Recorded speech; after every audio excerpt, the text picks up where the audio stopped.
Oh, I guess we're live. I should have said that. Thanks, River, for reminding me. Lord Conio runs past. The Child Prince.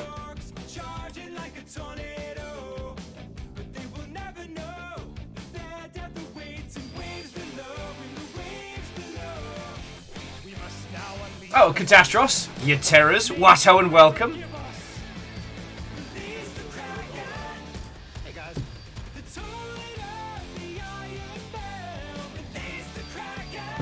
River, stop. Ehrman, good morning. Watto friends, hello, hello. Just picking any identifying markers off this. How are you all doing, friends? No one expects the Spanish stream Inquisition with River House defense. Yeah, well, you know, now she's double game famous. You know, River's been commanding a lot more attention. Okay, no joke. This morning, I'm having a bit of coffee, I'm checking the hot sheets.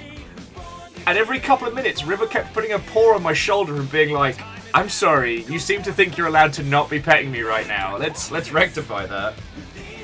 And Amos is a wrecking ball with his cone. He is doing much better. His little leggy's finally healing up proper. So...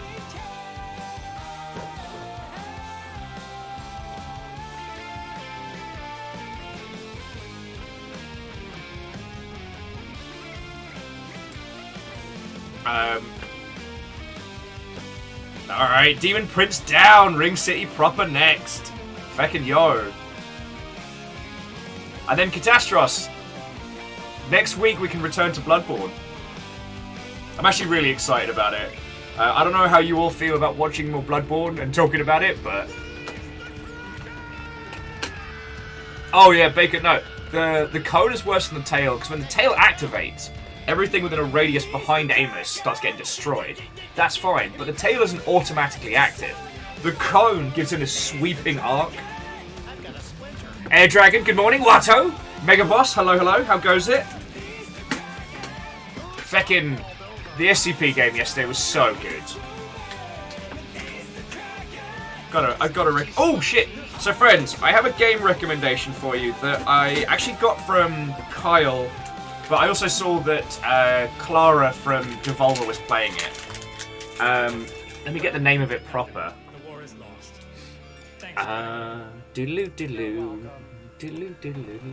Okay, it's just called Pinecone Game, and there was something about it. I knew it was special.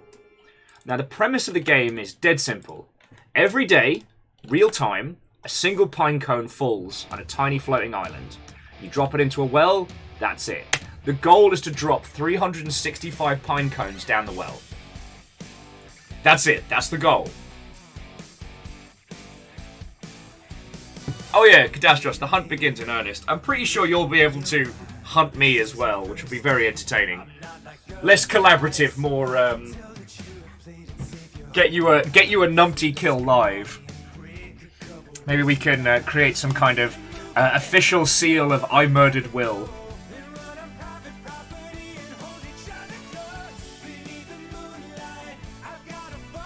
Yeah, well, so, the thing is, there's a Halloween event going on right now for Pinecone Game. And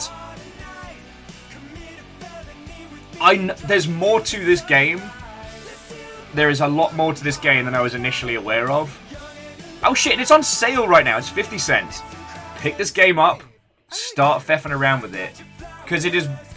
Okay, at its initial, it's very relaxing. You go in, you find the pinecone, you drop it. The music's nice, you can sit on a bench and switch tunes. Like, it's genuinely really nice, just kind of ambient gaming. But, off in the distance, there are floating islands. What do these mean? I don't know. But there's definitely more to it.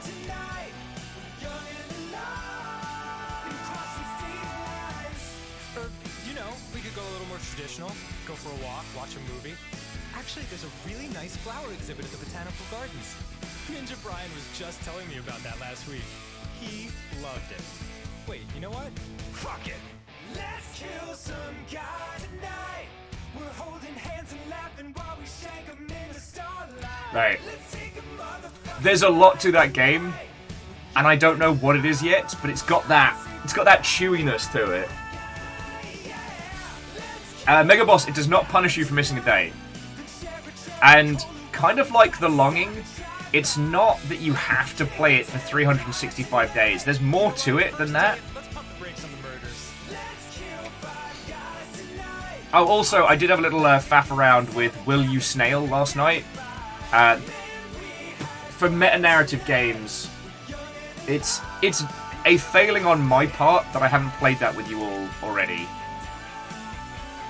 Good first date. Want to do it again next week? No? Oh, all right.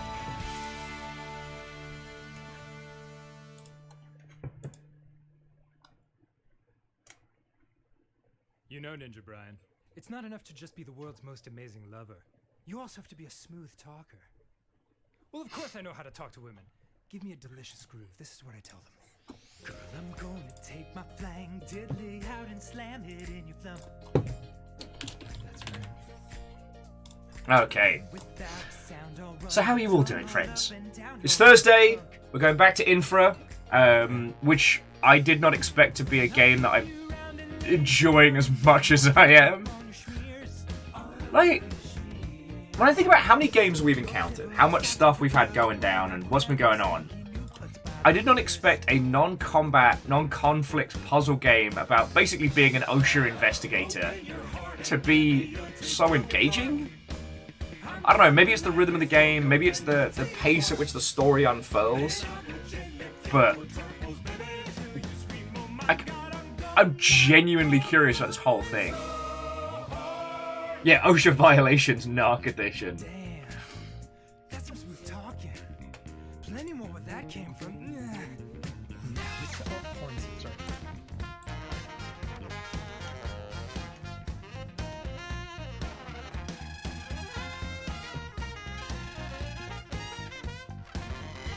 Sorry. Sadly, I am missing out on the new Oh wow, a guitar solo. Rain World announcements right now. So you'll have to keep a hawk eye on the Twitters. But yeah, Fearless, how goes the barbecuing, or barbecue as it's known? Oh, lovely. Cadastros has a day off work. No shift due to lack of needing hired labour, but still, nice to have the evening off. Feck yeah.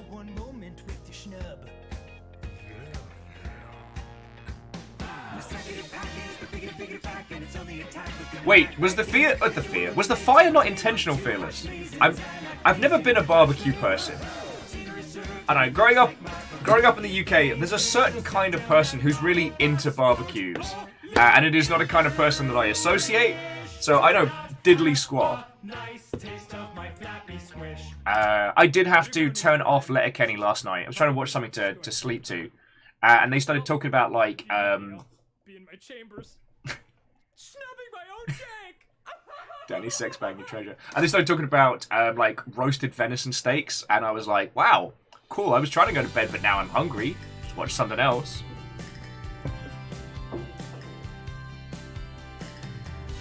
It's like I had to stop watching Hannibal because it was making me hungry.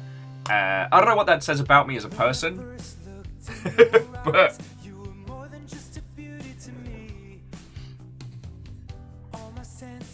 Shot straight up, I was rock hard emotionally. The fact that you okay, so it wasn't supposed to be that flaming. Alright, now I know. The grease caught fire and made a much bigger fire. But surely that means just better food quicker, right? Right?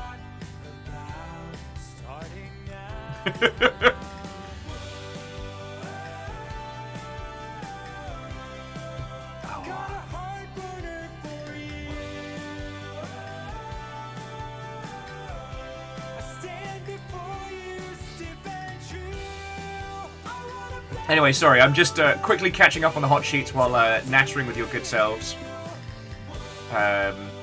Doesn't seem to be too much going on, which is nice. Over on the business side, it's been fascinating to see how Facebook has been tanking. And I got the best, like, Schadenfreude warm fuzzies from reading a lovely article last night about How many of you remember the Matt Damon crypto ads from last year? Well, fortune favors the bold. I think that was the one where he says something on the lines of "Don't be a pussy" or something, which is a terrible turn of phrase, and I hate it. But there was a wonderful article in Forbes last night about what would have happened if you'd actually done what he'd said in that advert. That you would be much poorer than you are now. You'd be exceedingly poor. Hey! The vampire who survived. Come to die! Perios, how are you doing, mate? I was watching some of your Vampire Survivor stuff over your shoulder. How are you doing? Come on in, friends! Come on in! Forgive me if I look a little haggard. I was up late last night. I'm still working out the full schedule for the Great Bezos heist. But it looks like Joe Cat's going to be joining me on Thursdays for Valheim. But not next Thursday, the Thursday after. And then we're going to be doing Viking shit on the weekly, which honestly is a great excuse to hang out with a friend. Down under Dwarf, Watto, and good morning. Hello, hello. Vanderbeest, head of House Order. Greetings, Watto friend. Hello. The sheer number of Willamotes from Aperios.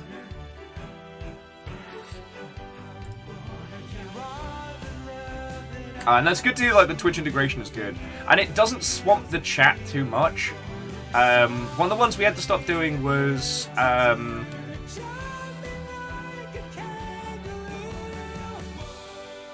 Vermintide 2. Because there was so much you could do with the Twitch integration, but it was all chat-based.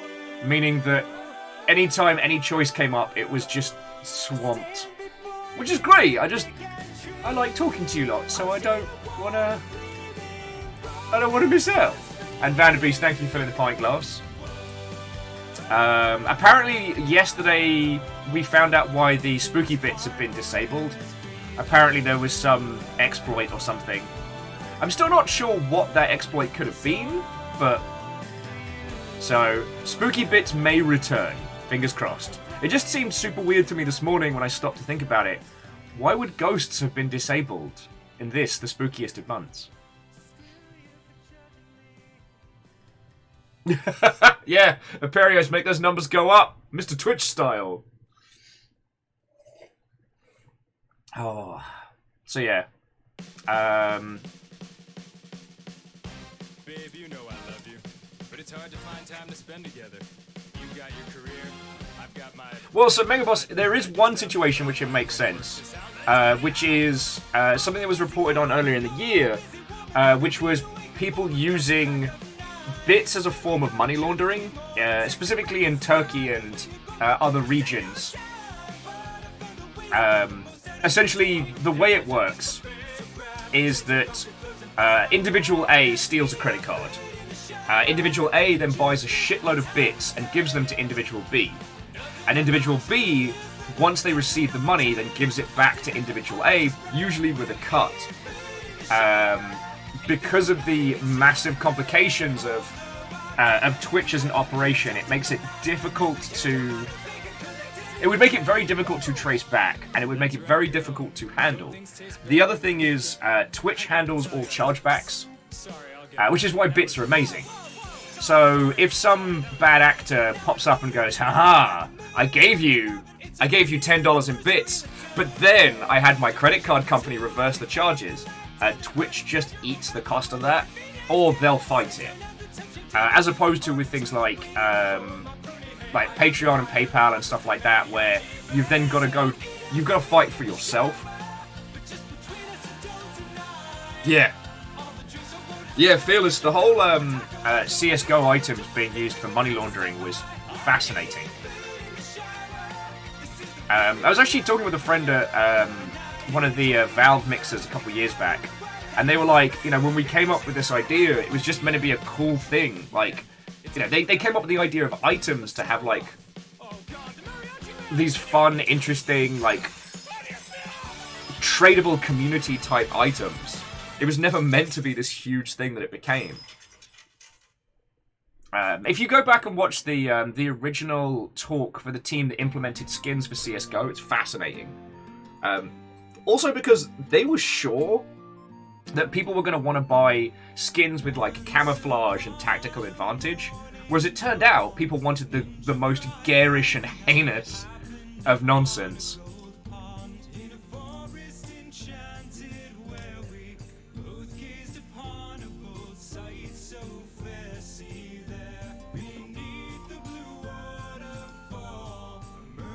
Oh yes.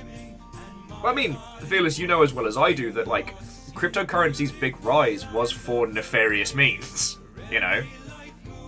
For a while, cryptocurrency was the means by which you could illegally order drugs to your house via the Silk Road.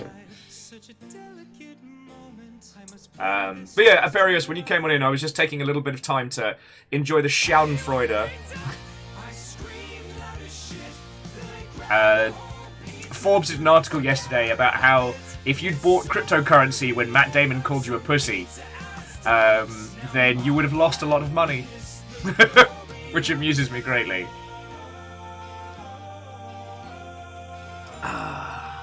Here comes the pizza! We listened to a whole bunch of Ninja Sex Party on our like LA road trip, and now it just makes me think of like the cool places we saw, but not the Dust Bowl because it's a boring infinite loading screen.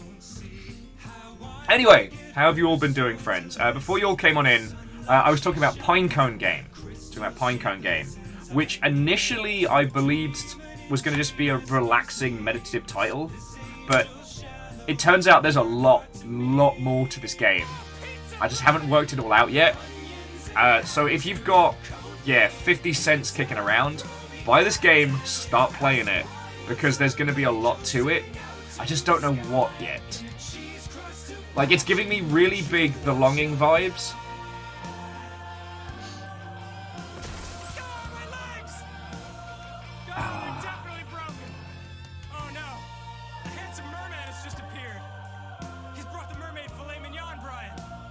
It's clearly a superior dish. I'm also sorry if I keep like bouncing left and right. They're going to be making some more Rain World announcements today, so I'm just keeping an eye out for stuff and things. Oh, and Poppyworks put out a new trailer for their upcoming slasher, which I'm just besotted with. Basically, they're making a 2D brawler with a combat system similar to AVP Arcade. And if you haven't seen this game, this one needs to be on your radar, dear friends. I got to see the pitch deck of this at GDC, and it continues to get better and better.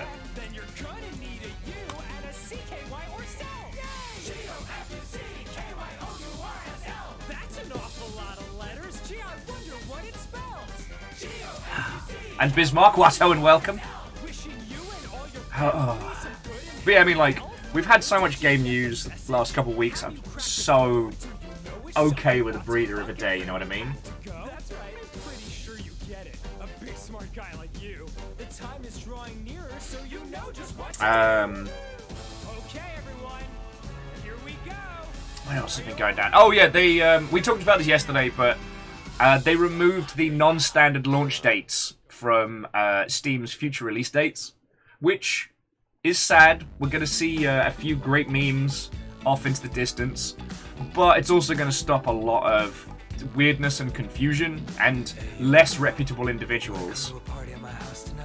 So basically, prior to today, before your game came out, you could set the release date as any kind of text string, which led to some fun ones, like cats don't have schedules and releasing when the leaves turn brown. But it also led to a bunch of trolling and nonsense. So now Steam have said it that you can have coming soon or a date, and that's it. So, like, boo on everybody who ruined that for the rest of us, I say. Oh, and the Callisto Protocol has been refused classification in Japan. Air Dragon once saw a new game listed with "When It's Awesome." Love it. There was also a trick where people were listing it as coming soon, but setting the launch date to like the following day, so they always stayed in Steam's coming soon list. Like, here's the thing: Steam was never designed to be the focal point of almost all PC gaming, and it's such an automated system now that to be a dev successfully in that environment, you have to play the system. Now, how much you play the system, that's a question of morals, but yeah. Oh, and Bismarck. So the Callisto Protocol, spiritual successor to Dead Space, made by core members of the original team, funded by Tencent. It's a new standalone game, which is Dead Space and everything but brand. You know, we're talking gory violence, diegetic UI, like creeping horror. This time you're in a space prison, that's penal colony, I should say, rather than a spaceship. But yeah, it got refused classification in Japan due to the excessive violence, and so the team have said like they're just not gonna do a Japanese version. Which, okay, this is one of those things where I see the business decision, but it doesn't make it any less sucky for people based in Japan. Because, okay, Japan's not as big a region for actiony console games as other places in the world. Like,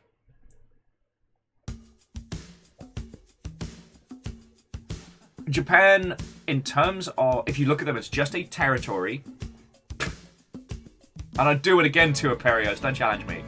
If you look at Japan just in terms of a region and its purchasing habits, like, the Callisto Protocol doesn't fit into what they tend to spend a lot of cash on. That's okay. But to make a version for Japan, the team would have to essentially change a lot of elements about the title. And the amount of work that would take may not result in the amount of sales that they'd make in the Japanese region. So they've chosen not to. Again, it's one of those times where it's like, I want to boo them, but I understand the business decision for it. Yeah, Aperios, that's one of the things that does not get discussed about. Is like, horror is very hit and miss in Japan, and Silent Hill 2 did not sell well, despite being on the PS2.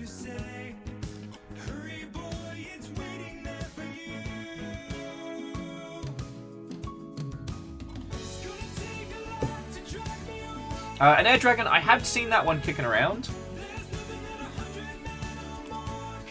I'm going to wait to see how that one pans out, because it has a very, very, very strong trailer, but I want to see how it pans out. But jumping back, it's one of those situations where I want to kind of empathize with people in the Japanese territories and say like, boo, they should absolutely release this. But there's no guarantee of sales in that particular region. And the thing about the Callisto Protocol, just like with Dead Space, is that it's visceral horror. But in terms of fear, it's a little lighter than others. Like, it has this oppression with some jump scares, but it's not as brutal as things like Alien Isolation or Soma or so on and so forth. So it can hit the action crowd as well as the horror crowd. It has the potential to sell very well. Because surprisingly, horror as a general genre doesn't sell as well as others. Because people don't want to be scared all the time. Like, a lot of horror is about disempowerment rather than empowerment when it comes to video games. And that isn't an experience that people want all day, every day. You can play Apex Legends anytime you want for 8 hours and feel great. To have the same experience in horror is difficult. I guess Phasmophobia and Dead by Daylight are the closest, but especially with Dead by Daylight, like, we all know that kind of stops being horror after a while. Like, the more you play it,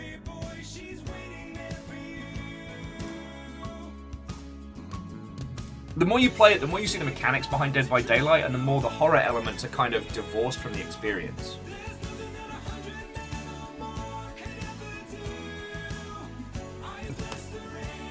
Ugh. Yeah. Surprise grit. Oh, sorry, that was the last thing I wanted to add on the Callisto Protocol thing was a lot of people will make variations of their game to release in China. And the reason being, games in China sell like hotcakes. And you can make a stupid amount of money, but you have to be approved. You have to be approved by the Chinese government to be released. So you can't kind of wing it. Oh, there's tons of rules. Can't show bones. What was the new rules? Was like no effeminate males. God, there was a whole bunch of dumbass rules. And I don't agree with that. I despise the idea of government censorship of art. I hate the fact that they have that amount of control in that territory. But if you want to put your business hat on, if your game suits that region, you can make an inordinate amount of cash that could fund so many video games. You could almost do like the one for them, one for me project if you can successfully release titles in China. Oh, you know what, Air Dragon? Oh, we talked about this some point this week. God, time is a loop. But yeah, Left 4 Dead's a very good example of when the horror elements start to fall away and you move into the action elements more and more. And that's entirely fine. I mean, there's definitely something to be said about like the evolution of not just horror from iteration to iteration, but to experience. Also, we have a release date for Rainworld Downpour, January 19th. So I do want you all to forgive me that we will be dedicating a day a week to Rainworld from now until forever. Because there are 5 Slugcats to play through. And they are canonical story-wise. They're not just add-ons. So that's 5 more playthroughs of Rainworld we're going to do.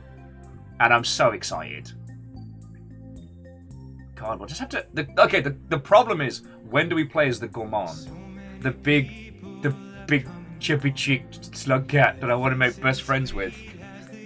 Like, when are we going to play as all the Slugcats? I need a Gourmand. I'll even play as the swimming one. Hopefully the Leviathan's not there.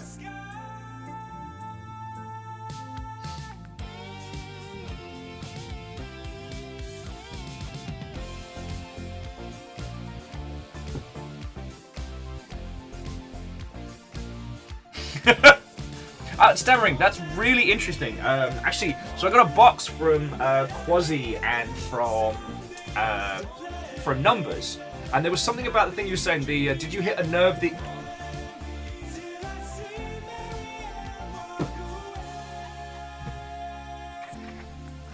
No, I'm being fiscally sensible at the moment. So. Oh, okay. So TLDR of what's going on with us. So, as you may have heard,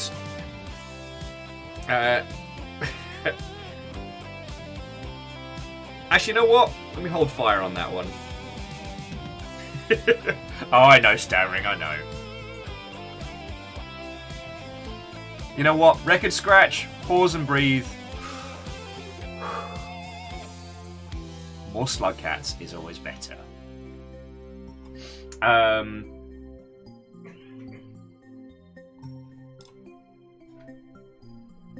Well, so Mega Boss, like, I think the additional elements for the additional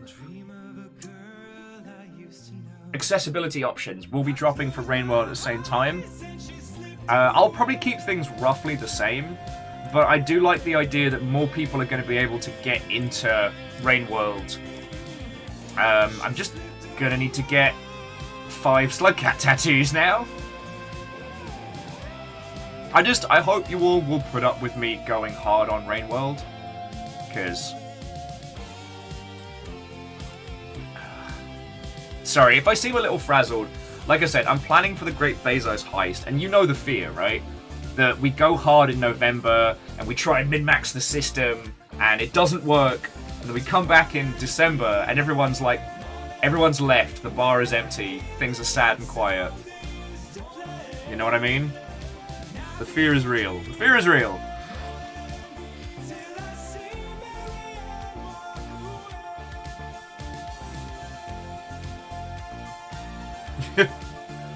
See, Megaboss, we've got to get you the good psychic powers so you can understand that language. Oh, Sadlin, you know what I mean. You know what I mean.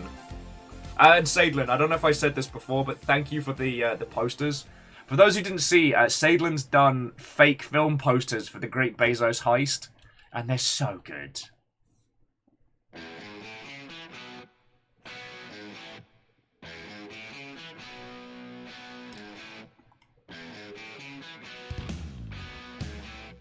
Just here to spike brainworms. Alright, alright. Anyway, win, lose, or draw, at least November's going to be a nice challenge. Alright, alright. But like I said, for your good selves, friends, November will probably be better scheduled, shorter streams. We might drop Thursdays altogether, because for some reason Thursdays is the quiet day on the long ship.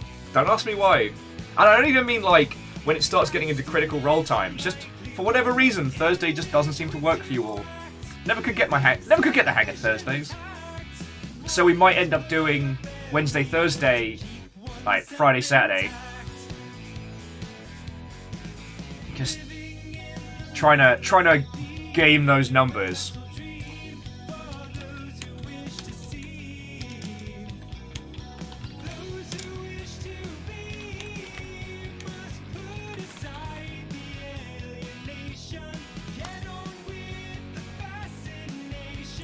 Tuesdays and Thursdays, always hated them.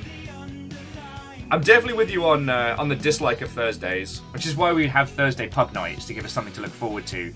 Even if it then meant that Fridays was a hangover day, but...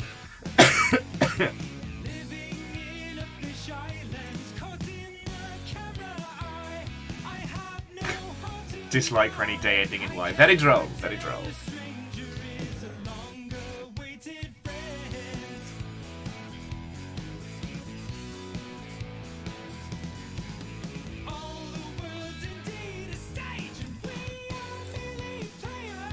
Just keeping an eye out for any more Rain World news dropping. Just looking. I'm just looking. Oh. But yeah, so in terms of what we're actually going to be playing for the Great Bezos heist, I'm still working out the shortlist. Definitely Bloodborne. Definitely Valheim. And I'm in two minds about Near Replicant and good old Metal Gear Solid, because they're both long-form games that I've wanted to share with you all and talk about that have a very large audience. Plus, I finished both of them, so y'all can tell me anything and everything about it. We can go through it, we can deconstruct it, we can have a good time with it, and especially MGS5, there's so much silliness you can get into. Now, Near Replicant is just a good, solid game, but what's fascinating about that one is they've added a bunch of new endings, but if you know anything about Nier, the OG one, it's about loops. So it's like, could we all stomach seeing the game played through multiple times? And if you haven't seen Nier played through, it's phenomenal. There is a whole ass dungeon that is a text adventure. Like, the things that Nier does with perspective and gameplay. Oh yeah, in Catastros, so many soldiers to recruit. Turning people into Pokemon.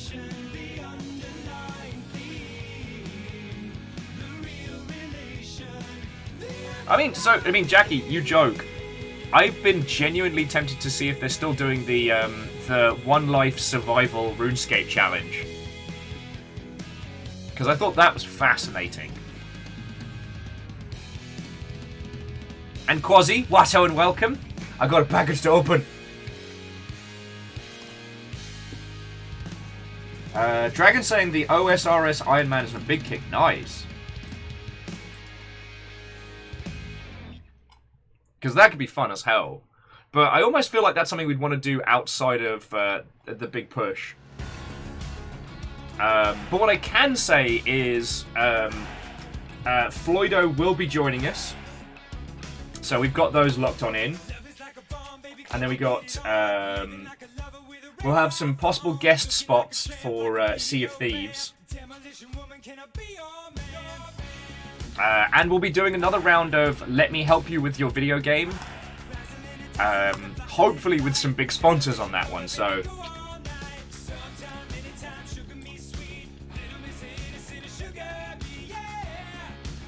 Oh, is it time for your annual Final Fantasy 1 randomizer, Sadlin?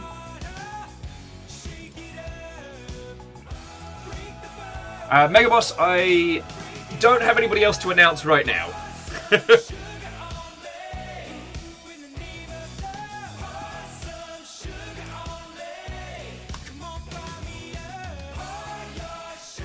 I want to see if there's more Raid World news! Go ahead!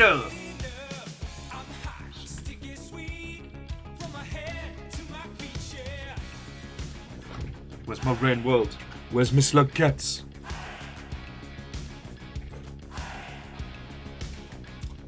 Okay. Thief, Red Mage, Black Belt, Black Mage. That's a solid lineup.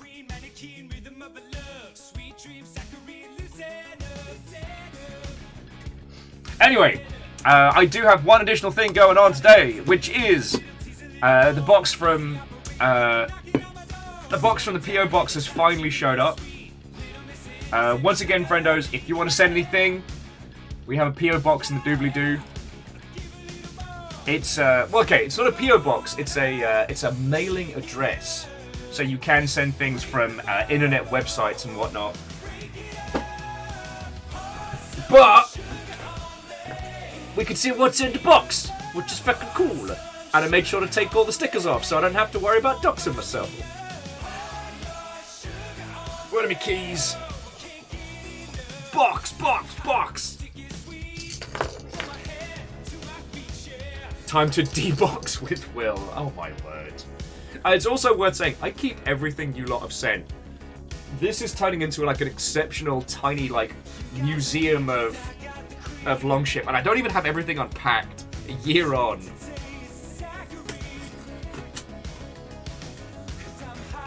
Oh yeah, so Astounding Gamer, that got announced a while ago. I think... Was it GOG Galaxy via Steam at one point? I forget. Oh no, it's itch.io was available via the Epic Games launcher. Which I thought was fascinating. Oh no, it's no worry, like, I think it's still a cool thing to talk about. But it also shows you that Epic does not consider GOG even remotely in the same territory as them.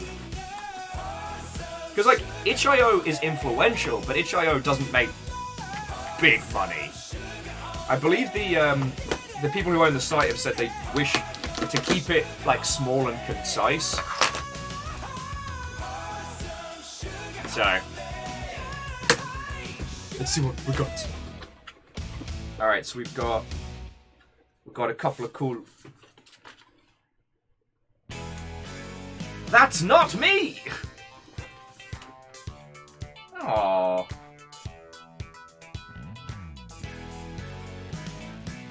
Oh, we're cool! Sorry, we got a letter from, I think, Dublin? Holy shit! And we got one box, and we got 2 box. All right.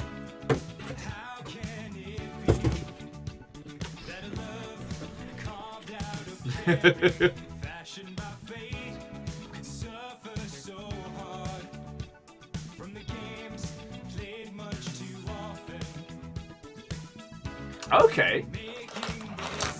So, Sadlin, I guess I kind of got confused by that whole announcement, but apparently, yeah, so the leak of the SteamOS running on Steam Decks looks like it might be getting ready for a release for desktops, like as a standalone thing? Okay. Kisa, how are you doing? The box with the stickers.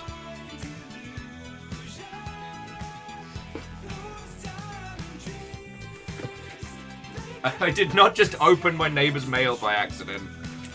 Alright.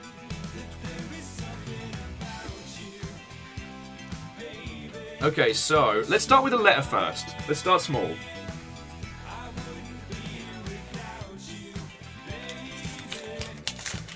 Oh no, so I've already taken off all the information about our place. I'm just making sure that I'm not accidentally flashing somebody else's info. Okay, so it is a no. And ah! Ah! Look at his little face! Yes! Slugcat, friendo, hanging out as best friends together. Okay, actually, you know what? I'm gonna put the Slugcat over there because canonically, the Slugcat would absolutely eat one of these. That's so cute. All right, it comes with a no.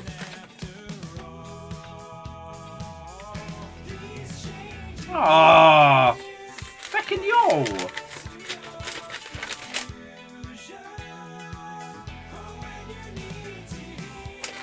It's from fucking Jackie, Jackie Fox. No, not Jackie Fox, but oh no, because Jackie changed her name to Aiden, didn't they? It's from Aiden. Hey Will, I bought this 2 years ago and found it recently. Since I gave away the jacket, I was planning on putting it on. I don't want to keep it. I thought you might like it. You think? Fucking yo! Fucking yo.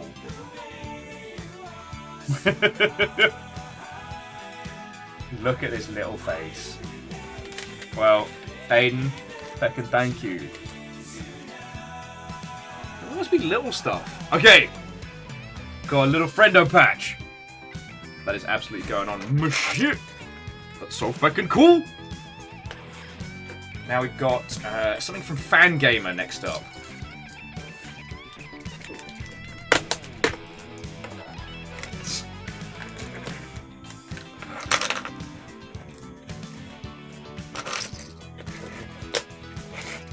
Or, Jackie Foxbart, you could use your 3D printing powers to print anything else. You could do that.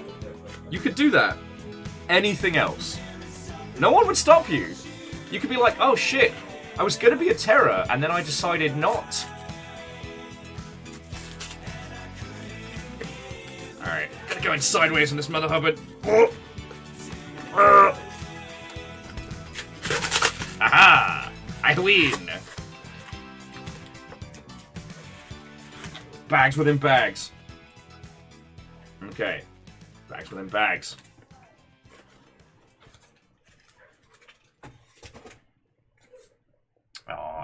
One of the things that I feckin' love is anytime you get stuff from Fangamer, they do send additional stickers and these gorgeous little like art cards. Absolutely feckin' love them. Feckin' yo.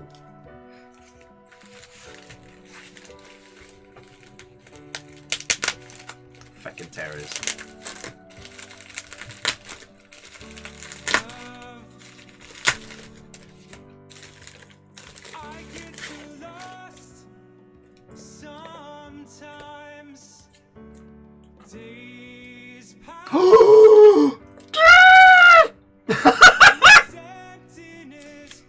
Alright. This is gorgeous. I am absolutely opening it, and it's going right next to the Hollow Knight one. Okay, so I don't think it's going to contain spoilers, but I'll just have a quick check. It's not just any book, Kisa. So this is the physical version of the notebook from the Return of the Obra Dinn.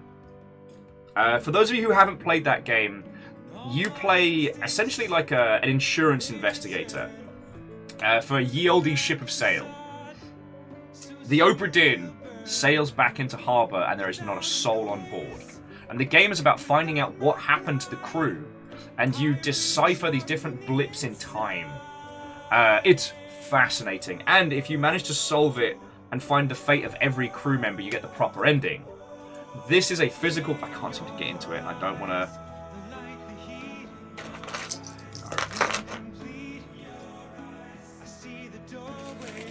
I'm trying to...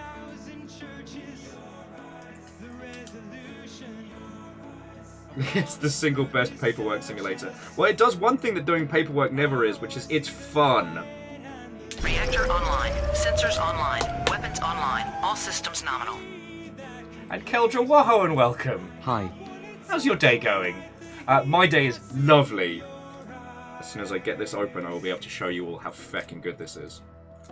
I have been drooling over this for ages. Ages! Because it was out of stock for so long. And Hollow Knight, Fangame are always do incredible things with books. Okay.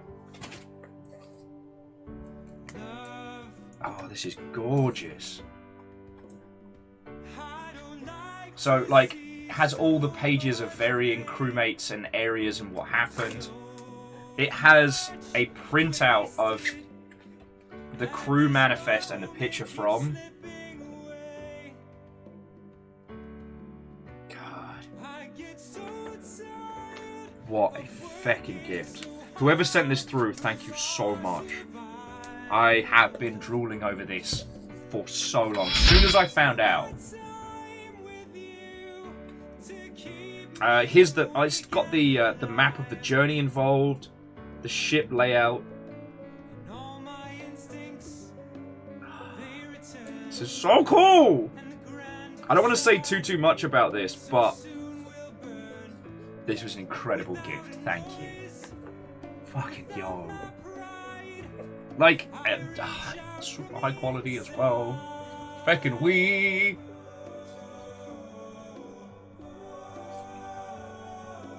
Megaboss says, imagine the price if it was a pop-up book. The pop-up book of the Obra Dinn would be very funny. Thank you, whoever. This was either Quasi or Numbers. Thank you so much. Feckin' legend. And if you haven't seen it, friends, like, I'm a huge fan of Fangamer stuff.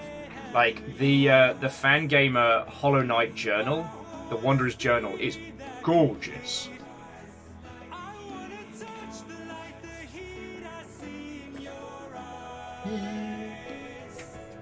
So fucking cool. That's so fucking cool. Thank you. But fucking thank you. Okay. Last but by no means least. Making sure I'm not flashing anything. Let's see what we're looking at here.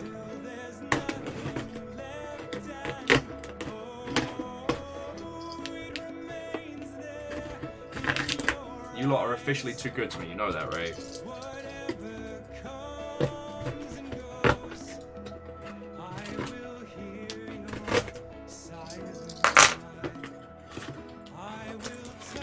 Oh, there's a note. Aha! Okay, so the book was from Numbers, and Numbers, thank you so much. And this one's from Quasi. Okay, Will. I've been gathering up a few things to send to you and was going to wait until the holidays, but in light of this past week's Shark Day, I think now is the best time. When last I wrote, I sent you a used copy of Jaws Unleashed with permission to use it as a therapeutic tool. Despite my urging that you were welcome to scratch, deface, damage, melt, shame, shatter, puncture, eat, toss, decimate, peel, rewrite, smear, smudge, hammer, bend, twist, burn, bury, sink, entomb, or scream at it, you expressed reluctance. So I thought, maybe it's the rarity in your collection that's a problem. So I ask you accept these other shark-based games that I have acquired from a local used game store to do with, as you will, to assist in coping. I appreciate you bringing so much to every stream, and that you're willing to put yourself through a lot for our enjoyment. Whether it's a game that makes us feel or laugh, or one that just allows us to enjoy alongside you, stream is another delight, and I am so happy to have been along for the ride over these 4 years. Many thanks to Fiona as well, for both being there for your IRL and for sharing our own time with us. I hope to catch up with you in person sometime and Begin pondering the logistics of a trip to the Pacific Northwest. Perhaps even an event. Maybe even just grab a beer with you and the crew. Until then and beyond, please keep up the expert wafflemancy, occasional gaming, as long as it brings you joy. P.S. Tepid came along for the ride to help keep the sharks at bay. Fucking yo! Alright, so let's see what we've got. Oh, there are some... So first up, Jaws Unleashed. This was the first game that let you play properly as a shark and was kind of the proto man-eater. We've got Finding Nemo with this big Jawsian bastard on the back. Part of the Xbox Platinum Collection. Fucking hell. But wait, there's more! It's a shark's tail with an uncomfortable render of Will Smith's face. It is actually the GameCube version. Fight fearsome great whites with menacing attacks. Race around as Oscar in search of fame and fortune. Adventure through never-before-seen areas of Reef City. And dance. Just dance.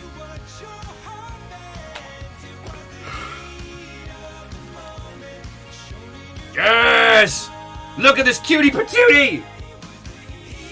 I have another Tepig. Alright, let me just go to Twitter quickly. I have to update my... We're up to 387 Tepigs now.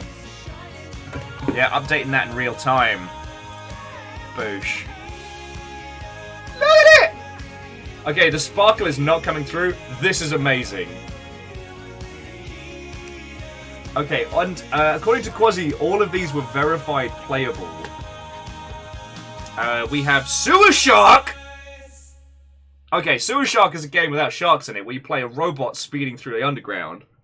That's fucking cool. We've got Jaws Unleashed again! A GBA copy of A Shark's Tale! Fucking yo! And last but by no means least, Jaws on the NES. This game actually slaps. It is incoherent and weird, but this slaps. I have played it. Fucking hell, friends. Hang on, let me pause the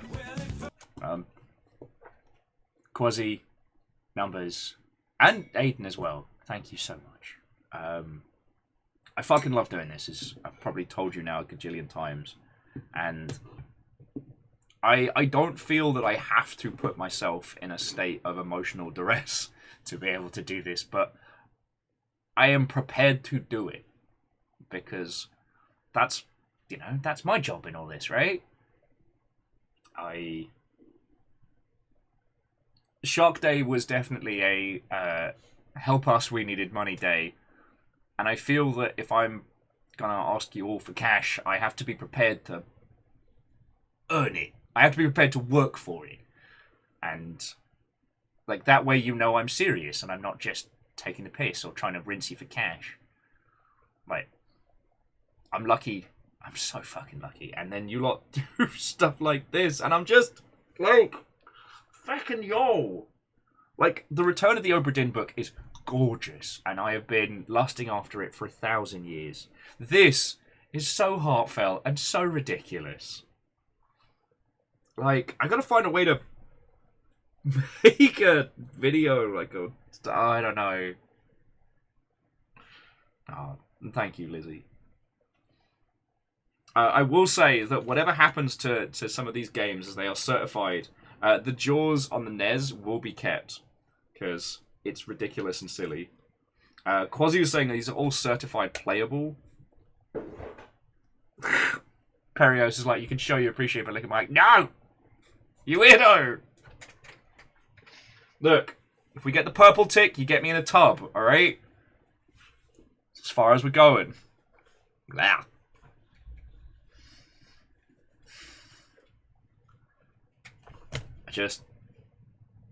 Thank you.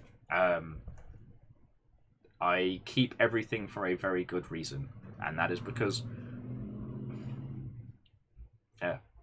you'll take time out of your day to come hang out here, and sometimes you'll send stuff, and I still don't know how to say enough thank yous. So, fuck, I don't know. Quasi, Numbers, I don't know what to say. This is fucking kind of you, and for no other reason than just try and make me feel better.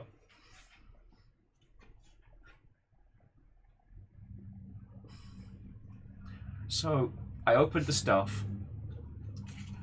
Aiden sent a friendo patch. Greetings, Conio. Quasi sent a stack of shark-based video games that I can take my frustrations out on after Shark Day, including but not limited to Jaws Unleashed, Finding Nemo, and A Shark's Tale, starring... I forgot how horrifying that was. Yeah, Will Smith's face. Why does he have a face? It's a fish. But they tried to emulate his ears with fins. It's so weird. I hate it. It's so weird. It's so... And Numbers sent a copy of the Obra Dinn book. It's a physical version of the book from the Return of the Obra Dinn, and it's gorgeous. Amos is very confused by all this. He's just staring at us in his coned state. Oh, and another Tepig. Another Tepig. Do you need a potty? Is that what that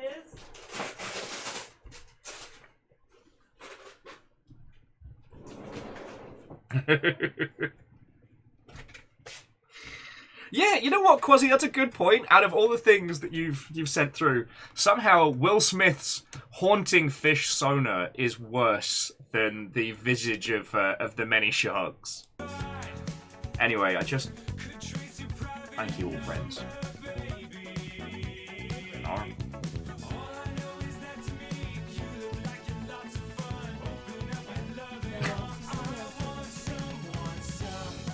Anyway, Papacha!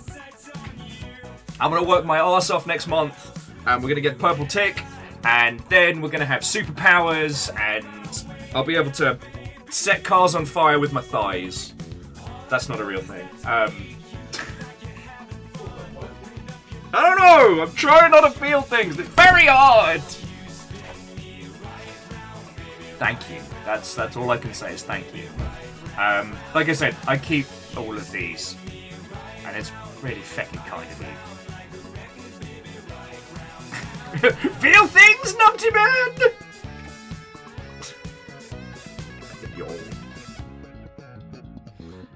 Yeah, Lizzie, I don't know where I was going with that. But this little Tepig is just so fucking happy to be here. Love that little pig.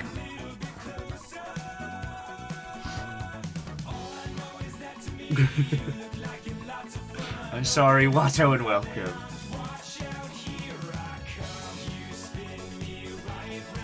Look, Aperios, I'm not starting Fire Season 2, Son of Fire Season, with my thighs. I'm sorry, Numbers and Quasi and Aiden, I'm sorry I'm kind of failing at words to say thank you, but thank you. This is really fucking kind. God damn it.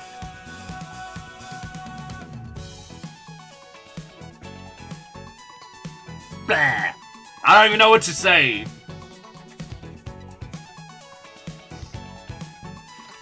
Thank you.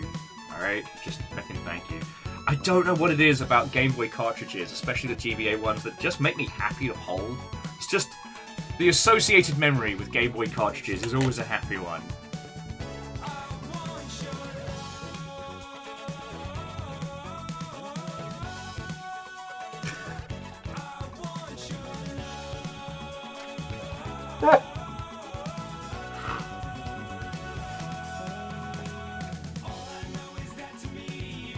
Oh, Kisa, it is not Silly Goose, it is the Silly Goose, thank you kindly.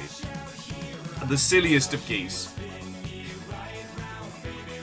I know you're right, but it's feels ain't logical. You know?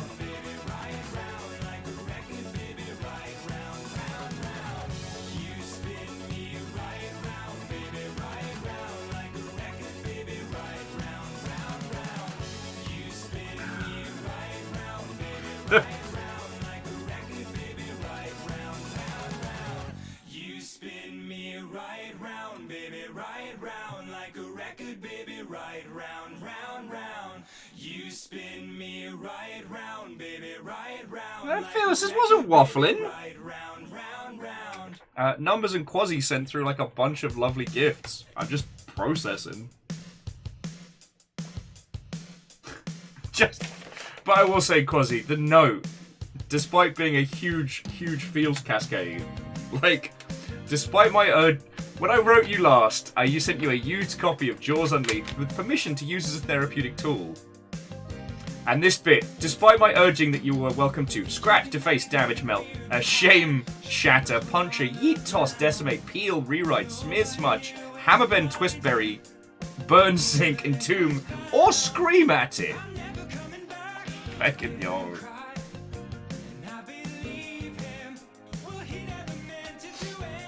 And yes, Mega Boss, somehow you'll have managed to get Jarl Infinitus Fire Strager down below half, which is impressive.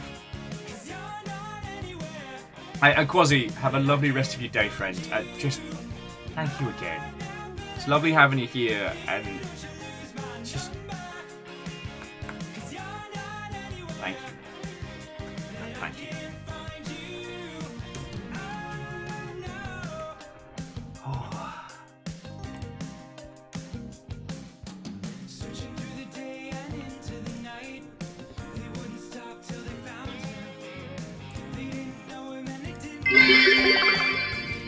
The ancient collective god mind, the Longship, approves of your existence, blonde Viking.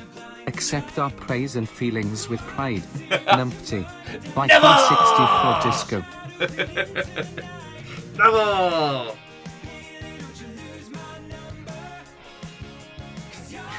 Thank you for the 200 catastrophes. How about them video games, huh? Do you remember those? Passing fad, I tell thee.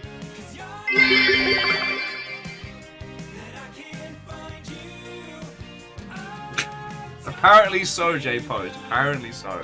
And it is not a cult.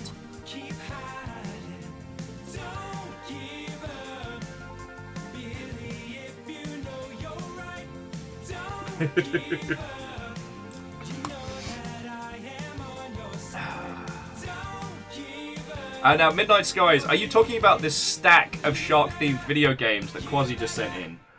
Or are you talking about Feelings, which are a miserable pile of secrets? What is a video game? These questions and more to be answered today on The Longship. The Teenage Mutant Ninja Turtles, our 4 reptilian heroes, have overcome the arch villain Shredder. That's fucking cool of you. Sorry, Mega Boss, thank you for gifting 5 to the crowd. You managed to get Katie's Buggy, Binary Split, Dig Scullery, The Smug Abyss, or These Mugs Abbey, and Gentle Kievs.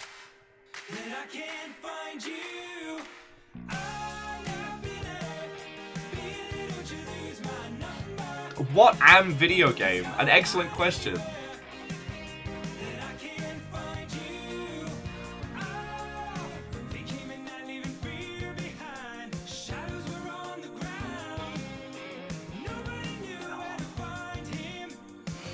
Just thank you. Thank you all. Glorious Mother Hubbards. Alright, let's try and do video game things! Let's try and do video games. Down Under Dwarf, I hope you're enjoying Sable. Game slaps. It was a bit ropey when last time I had a go, but I think they've had a chance to get it patched up. And again, if you haven't heard my video game recommendation of the day, Pinecone game. It's 50 cents. Trust me. There is a lot more to this than meets the eye, and I haven't found any of it yet.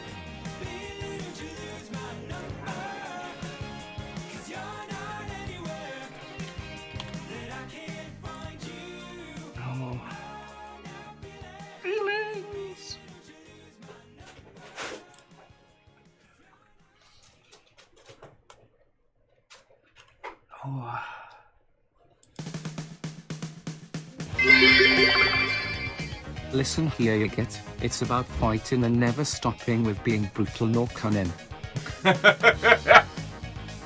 One is brutal and cunning, and the other is cunningly brutal. Welcome to Gorkamolka.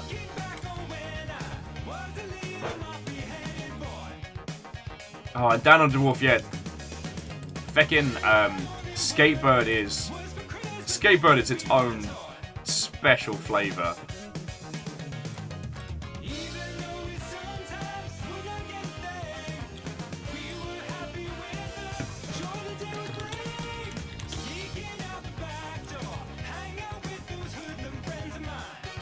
Sorry, wow, I am feels overwhelmed. Congratulations, you all win.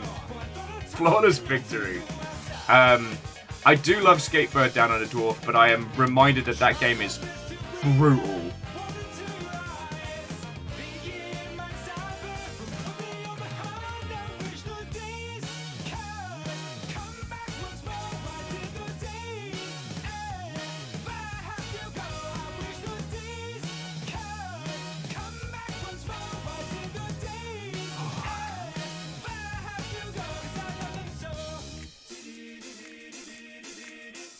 Congratulations, friends.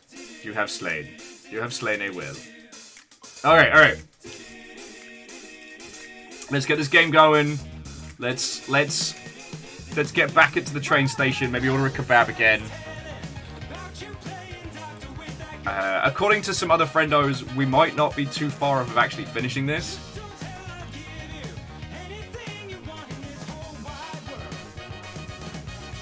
Just fucking y'all.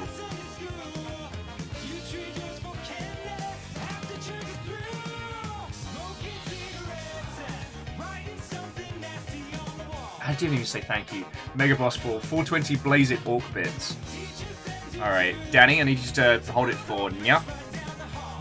Nya. Alright. Thank you, Danny. And let's get this game started.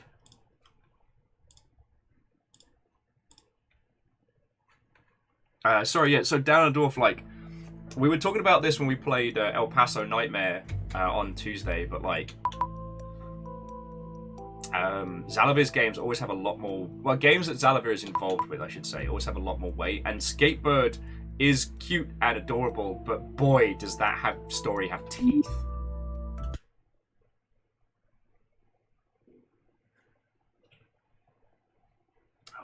Look at that, I'm out of coffee. Oh no, what am I gonna do?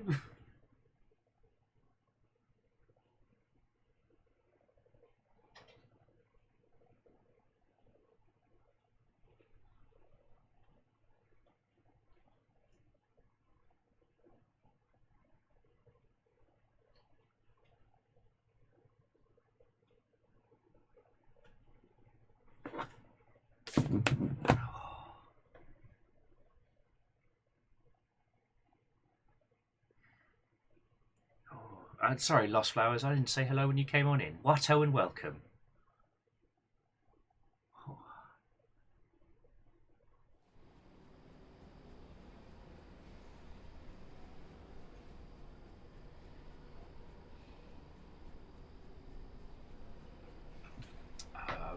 Yeah, I remember rightly, we have to follow the light on this one.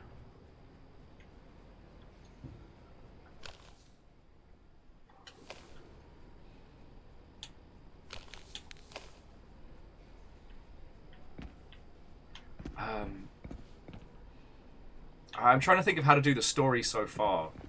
There is some serious shenanigans going on with a power plant takeover. And after one person's wife and kid were sadly killed in an accident, he's blaming the business partners that took over and has been living out of the ruins of that plant. Kidnapped and killed a guy, and we managed to escape a cave-in. And now we're trying to get kebabs in. I'm just trying to make us all hungry again. Apparently, we have decided that we're going to have the worst day at work ever, and oh, Kindball, that's lovely to hear. If I seem overwhelmed, it's overwhelmed happy. Some Numbers sent me a copy of the Return from Obra Dinn physical book in all its gloriousness. And Quasimodo sent me a stack of shark-themed games I can take out frustrations on in the future, including the GameCube version of the incredibly haunting A Shark's Tale with the Will Fish Sona face and everything. Yeah, no, I mean, Fearless, I agree with you. Our character deserves a kebab. They just can't get one right now, which is bullshit and chips.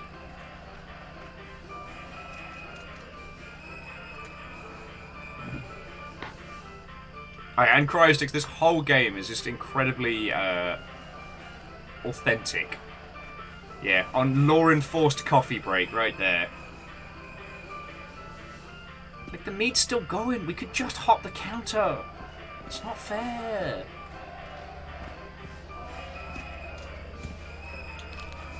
Oh, okay.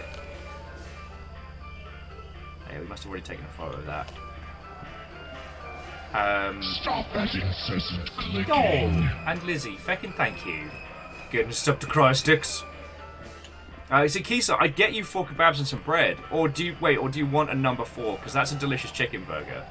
But there's no one working, and we can't get behind the counter. So I can't even make you a kebab.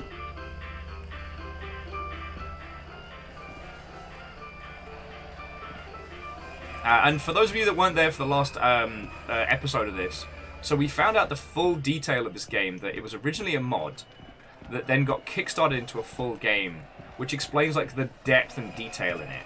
There is a gajillion little details. Apparently there's like an in-game ARG that you can get into, which allows you to find like hidden geocaches and stuff like that. It's feckin' fascinating.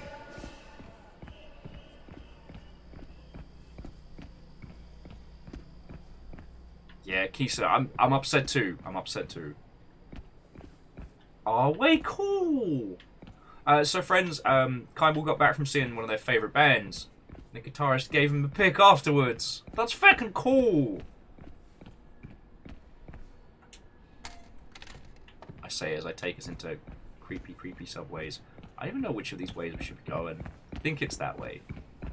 The game will show me.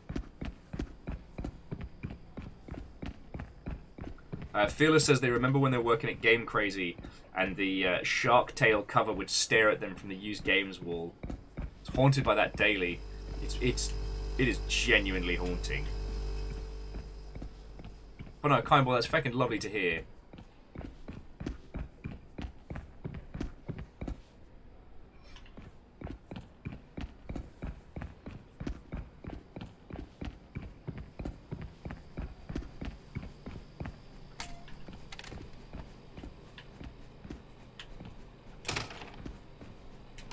Okay, so this was the door they opened for us. Alright.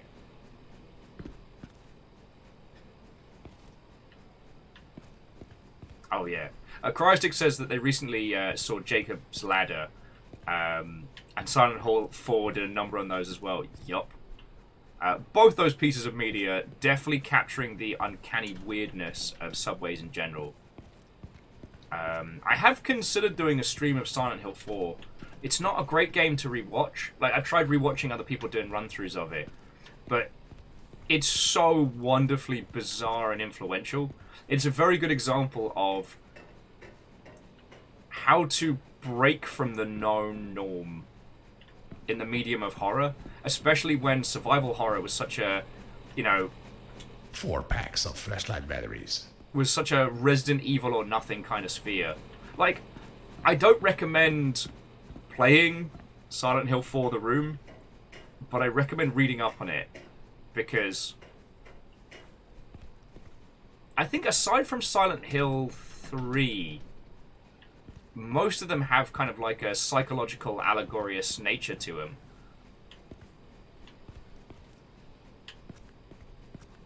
Like, I don't know if you all want to go deep into the Silent Hill talk. The irony, of course... Okay, so, and if you haven't seen it, this game is called INFRA. It is a non-horror game that plays like a horror game. We are an on-site investigator who has just survived a bunch of, like, cave-ins and whatnot. And at the moment, I think we're just trying to get back.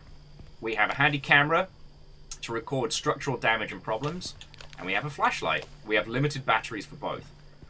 Our only means of protection is running a little bit quicker. But again, this isn't a horror game. It's a mystery.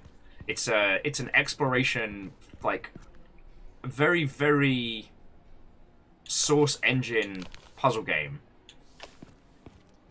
You know, it is environmental storytelling for days, and it's genuinely exceptional. But yeah, so Kaimball, I'm super fucking happy for you.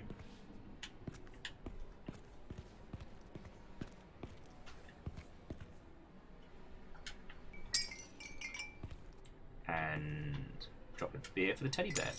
There we go.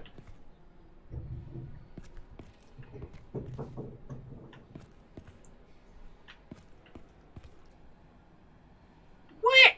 Okay, Fearless. That's the QI noise. So, Silent Hill 4 is a fascinating creation, and I would say that it captures the horror potency brilliantly. It's just a bad game to watch. Like, it's the story of someone whose agoraphobia is at such a point that they don't know what is and isn't real anymore. Like, you never know in Silent Hill 4 whether you're just in the mind of someone who's been locked in their own home for 1,000 years and is just starting to unravel, or if there really is this twisted, haunting thing happening. It's genuinely fascinating. The fact that it didn't sell well was because it was too feckin' weird. A lot of users got stuck in the first-person segments, not understanding what to do in this, in the agoraphobia, flat environment. Now, Silent Hill 3 is an interesting one, because Silent Hill 3 is probably the most combat-focused of the lot, and has the clearest narrative of the series. Oh, okay. Well, I mean, again, so Silent Hill 4 is... I can't say I recommend a full playthrough, but it's worth looking at. Because, like, by my understanding, Silent Hill 2 is one individual finally losing his marbles.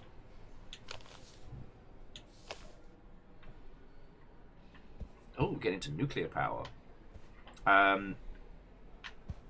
Okay, is there anyone who would like to avoid spoilers for Silent Hills 1, 2, and 3? Well, and I guess a little for 4.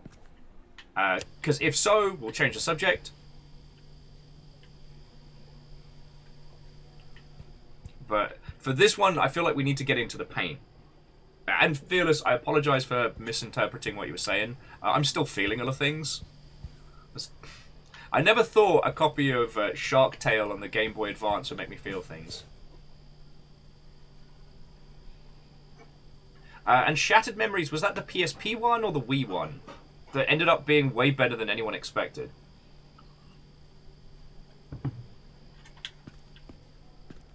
Anyway, so the most important thing you need to know about the Silent Hill franchise is that it's all the machinations of a Shiba Inu, and that the dog ending is the canonical ending, and anyone who tells you otherwise is full of shit. It wouldn't be a Half-Life game without an on-a-rail section.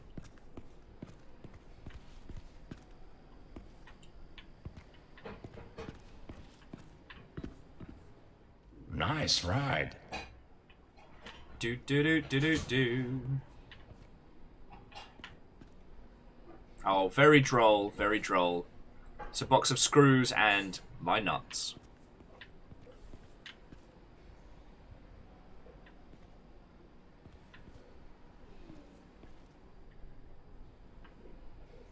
Alright, so let's... Okay, we need... Alright, we need power first. Engine start. There we go. Key on. Engine start. Headlight. Instrument light. Interior light. Horn! Da, da, da, da, da, da. Da, da, da, da, da. Oh, will it turn off? Oh, okay. I want instrument lights on and interior lights. Okay, so once more for the fans in the back.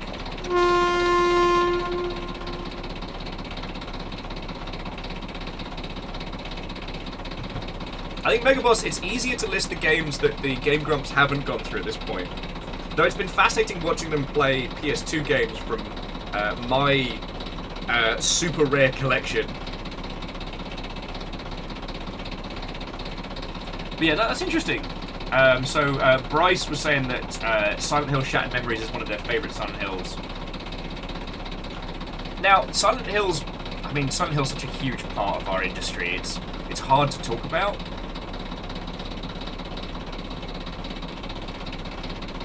Oh, Fearless was talking about Born from a Wish. Okay. You all know the same story I do. Silent Hill was a bit of a technical mess, which they managed to solve by creating this thick fog, which allowed them to keep draw distance down on the original PS1, and for the most part, Silent Hill 1's kind of an interesting technical achievement. Silent Hill 2 added, I guess, the first real run we had of bizarre psychological horror elements into that experience. Because again, you have to understand that the term survival horror literally just meant tank controls and spooky shit back then. There wasn't really the same breadth and depth, or at least we didn't have access to the same breadth and depth of horror experiences that we do now. And where Resident Evil was very campy, very cheesy, very you were almost a Jill sandwich. Oh, in Resident Evil, every character has one animation, and it's this. When talking, they do that and that. Try watching the cutscenes again. Whichever character is talking will do this and this with their big blocky cheese hands. Anyway, Silent Hill mixed shit up something fierce by creating something that was very psychological, very weird, very strange, and brutal. You know, the survival horror crowd at the time was all about, like, min-maxing knife usage and counting bullets and hoarding resources. And the start of Silent Hill 2 was like, here's a pipe, that radio's making some funny sounds, you're fucked. And as we were saying earlier, I think Aperios pointed out, like, Silent Hill 2 sold like shite in Japan. That's another story. The interesting thing that Silent Hill did was, rather than being kind of more of an emulation of Western horror, it was its own little beast. So, Resident Evil is very much the Romero zombie film come to video game life. Silent Hill, yeah, was its own twisted beast. And again, this is last call for Silent Hill 2 spoilers. Last call! Damn, something smells amazing. Now, Fearless, you are correct. Resident Evil itself got its formula from Alone in the Dark. And that's not the original. It was the 3D Alone in the Dark, which was an articulation from Alone in the Dark's old kind of point and clicks. But that's another story. Resident Evil 2 is one man's journey into madness, and all the elements within the world of Silent Hill are representations of his feelings. You know, the reason he comes back to Silent Hill 2 is to try and find his wife who's gone missing. And so, like, the creatures that you encounter, like, a Pyramid Head being kind of a personification of his rage, a lot of the creatures being a representation of the guilt he feels. The slutty nurses being this kind of twisted thirstiness for his dead wife, which makes the weirdly hypersexualization of it uncomfortable but accurate. The fact that only their faces are smudged and it's just their form, like, at first it would be very easy to dismiss that as just, you know, sexy gamer bollocks. But actually putting it in there with something to say is feckin' clever.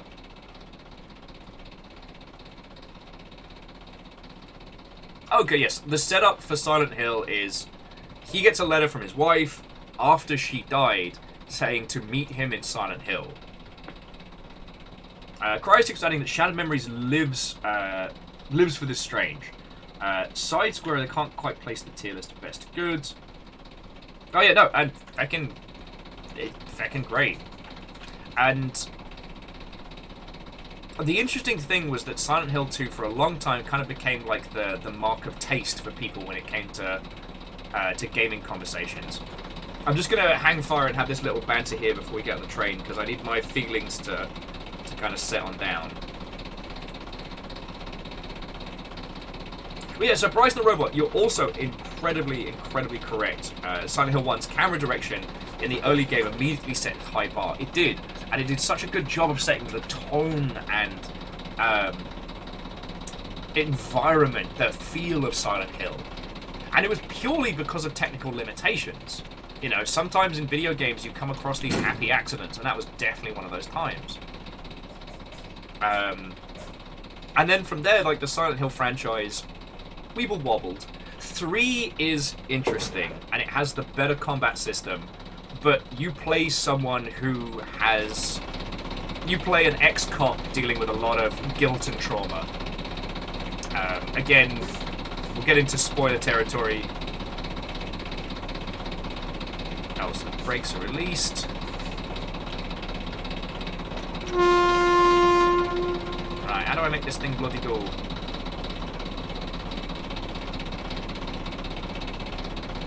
Okay, the brakes are released. The engine is on. Is there an extra button I'm missing? Probably.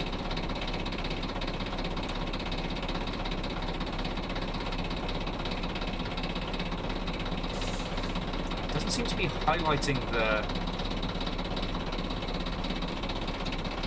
Like, it looks like I should be able to highlight the main switch. So let me grab the throttle knob.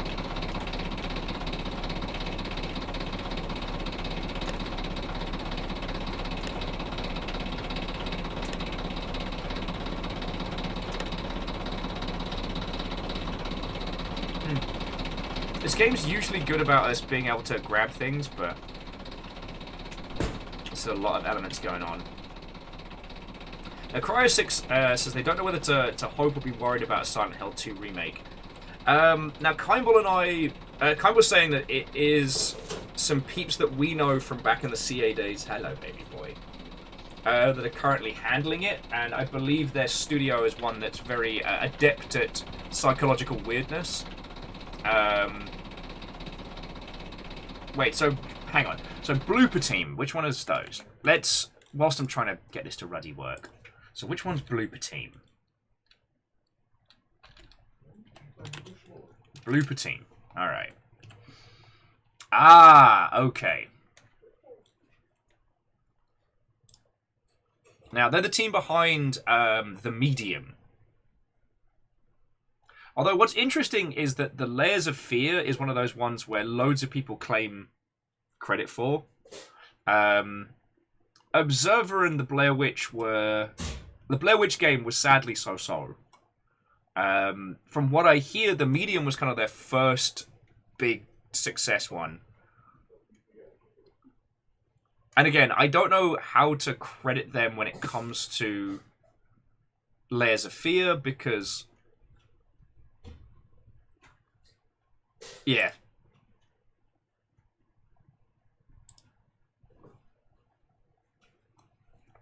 That's a tricky one.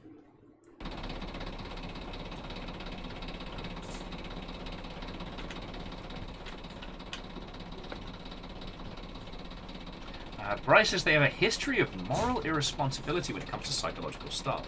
Interesting. Because, like, Layers of Fear is a great example of, once you know how the sausage is made, you realise how poor the game is.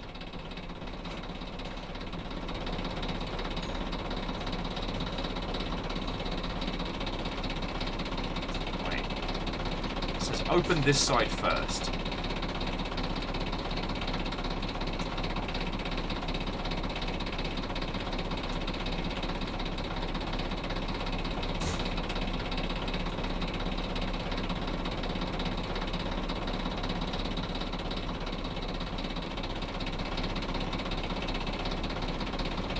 Oh, cool! Several volumes of useless stuff. My favourite books. Alright, there's definitely something I'm missing here that's very obvious, so...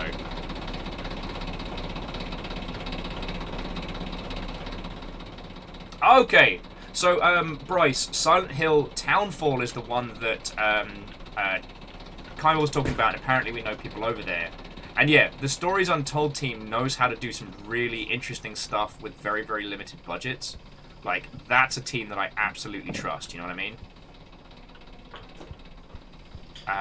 But like I said, I haven't had a chance to play through the medium properly yet. And when you talk about, like, the moral irresponsibility and psychological stuff, like, I'm not challenging. I am curious. Because again, Layers of Fear is just kind of meh. Okay, so the medium handles some proper yikes subject material and handles them in such a way as to cause whiplash. Okay. And it... Oh, J-Pot, yeah, Amos is still having to wear his cone of shame while he's healing. He does not like this. And this causes him to yip bark when he's desperate for people to either pay him attention or give him the good stuff. Like the scriptures. So, okay, I understand the criticism a bit better now, because the thing about Silent Hill is you play as a character who, at first, we feel sorry for. Like, he's a widower, he's had a hard time, you know, woe is him. But then as the game unfurls, it becomes clearer and clearer that he's... One, the elements that are happening are him torturing himself. And he's torturing himself for very good reasons. Here we go. Right, so...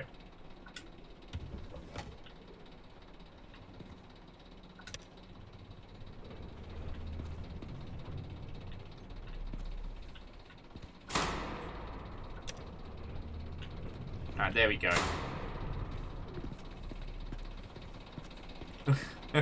Well, Catastros, the bad scritches are what he's been doing to his bloody leg. But his scritches is healing up. There we go. The problem was me all along.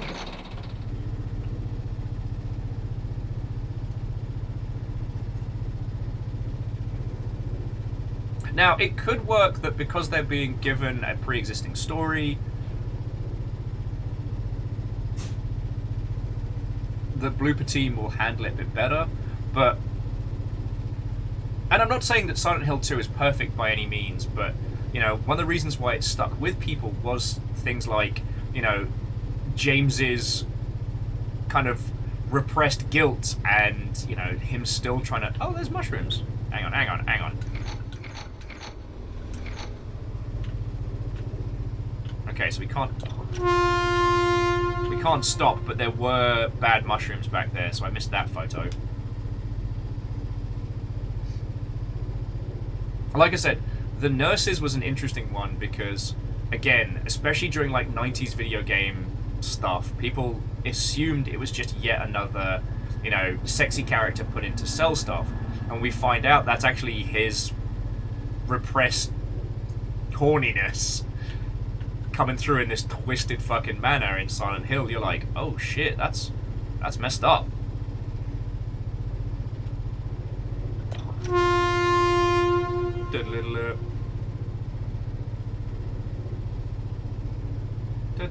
Oh man, Barry should be banging on that door. Let's start a blue shift right there. Bryce says they're also intrigued by Silent Hill F, not familiar with the writer, but enough people follow excited for their involvement. Okay. Well, here's the other thing. Silent Hill 2 is one of the cornerstones of modern horror. Like, it's the game that everybody studied and learned from. Much like the remakes of the Resident Evils, how do they recapture what Silent Hill 2 means then and create something that's evocative now? I thought the Resident Evil 2 and 3 remakes were brilliant because they really got to the heart of what each of those games was about. You know, Resident Evil 2, the confusion, the discombobulation, the fear of being chased by the unstoppable. It's brilliant. Yeah, I mean, Bryce, you're not wrong. Silent Hill 2 is the Mario 1-1 of horror games. The remake of Resident Evil 3 turned it into the super over-the-top action sequel that it was back in the PlayStation days.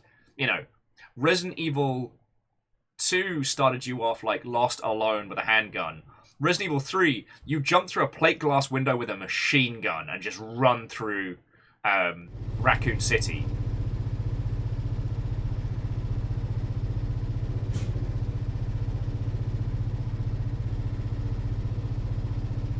Yeah, and I think your concerns are valid.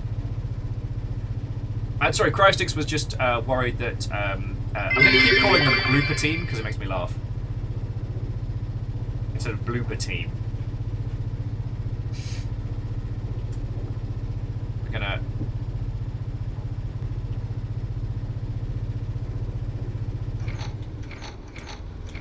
Okay, I can't actually stop the train, so we're just on a rail.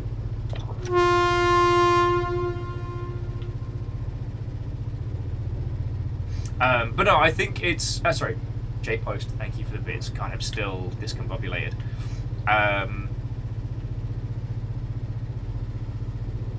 I think it's valid to be concerned about that because, like, there are some insta-fail moments in Silent Hill 2, and translating those into modern QTE nonsense could be messy.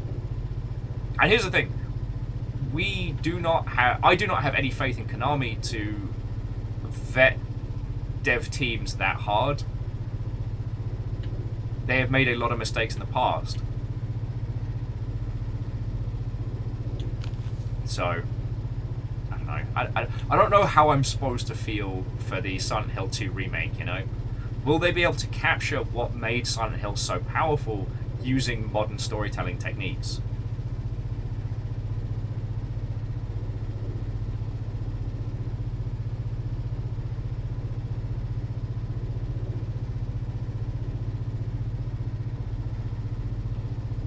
But I do think giving other teams the chance to explore stuff within the space is very smart, very kind of powerful. And it's interesting how hungry we all are for more stuff in Silent Hill. Suffice it that we would forgive Konami for a lot of stuff if they're able to make this work.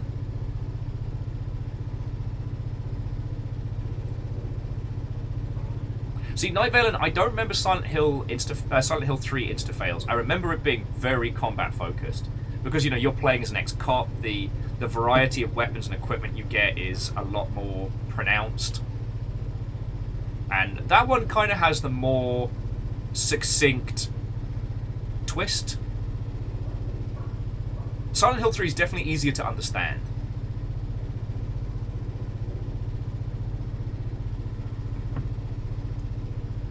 And 4 is a feckin' great mess. Like, you know what? If you've not played Silent Hill 4 or seen it, read the synopsis of the plot and then try and imagine what that video game looks like. Well, this isn't good.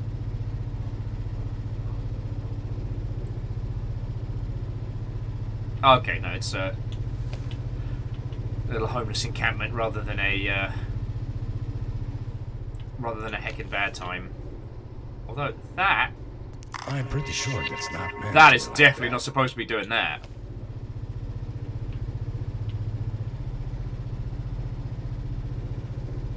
Yeah, the apartment in Silent Hill probably goes for about 5k a month now. Fuck! Yeah, in New York terms, the apartment in Silent Hill is like a fucking steal. Yeah, Silent Hill Downpour with nothing to add. It's sad, but the thing is, we should celebrate the fact that video game horror has moved on a lot since the Silent Hill days, and that sadly it is entirely possible that these will be mostly stinkers. That doesn't mean the end of good horror. It's just it's going to be incredibly hard to live up to the legacy and expectations that they have. And I understand I almost started quoting True Life Consequences there.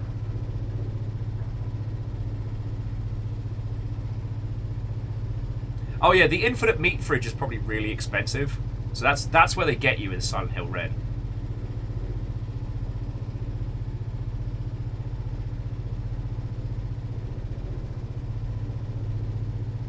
The one I keep thinking about is Clock Tower, though. That one impresses me still.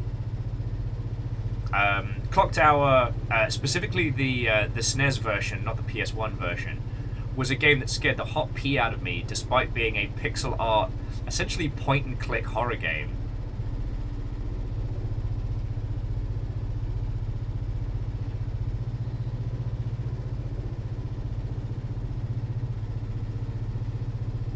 Yeah, Catastros, it might be time to stop clinging to Silent Hill's, frankly, rotting carcass, and move forward. I mean, shit, even PT, which is still heralded as like one of the great stepping stones of modern horror, is old now. And it has been emulated and worked and reworked. Hell, one of the things that's so disappointing with Layers of Fear is that, unlike with PT, if you start going into the guts of it, you find out how disappointing the back-end mechanics are. The first playthrough of Layers of Fear makes you feel that same experience of the anything's possible changing environment, but yeah. Hey, and Jackie, one of my favorite horror games of recent memory is Half-Life Alyx. Like, oh boy.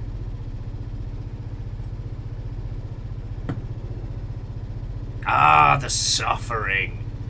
That reminds me of a banger. The suffering was definitely going for the action horror. The kind of the tee up for things like Dead Space and things like that. It's not all bangers, and the suffering's very, very brutal. Combat system means a lot of death and reload, but yeah. God, was it Cold Fear was the one on the tanker? One I'd love to replay for you all was a title, Deep Fear was the SNES, sorry, the Saturn Resident Evil, but in a submarine, which I thought was brilliant. Actually, Caldera, I'm drawing a blank. Does anyone... Oh, I mean, if you want to Google this, that's fine. Because Caldera's saying, was Silent Hill For the Room... Wasn't that supposed to be a Silent Hill game? It wasn't supposed to be a Silent Hill game, but it got changed due to corporate shenanigans. That sounds right. You know, there was a time when Konami knew how to make smart business decisions, and that is a smart decision. At a time where there was no indie market, like, an independent horror game could really struggle, especially if it was nuanced, but put Silent Hill label on it and you've got a banger. Which is a practice we've seen throughout gaming. I mean, let us remember, Mario Bros. 2 was originally a completely different video game. That's a cave-in.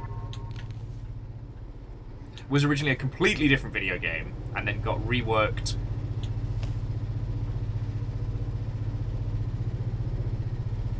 Star Fox Adventures.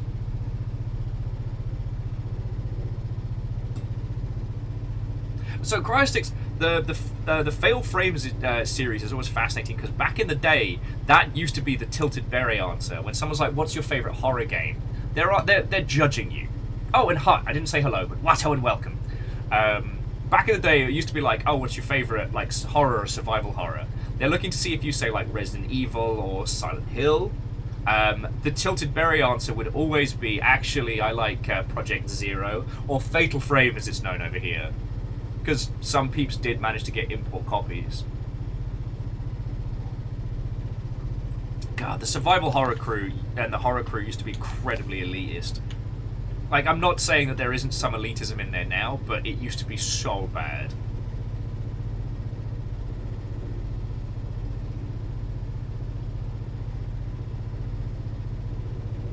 God. I just keep thinking that... Oh, sorry. If we hadn't had Star Fox Adventures not do as well, we may never have gotten Sea of Thieves. Yeah, shocking, I know, but gamers being elitist, it's more likely than you think. Things are better now because, you know, there's a much more readily available flow of information. You can watch a video documentary on just about everything on YouTube and through Internet Archives and abandonware sites and stuff like that. Even the lost games are accessible to an extent. There's still a few gaps, things like Eternal Darkness. I don't know why I had to do a little dance to remember that. And Eternal Darkness was instrumental for a lot of reasons. When we're talking about meta-narrative stuff, like, it was one of the stepping stones for that. God. But being a GameCube game with a limited release that became incredibly coveted, it's a hard one to find.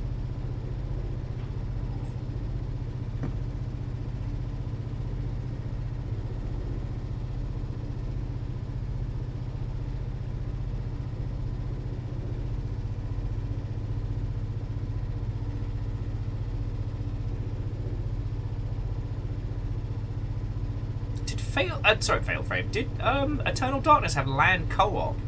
Feckin' hell. I had no idea.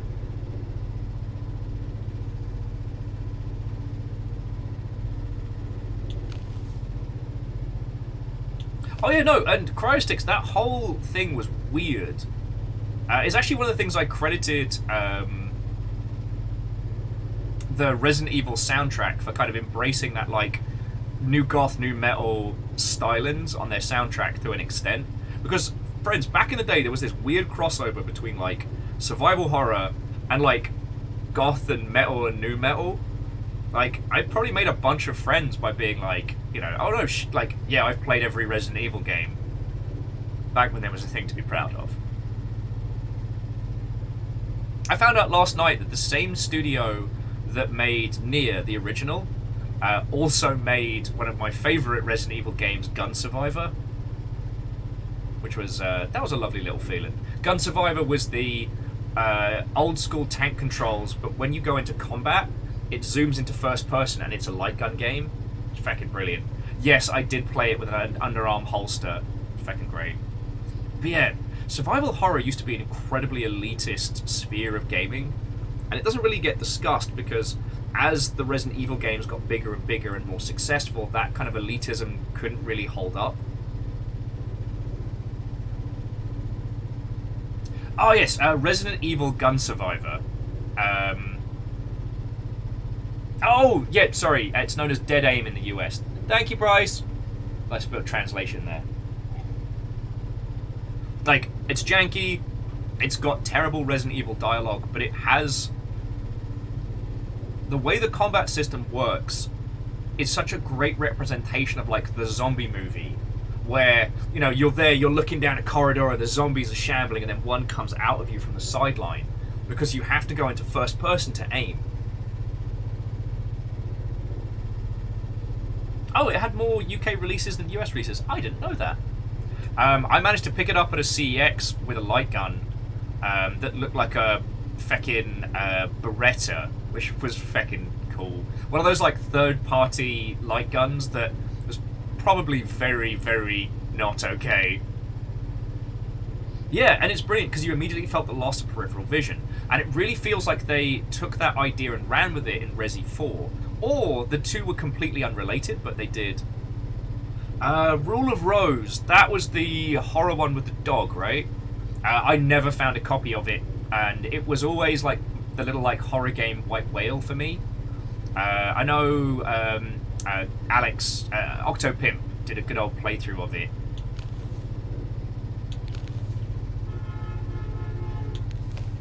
I'm not sure if that was in-game or out-of-game.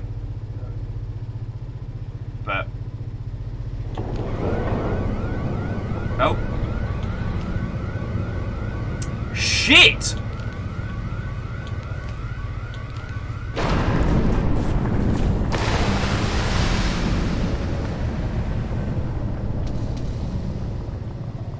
Well, train's fucked!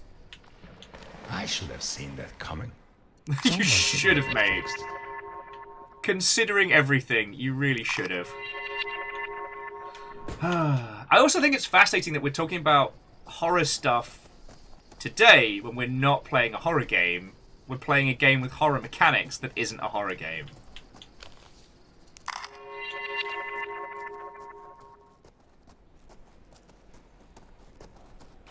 Must be careful not to go too deep. Bryce was saying Dead Aim Gun Survivor 2 was actually this year's spooky playthrough for me. Interesting.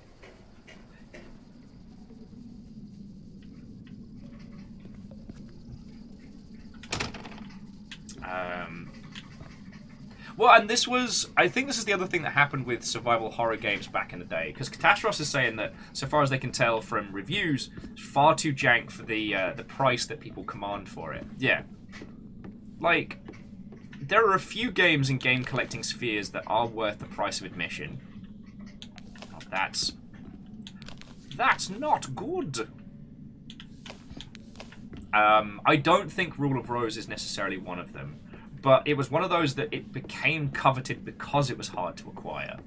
And because it did a lot of things very, very different that we've seen other titles have handled much better since, you know?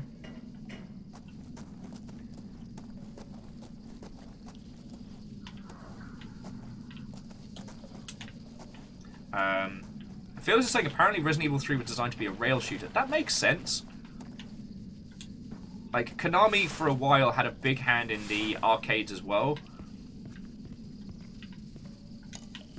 Stole the key. I had a big hand in the arcades as well, and probably would have been creating some additional stuff. Wait, Atogi isn't... Wait, was Atogi the action game? Was that the other one? I forget.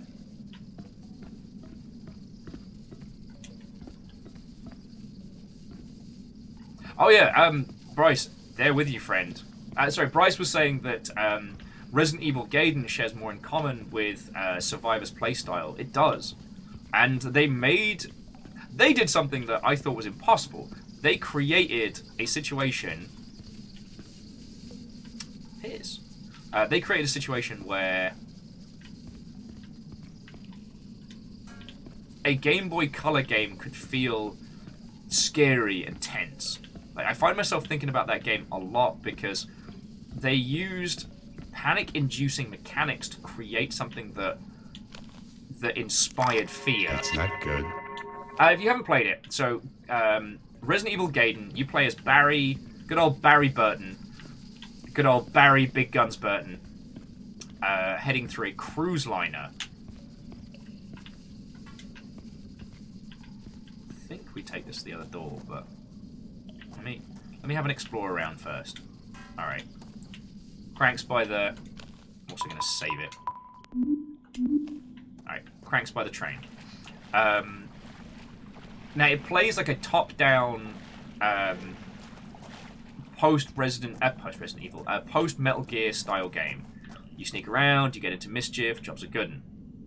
The combat system is essentially you have the WarioWare style aiming reticle zipping back and forward. You have to tap fire on the zombies as they're coming towards you.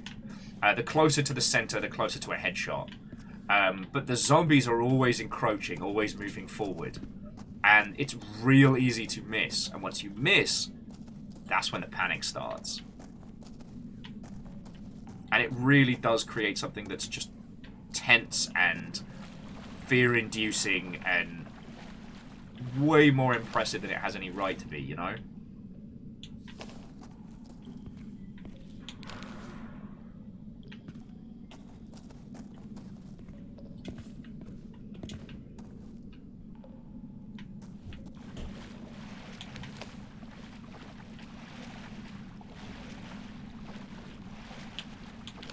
Okay, and to answer the question from earlier, according to Fearless, the goal with Resident Evil 4 was to create a side game rather than a full-on Silent Hill named experience.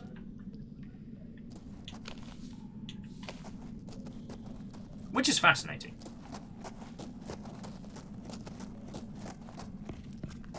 But yeah, I do remember the elitism back in the day when it came to survival horror games, which one you'd cleared and how well you'd done.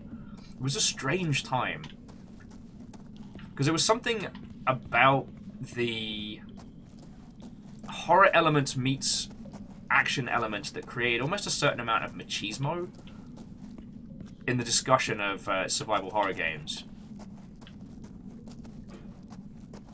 Back in the day, it did used to be very much about which games have you finished, which games have you cleared. That was a big, big part of the discussion. Alright, we're at 2 cranks.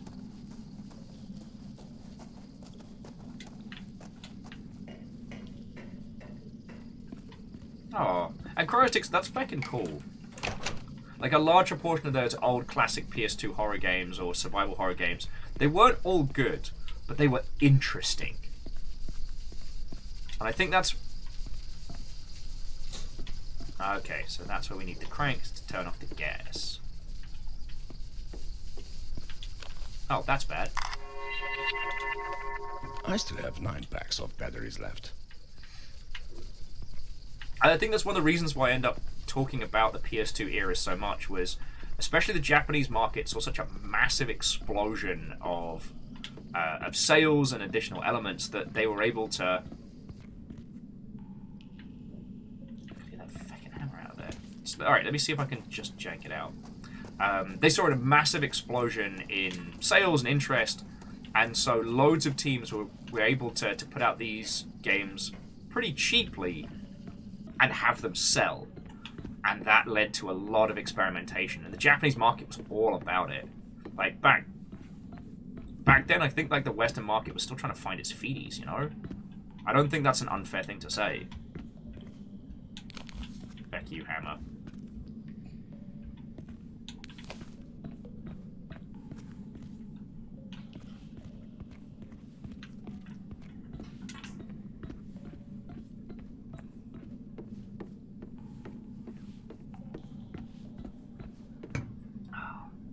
Back when games were advanced and cheap enough to be wild.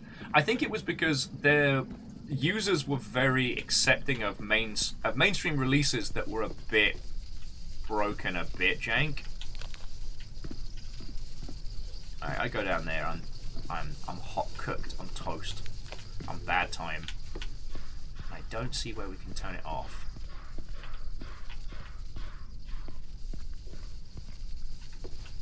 Oh, here we go. Woohoo! Well, so Bryce, it is worth saying that there were still those kind of data-driven decisions being made in business. Like, we still saw those. It's just, it was viable to release a title and not make those kind of decisions. Excuse me? So rude. So rude. I mean, right now, we're very much, from a consumer standpoint, we're living in a golden age. Like, any kind of title you can think of, boosh, it's pretty much available. And for those that aren't, like... Okay.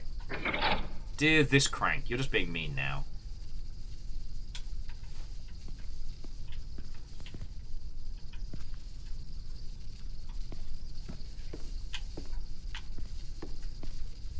The problem is more in the developer's corner now than the other way, because the flip side of the PS2 era was that a lot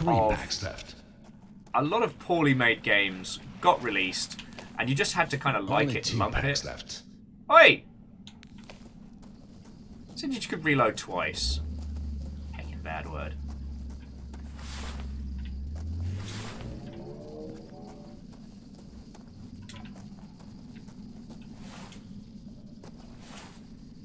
So, when it comes to budgeting for video games now, like, it's more on the devs to try and come up with something that is cost effective, because there isn't the same guarantee of units. I don't know. I'm trying to think of a good way to phrase it. Like, not all of the experimental stuff we got during the PS2 era was good. I'm not saying that they were all terrible and bad and should be hated. I wouldn't describe them as shovelware in the slightest. There we go. Woo! Bum, ba-dum, ba-dum, bum. Sorry, yeah, I wouldn't describe them as pure shovelware or otherwise, but, you know, there is a lot of bad stuff. And I don't mind us talking about the good that comes out of it. It's just, I don't know. I don't think the video games industry gets enough credit right now for how much great shit has been put out.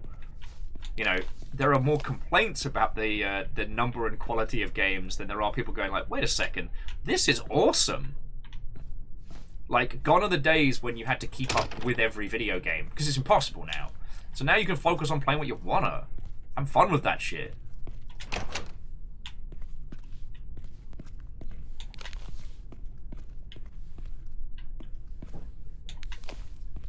Oh, buttons. Fucking love buttons. Oh.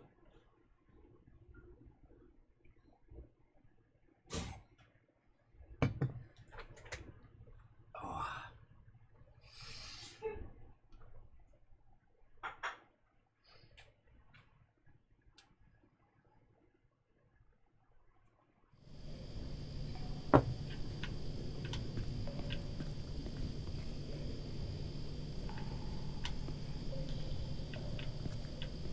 sometimes take pictures of broken shit.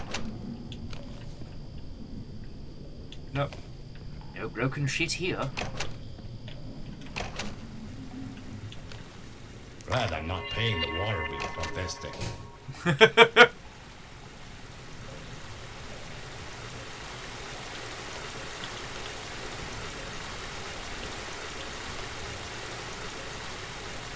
Also, I do feel that like Stalkers and Bloodlines and things like that are a very, very different kettle of monkeys. Bloodlines was an overreach, and Stalker was an inexperienced team that wanted to do something very Someone will need specific. to call that Leo. Ah, I know you. I know you! Sorry, me and this tiny train, we're old friends. Alright. That's bad.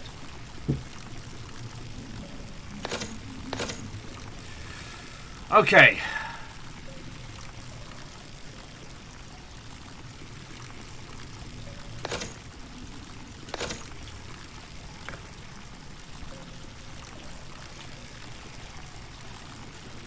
So somehow we've got to work out which buttons to open for the control unit. To get this whole ruddy thing working?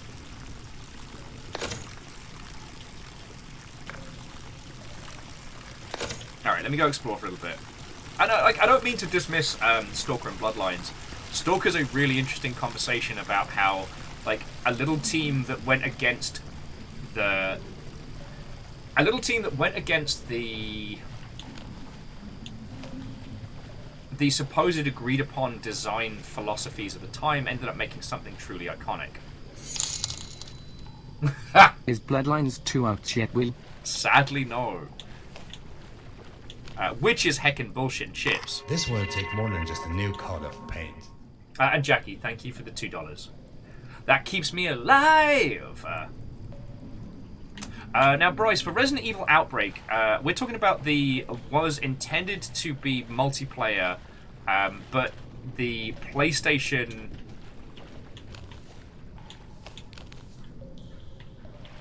The PlayStation Online infrastructure was just not feckin' ready for it, resulting in it being a really janky single-player experience.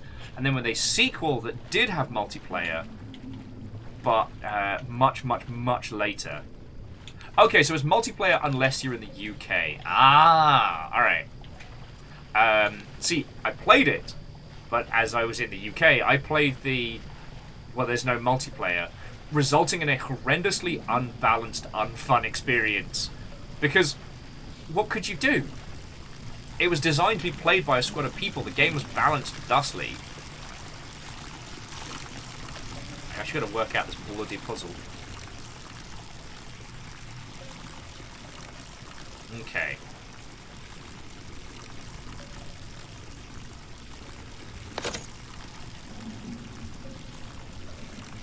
So we need the green light, which I think is A1?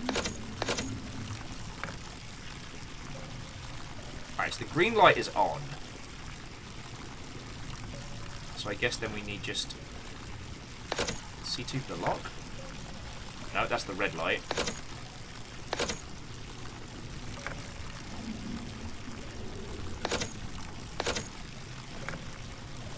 I will brute force you! No!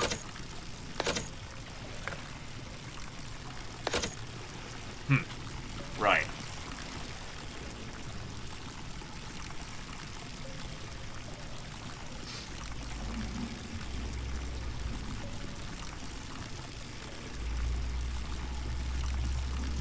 Moose was wondering how much of the plans to roll out the newer World of Darkness stuff has been arranged around the Bloodlines 2 delay. I would say that Paradox is probably keeping those two exceedingly separate. Mainly so that one isn't reliant on the other, but if one fails, the other's not janked and vice versa. And Bryce, I'm with you there. I do miss that, like, retro game store, like, going in, picking up a few jank games, and one you know you're going to love, and then coming back and trying them. It's actually where a large proportion of my games literacy came from, was having a big old chunky paycheck and being able to... Alright, so... Control unit is M, so it should be A2 to open. Right?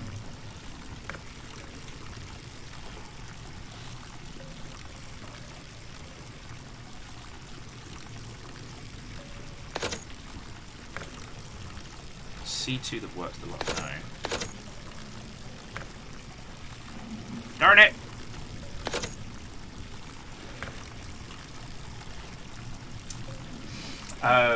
Yeah, I do miss those days. So things like Drakengard and stuff like that, those were lucky finds for me. Nier was one that I was stalking for a while. I think I even pre-ordered that, but mainly because I was very, very intrigued by it. I didn't even know about the way they styled the dungeons and shit like that. It was a wonderful find. And the game that Cryostix was talking about earlier called The Suffering, that was another like random dice roll that was very scary in its opening and then did a good job of kind of like escalation of horror. God, the amount of Shinji Mikami games that are pretty much in that whole...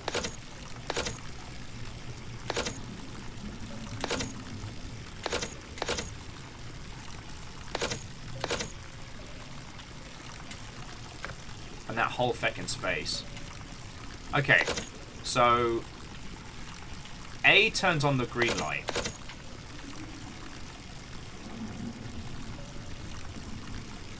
So A2 should open to the control unit, right?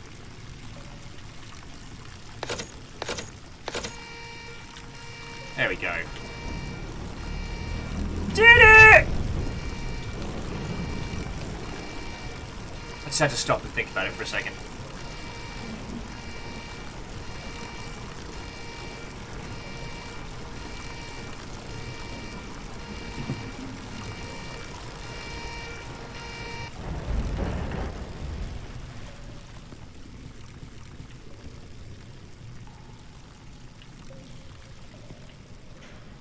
Oh, found another note. That crazy Robin guy was finally something. Fired. I can't believe they let him work here for this many years. I constantly think about the huge problem caused to our freshwater systems. Not sure who will keep those Bergman tunnels in check now.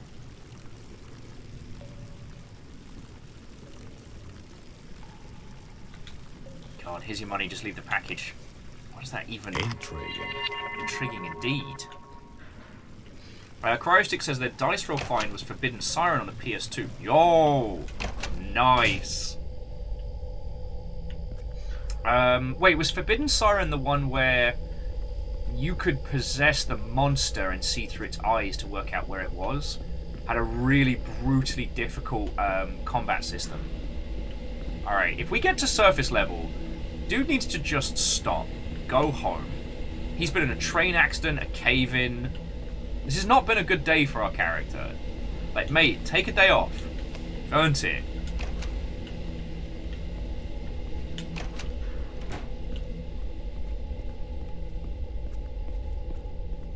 Yeah, see, Forbidden Siren is one of those games that, again, I don't think is good. But it's fascinating because they tried things that are super weird and strange and interesting that other people just haven't. Hookshot, you're a cool hallway. Takes one to know one. Boof! How are you doing, friend? We're just talking about kind of like the PS...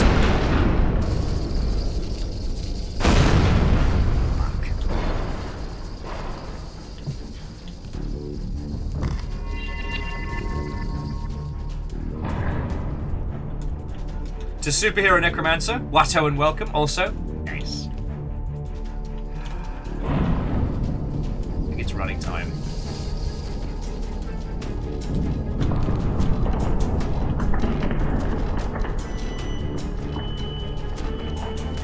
Okay. It's not running time. Oh. Oh, it was definitely running time.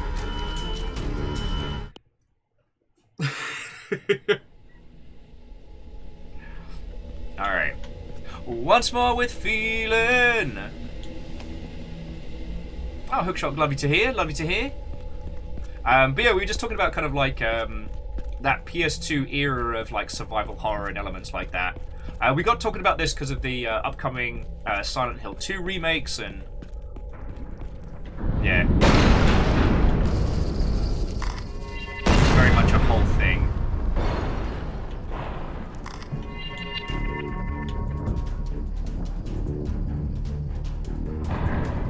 Oh yeah. I don't know about you, Hookshot, but the amount of horror games that I was left with unsupervised because it's a video game and they don't count. Oh.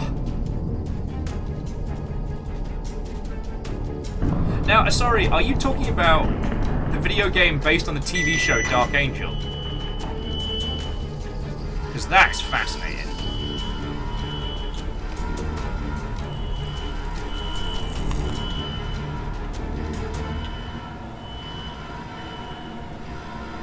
That's bad! How is everything in this fucking town falling apart?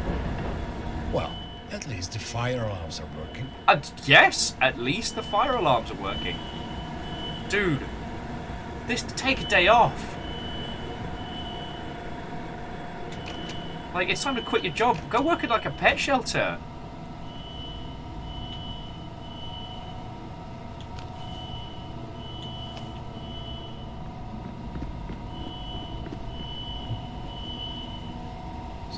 Fuck out of here. At least the fire alarm is OSHA approved. But yeah, what we were saying earlier was just that PS2 era, especially when it came to horror and survival horror, was such a wonderfully weird, experimental time. Yeah, let me guess. Oh, I do have an orange card. Hang on, let me go explore so I don't miss plot.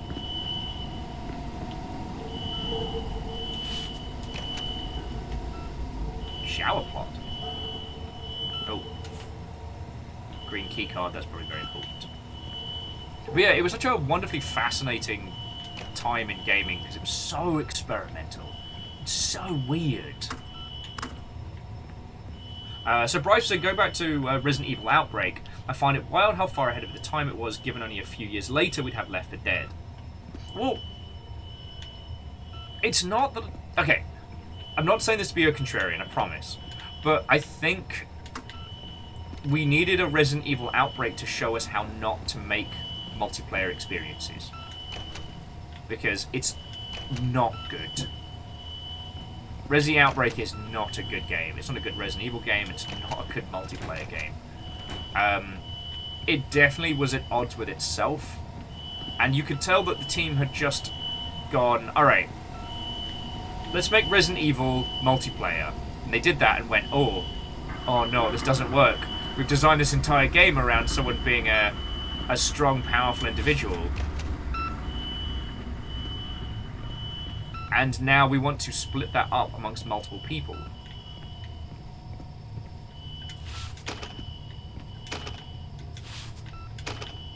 Okay, so I still need an orange card. It's just those other doors were open. Alright.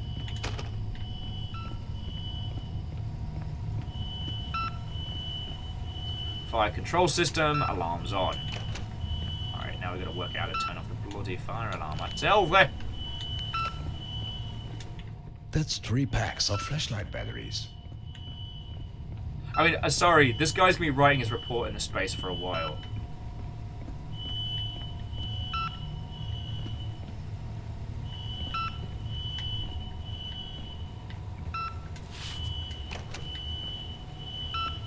So Bryce is saying where the opinion differs is that they're split... Oh, we've got the green card so we can head into the control room.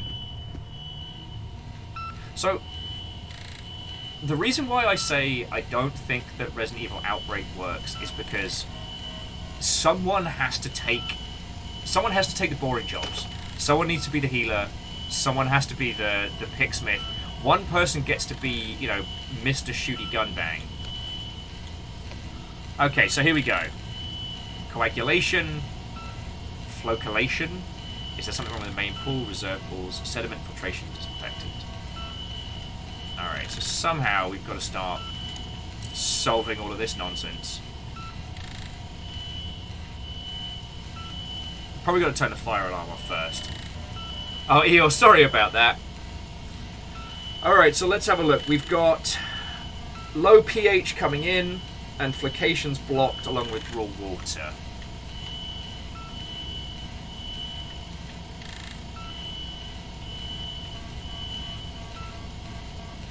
Alright, so we have a lot to try and fix.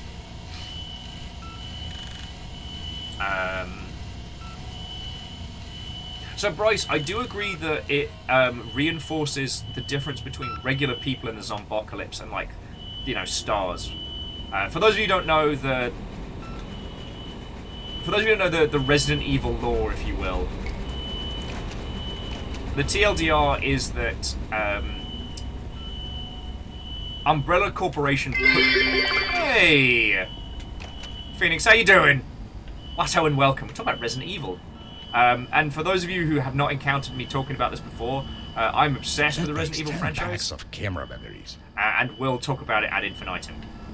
The TLDR being thematically, the STARS team were all specialists hired by the Raccoon City Police Department to be a special team for rescuing people in the mountains and stuff like that.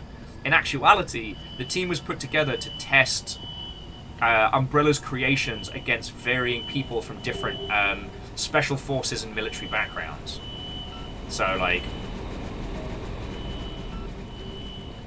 Alright, well, raw water's not coming in, so we should change that. And so, yeah, Resident Evil Outbreak was a multiplayer co-op Resident Evil game on the PlayStation that was designed to be like, let's all survive these Resident Evil scenarios together. The reason why I don't think it worked is that it separated a lot of the Resident Evil abilities out amongst the characters. And that meant that one person got to be the cool, shooty, gunbang person. Four But then packs of flashlight batteries. someone was basically just an on-hand botanist. One person was just a lock-picking specialist. And it meant that the action was always... that the action was mostly one person's to have. Alright, can you give my keycard to Victor? You won that damn beer game. I'll pay you, I promise. I hope you don't flush my keycard yet. Why Superhero Necromancer? You've heard of them. We are talking about Umbrella Corporation, the superhero good guys who do nothing wrong, stopping varying terrorists from unleashing zombie apocalypse across the world. How did you know?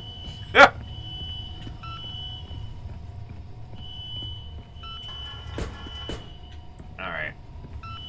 Well, let's see if we can get the fire alarm turned off first. And Sean, how are you doing, friend? Watto and welcome. Come on in, come on in.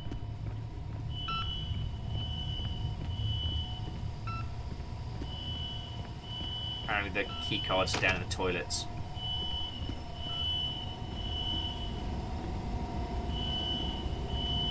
Honestly, Miljovovic is an on-hand botanist. If anyone could do it, she's been a monster hunter, zombie slayer. Alright. Check the shitter.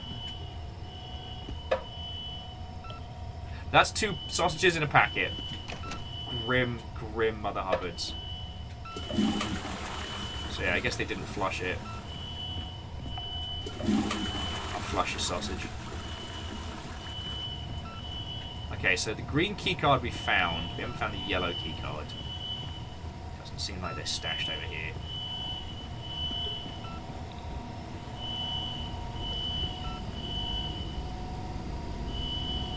Where's the fire alarm control again? Is it over this way? Oh, no, it's up that way. Sorry!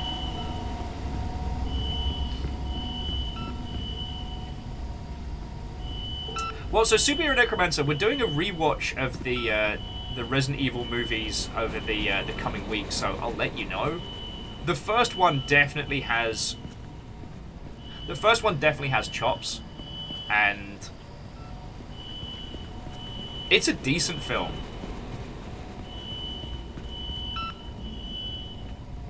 It's one of the few examples, outside of, I guess, like Mortal Kombat and stuff like that, of a film doing so well as to influence the source material.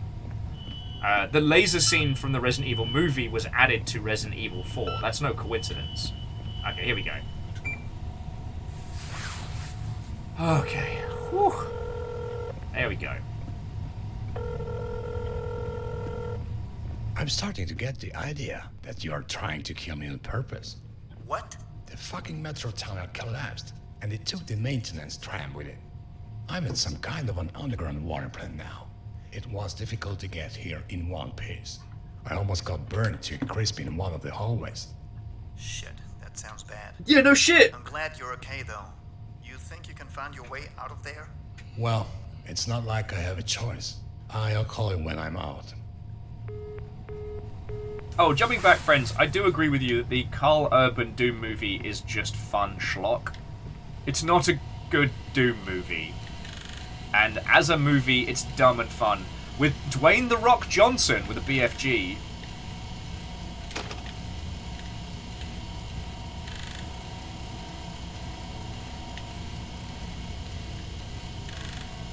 And Eeyore, I'll wholeheartedly agree. The thing about having watched as many of Mila Jovovich's film... God, sorry, forgive my pronunciations.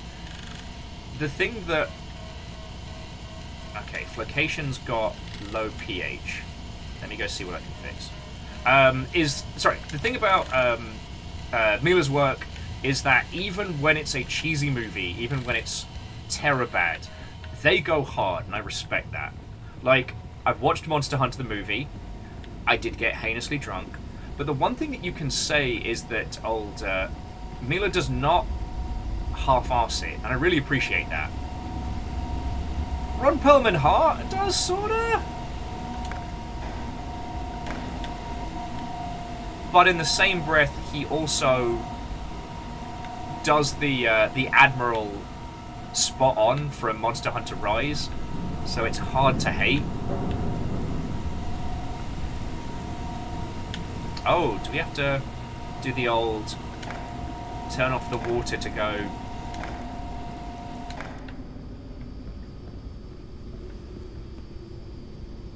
Turn off the water to drain things deep down here? No? No, we're told no fishing. Well, that hasn't helped us at all.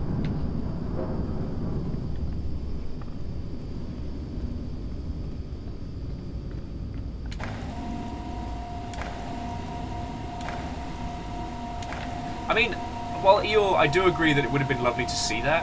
I think we're reaching a point now where we have enough cool and interesting people that a Neuromancer movie could absolutely slap with a proper good diverse cast.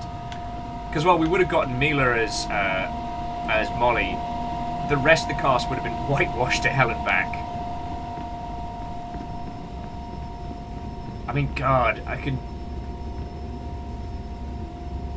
cannot imagine a 90s version of Neuromancer not completely cutting like the Dub Warriors.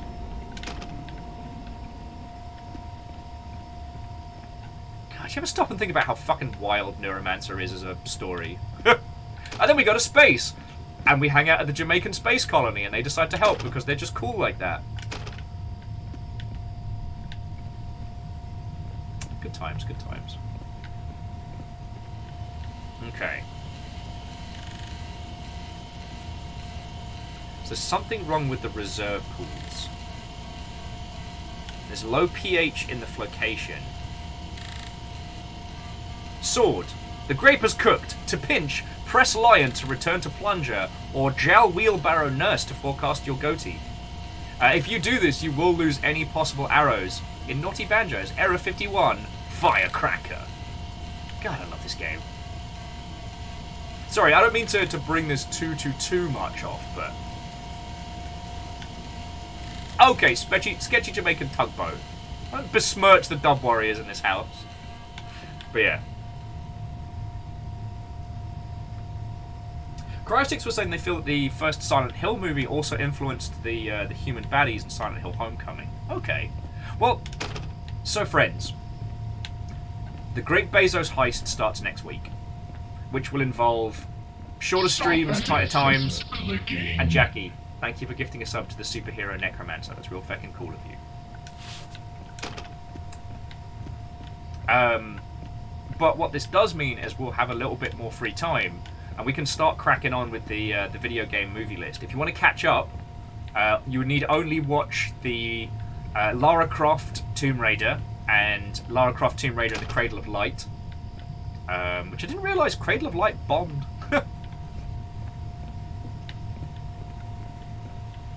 There may be some Stellaris, Jackie. There may be.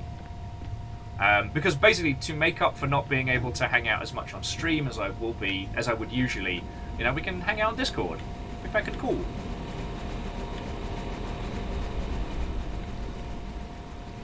Warm water's coming in. Something wrong in filtration. There's a key or something I'm missing. Sorry. But that does mean that we can do some group watch parties of some of these video game movies, because especially with like the Silent Hill films, I don't remember them. Like, I remember Sean Bean's in it, good old Borrabine, and that is about all I recall. Borrabine and a lot of chicken wire and a lot of red lights. Oh, Catastros, have a lovely rest of your day, friend. It's always lovely chatting with you. To be continued.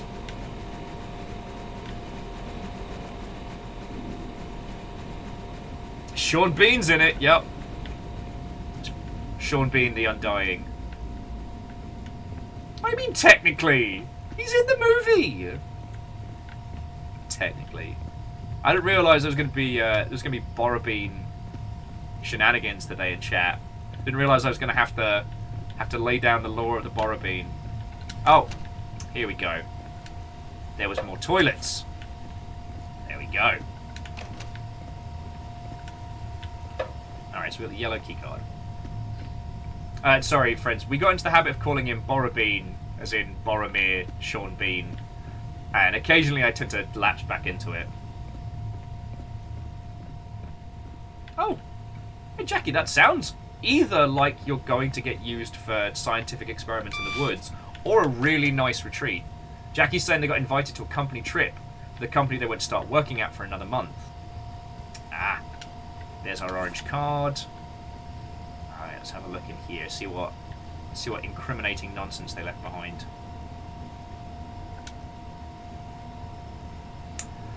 Okay, so here we go.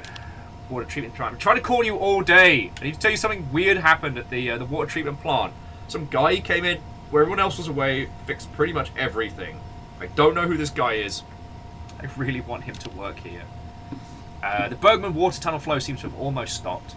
We might need to start taking water from the reserve pool, but we need to change the settings to get it to work. I'm not sure what happens in the tunnel, but I know we have to do something because it's not how it works in Bergman. Let's see what the situation is in the tunnels. Discount on beer. Don't know what the boss is thinking, but I don't think it's a very good idea trying to try hiding our little water problem. The large Apterius? Oh, thank you kindly for the follow. Righto and welcome.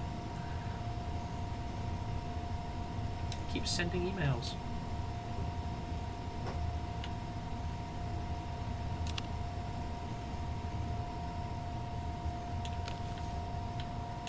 Ah, and a key. There we go. Alright. Always check the stuff drawers. I have 5 packs of flashlight batteries now. Have a drawer just for pizza?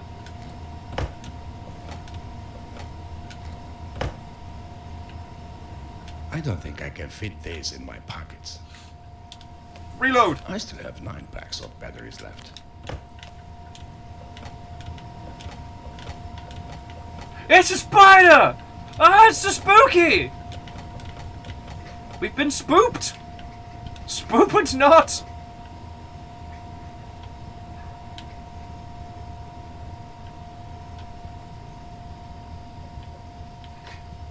Oh yeah, but we did get the orange key card, so that opens up a bunch of doors.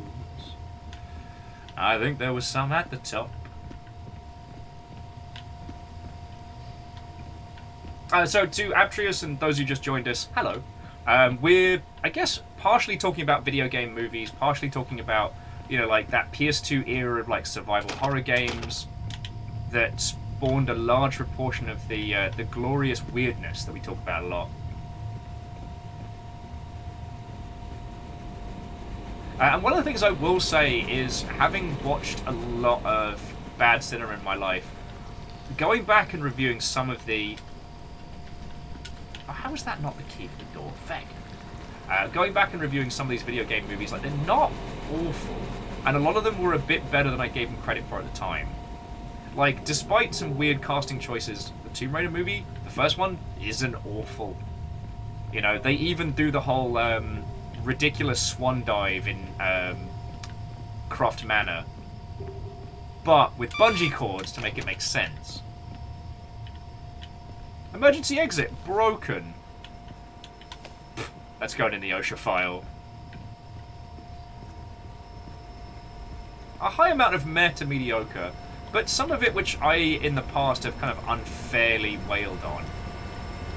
So there's some raw water. Alright, here we go. Aptrius says there should be an INFRA movie. Okay, I'm not dissing, but I think this is one of those ones that only really works as a game. The experience of it is so methodical and engaging.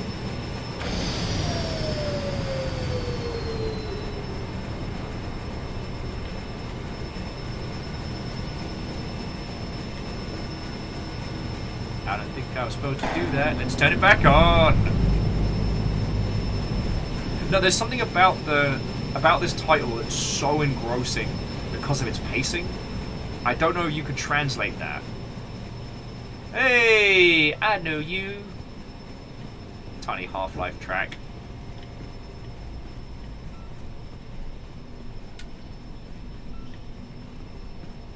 Bryce says, ye old Mario movie. Okay, up until very recently, I was still not prepared to give the Mario Brothers movie a break for being fucking terrible.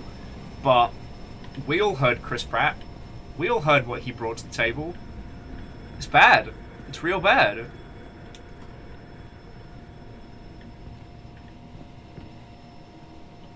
In the words of Abraham Lincoln, he doesn't give a fuck. And I realized that I would much rather have... any more of this. I would much rather have the weird cyberpunk mess that is the Mario Brothers movie. I would much rather have that again than I would It's-a-me, a Mario.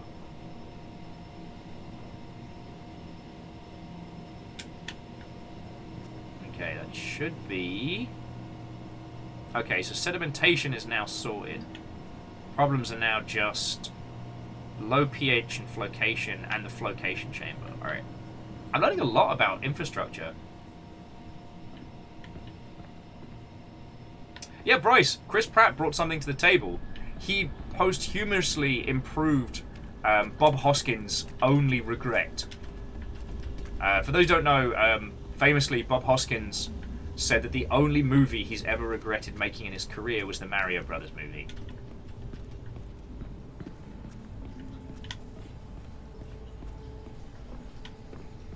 And you know what? I understand and respect that now.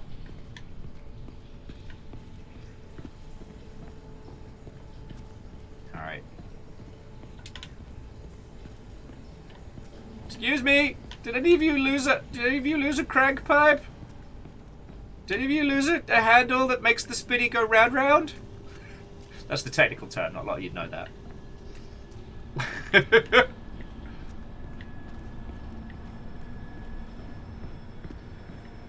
So currently the live action adaptations of the Mario Brothers goes...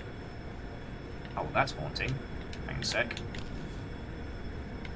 How is that not recording worthy?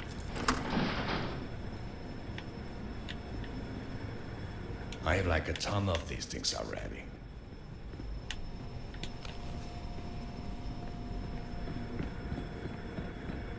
Okay, broken train's got to be something to record.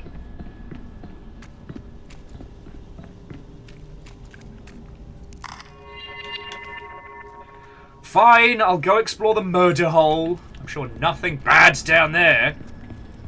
Although again, this is This is a game with no horror elements in. So we're just tracing either paint or a corpse. Ah, here we go. The flocation sedimentation, which was what we needed to find. There were no spoops, only victories. Okay, and Bryce, I will agree with you. Bob Hoskins does a great Mario, despite being in a weird movie that isn't a Mario movie. But it does go Mario Brothers Super Show, Bob Hoskins Mario, anyone else who's ever said it's a me Mario, and then Chris Pratt. God. I don't know if his intention was to make everybody else feel better, but he certainly did.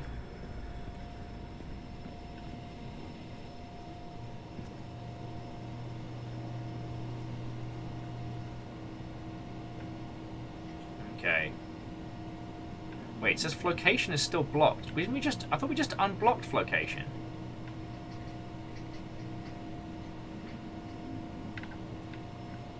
Was that not where I was just at?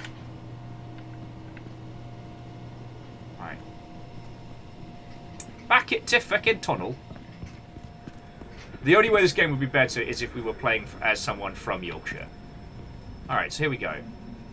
Oh no, this is the... okay, so this is flocation into filtration and sedimentation. So we've still got to find flocation. Alright.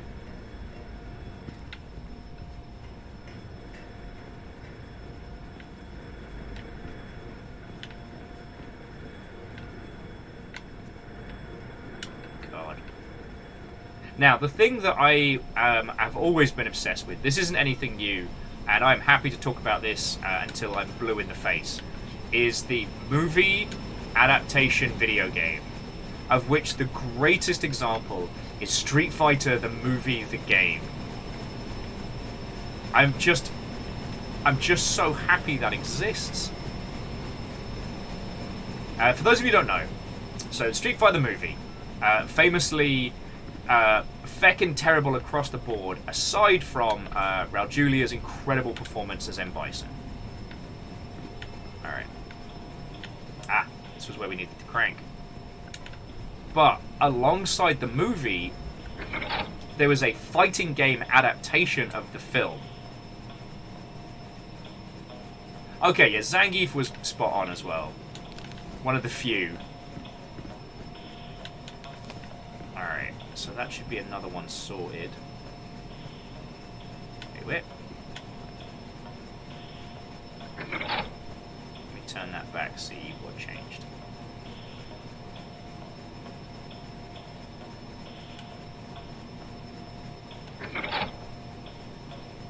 Oh, this is one of the exit pipes, I think.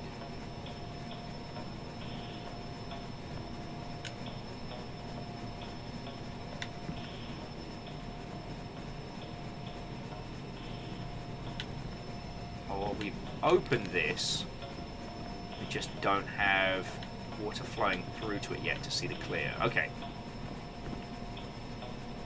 Don't drain the sewer pipe into the raw water or the flocation pool, at least not when they are in use. Removed valve just in case.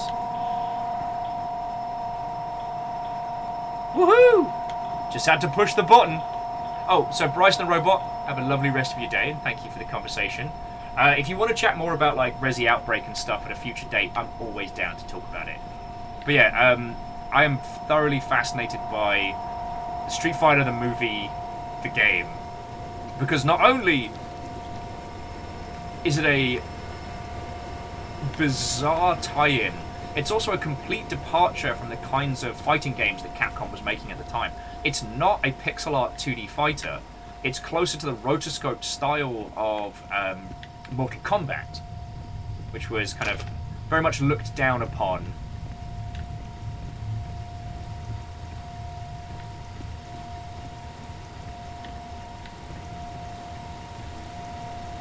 Now, the Mortal Kombat 1 movie is spot on, and that's one of those games I will defend. Alright, so there's D2 flocation.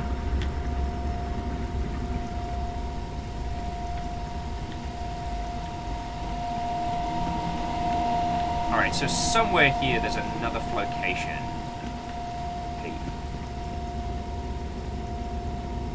Salem says it's digitized 2D fighters with awkward sprites, just pasted over regular Street Fighter mechanics.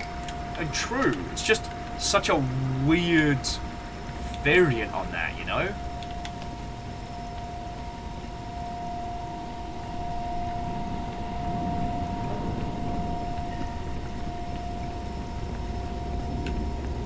And also, the Mortal Kombat movie is another example of the adaptation being so successful as to influence the source material.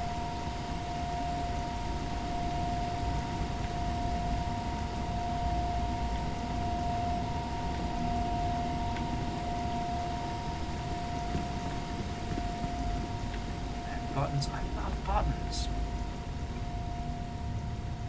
Alright, let's check the control room. There's something I'm missing here.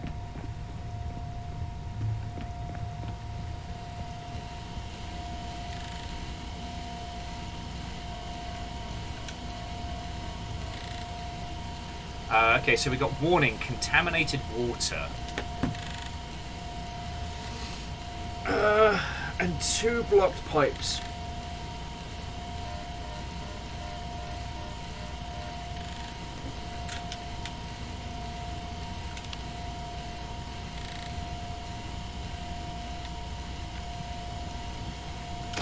I always forget that the new Mortal Kombat thing was a movie and not a series. Don't ask me why.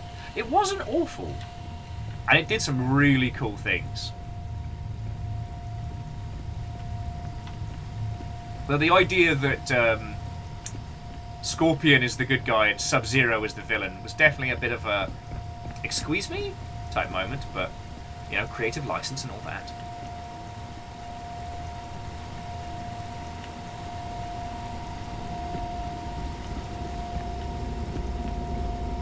So whatever's coming through is...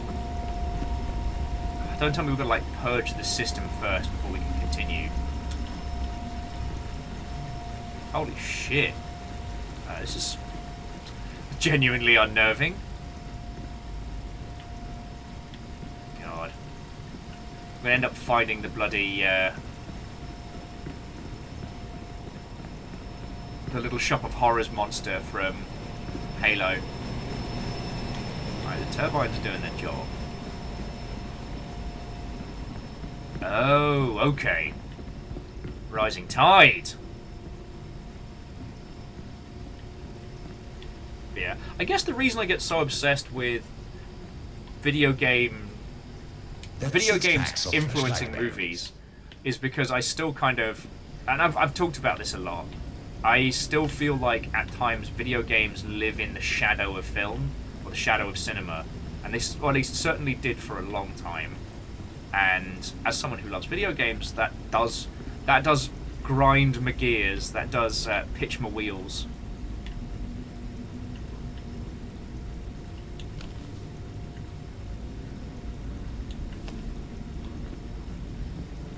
Alright, so I guess we gotta fill up this place. Oh, sorry for the spinning.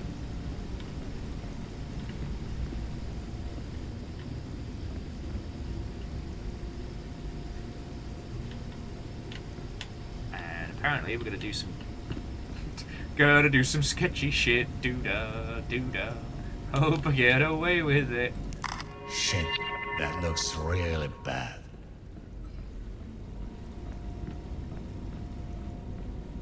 Oh, Apteros was just saying you can get further if you hug the pipe. Great minds! Although I believe the full quote is, well, great minds think alike, idiots never differ. Whose duck is this?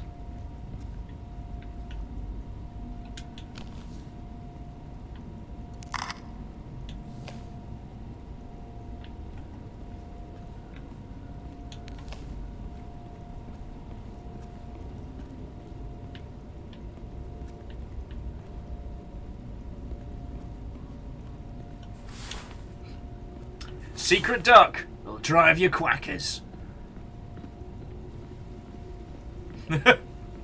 I'm not going to try and pronounce that word because I have butchered it multiple times, but yes, the genuine fear that somewhere, at some time, a duck is watching you, and it knows what you did. I'm afraid of a duck. I'm afraid of another duck.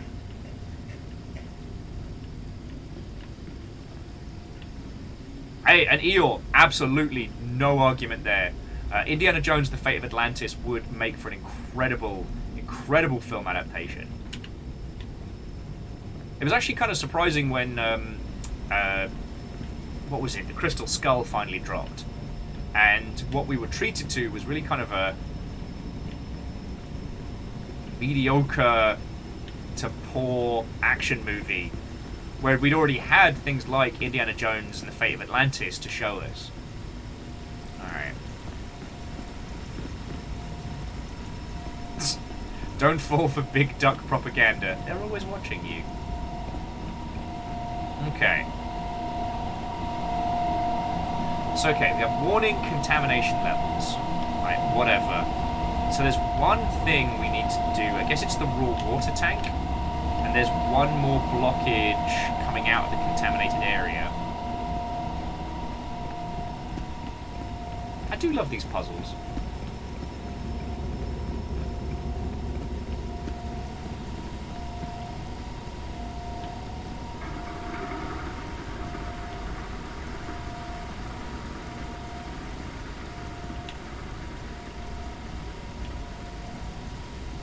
You know, I hadn't considered it like that, Eel, but that's an interesting way to look at the Indiana Jones series, and the good movies definitely fit that.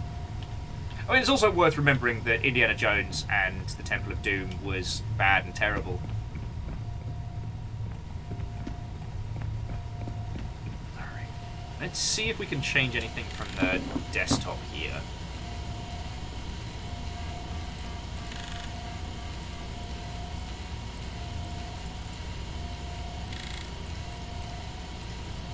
Okay. So there doesn't appear to be anything we can control. This is just letting us know. Which means that there's 2 pipes that I'm missing. Okay.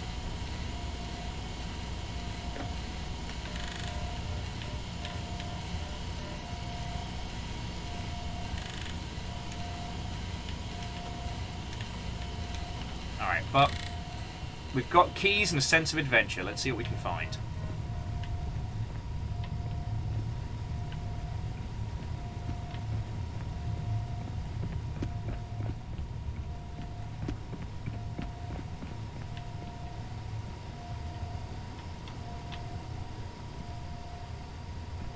But yeah, friends, if you haven't had the chance to play it, Indiana Jones and the Fate of Atlantis is still a cracking point-and-click adventure, and one of the better Indiana Jones stories.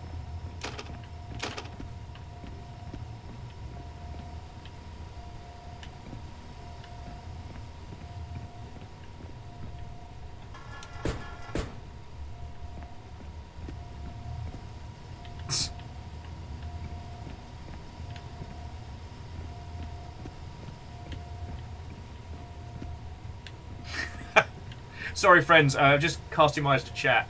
Someone is trying to scam Jackie Foxbutt at the moment under the name Gary Valve, you know, Gary from Valve, informing them, and I quote, there's been a fraudulent transaction on Steam, but they need to contact Gary Valve directly and tell them their details so they can get it sorted. I mean, he is Gary from Valve. Don't give him any information.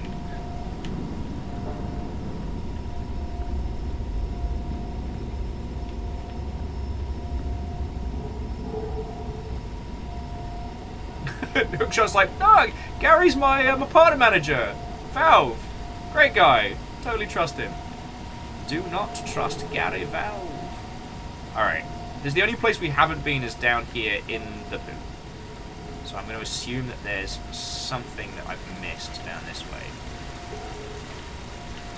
Fuck. Should have seen that happen.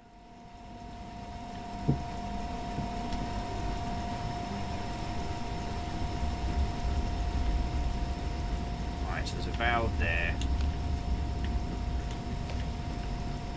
I've got to remember to save it a little bit more. Definitely before going towards water. Again, sorry for the spin to win here. Just going to try and get that photo again. Shit, that looks really bad. Alright, we know there's a valve there, but we don't know when we need it yet, so we can leave it for now.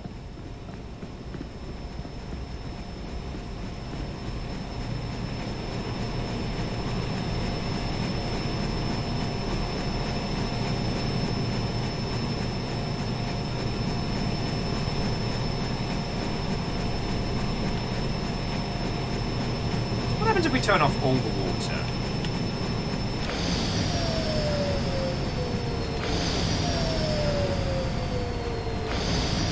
I wonder if that clears the contamination.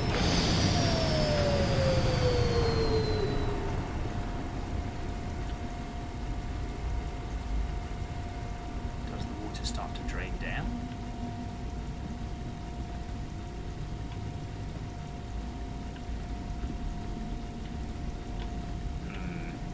That doesn't seem like I made the right call there. No alarms have started blaring, so we'll see how that is. There's a control room around here, I can check everything. Because I have a feeling the switch being about, like, don't turn this on while the raw sewage is in play. Ah, okay.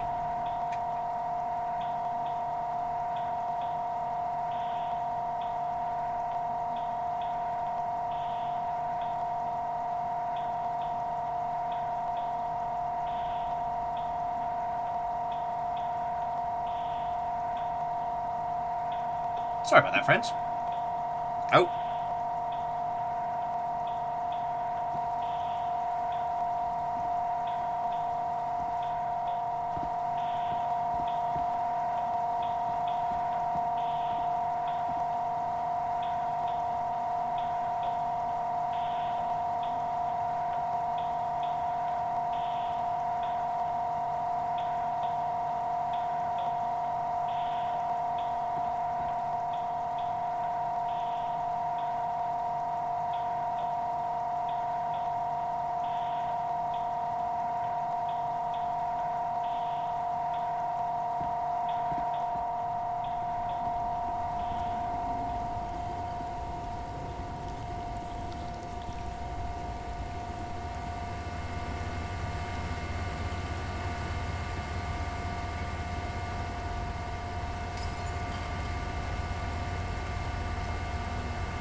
So what I said was I should probably move the mute button and the panic button to not be right next to each other.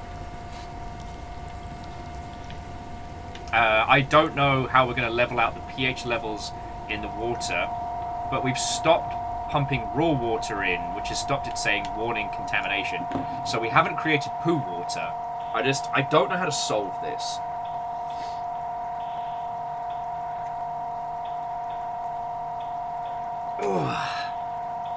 And I was chortling at the fact that Jackie got a friend request from Gary Valve. I didn't even spell Gabe right. It's not even good!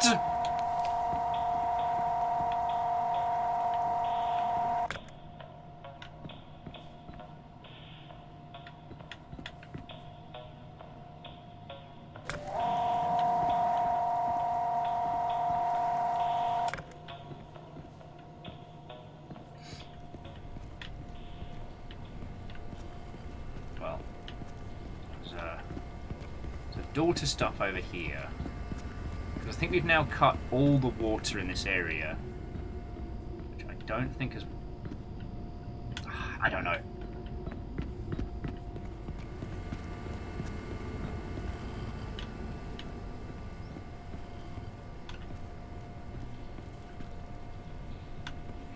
Hookshot says they got contacted by a publisher middle manager, someone who connects you with publishers and takes a cut.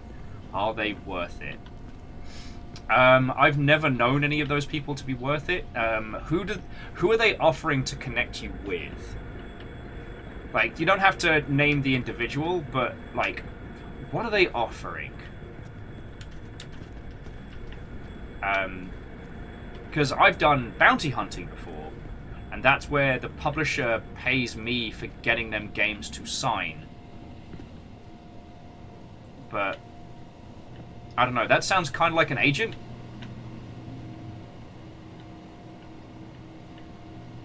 Give us I don't think I can fit this in my pockets. give I us the still have deets 9 that you packs can. of batteries left.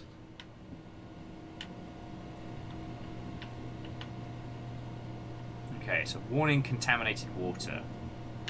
I just said low pH a second ago.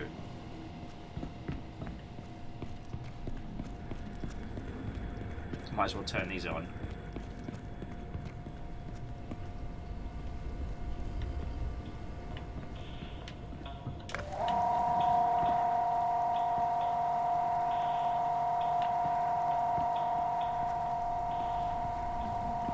Because with those hookshot, like, there may be people in the industry who have the connections to help you cut through the tape, but yeah, I want to know more about what they are offering.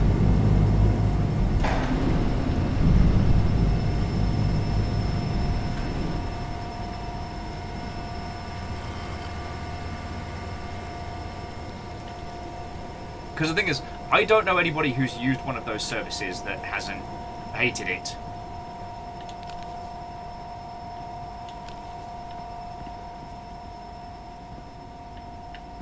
Exploring all the tiny parts of this weird, strange water plant. I am definitely... Oh, okay, so it's another place to find the valve. So the valve is an important piece. Alright. So we did need to get that whole thing going. Oh, what's up here? Is this the key to our victory?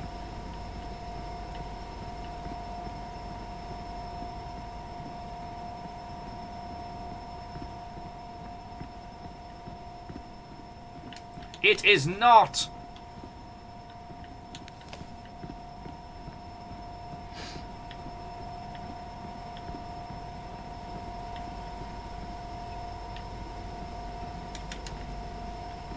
What is your purpose?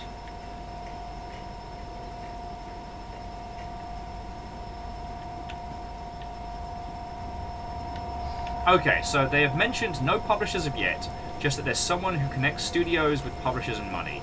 Their LinkedIn has them doing biz dev for many different studios over the last many years. This venture of theirs looks new, and that's all I got.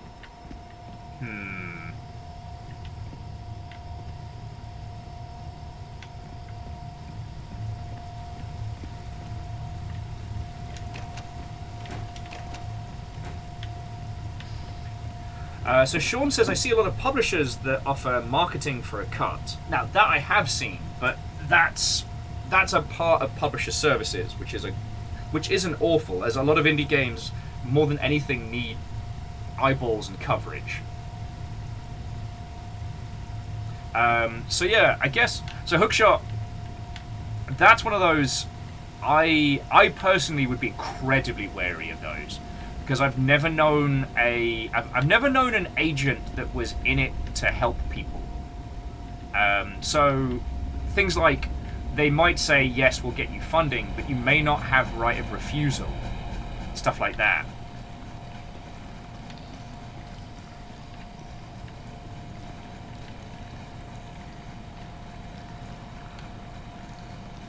Okay. So. Okay. One of these is the raw water pump. So we have to turn off whichever one leads the raw water into the contaminated area.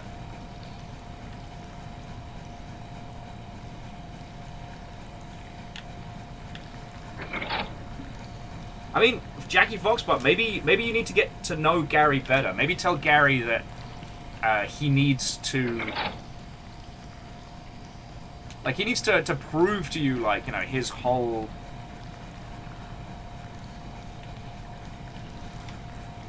his entire bit.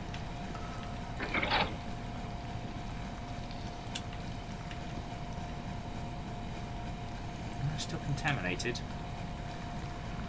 Disinfection's not working. There's some blockage going into the raw water pool. Alright, you know what? I'm going to head back to the control room. There was like a flow chart to work through. But yeah, so things that I've encountered with... Oh, and to Valiant Steed, Watto and welcome. Come on in. We're just about to start talking about agents and video game publishing. So, I've not encountered anyone who's offered to be an agent in the video gaming space. But I would say that if that person had access to reliable, repeatable funding for video games, they'd be using it for a different means. You know what I mean? When I've encountered agents in other spaces, they tend to either work on a percentage, a monthly retainer, and so... If disinfection isn't working, have you tried that infection? How long have you been sitting on that one, Vanderbeest? Vanderbeest, thank you for the 200. Thank you for the joke. So yeah, so the right of refusal, what that means is that if your agent gets you a bunch of publishing deals, so the agent says, right, I will legally find you a publishing deal, and then they go off and they find one that is brutal and aggressive and costs you the IP and stuff like that. If you don't have right of refusal, you may just have to take that deal. So it may be a case of it's not just taking the best deal, it's taking any deal that you are given.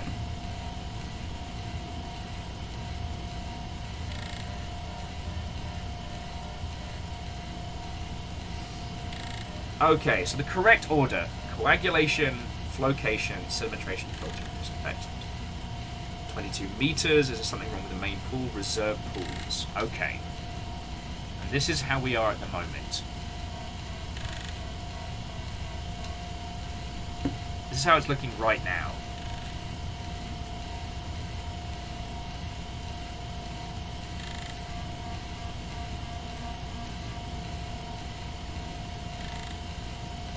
Flocate my raw water, man.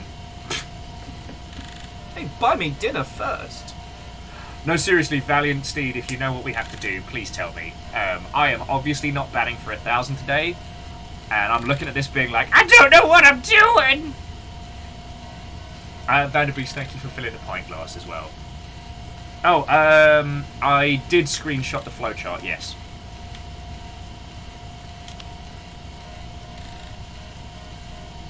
So yeah, so hookshot with that one, that raises a lot of warning bells. Again, it does depend on who the person is, and they may be valid, because there are a handful of people in the industry that I would love for you to work with who are very good at making business happen.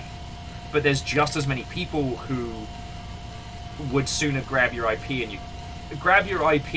and leave you with fuck all. You know what I mean?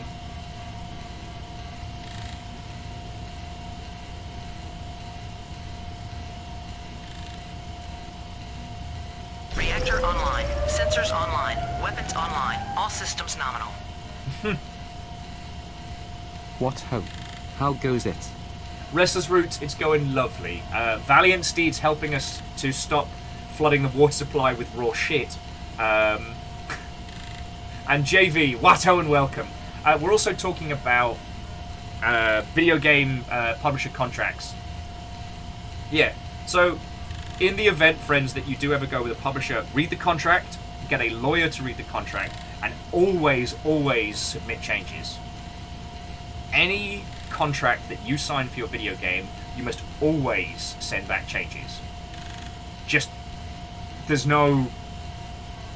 If you are sending back a contract without, then you are playing wrong and you will probably get screwed in one way or t'other.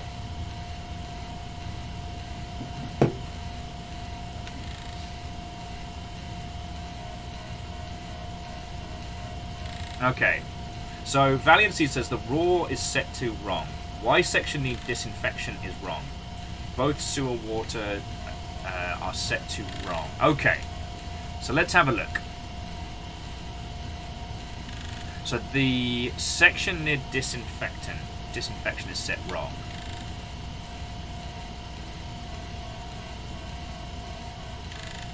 Why section near disinfection?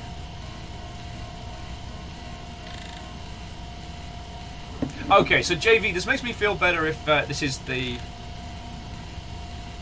the Y split.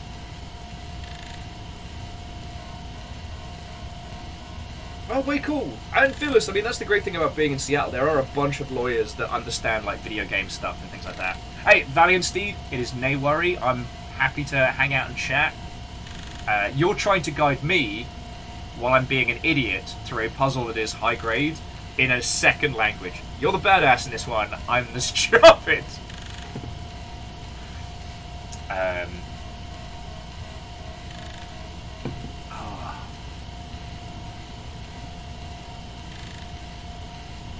But yeah, the last time I was looking at some full-time contract stuff, like, the scary stuff was, one, no right of refusal, and two, like, failure to deliver results in transfer of IP rather than just give us the money back.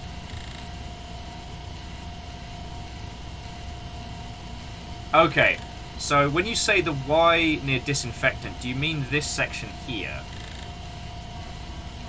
Raw water on top should only go into coagulation. Okay. Alright, so I know where that is. So no raw water going into filtration. And that's already blocked. Oh, okay. And so this particular pipe here needs to get changed. Oh, fuck, you can't see my mouse.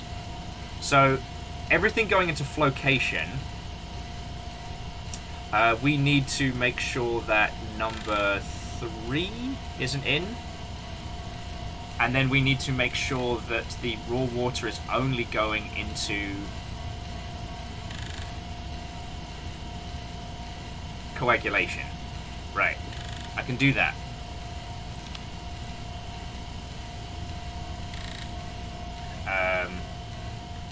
And the Y split near disinfection should only go to sedimentation. Okay. Let me hit the first two first, Valiant. Because I'm right over here, so I can hit this one easy. So in theory, it should be this one.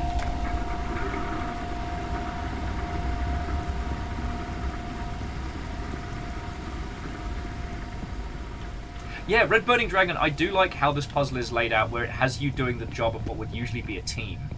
There's one of the things I thought was really interesting about the balancing for the Cyclops in Subnautica. Alright, so there we go. So the raw one's sorted. Now we need to turn off the raw to filtration. That's up this way. Do that. And then we go and find the disinfectant line. But yeah, the I loved the Cyclops in Subnautica. And what I loved about it was how the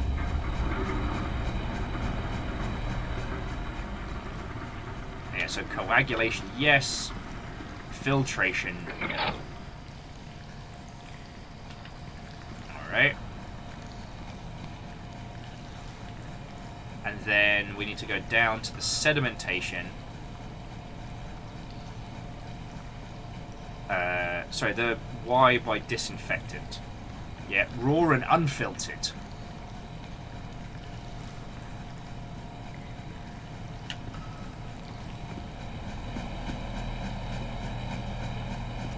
I think I remember where that is. Go down to the orange door. But yeah, and Hookshot, I hope you don't think me patronising for talking about like going over contracts and stuff. I know you know that. It's more the case of like for those watching, but also the idea of someone being an agent for that kind of thing. I mean, it's possible.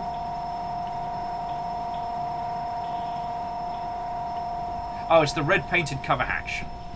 Roger, roger.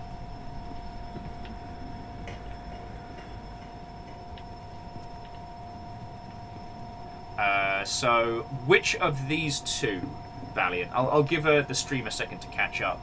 Because I just turned everything the fuck on. So I'm just like that. But yeah, the idea of someone being an agent for games publishing seems weird. I mean, it's not impossible.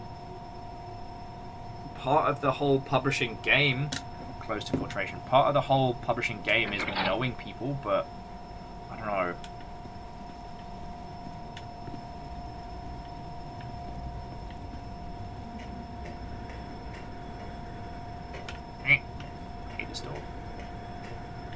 I don't know. There's something about it that's not settling well with me. Oh yeah, and Phyllis, I wholeheartedly agree that the readouts take away much of the frustration. Okay.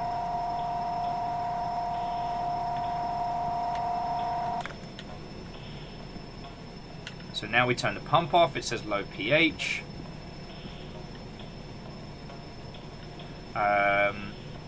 Okay, so behind the sewer pump shed, there is a Y-split for the brown line. Is this one?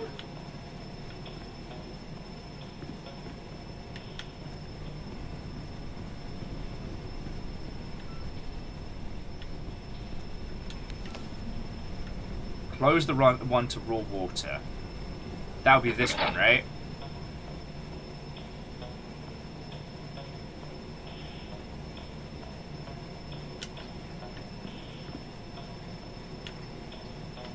Okay, behind the pump, sorry. Outside the shed. Roger, roger.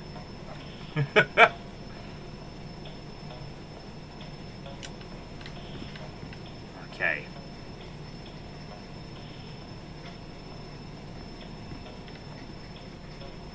Oh. Cryosticks, that's just a bad time. Not sedimentation. Sedimentation's doing its job, right? The real valve maneuvers. Nah, sedimentation's doing what it's supposed to. Valiant Steed, again, thank you for guiding me on this one. Sorry I'm playing like a stupid.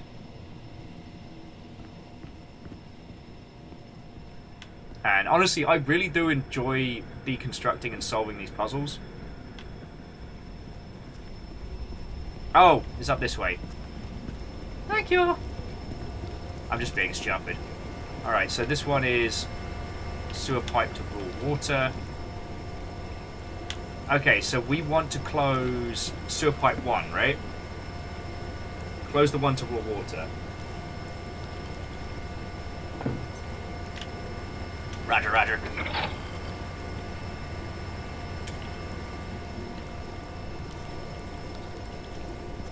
Gaben Source Water, friend to Gavin Valve. Alright. So now flocation just says low pH. Head to the pool near the office area. Roger, roger. That's the Jedi. Blast them.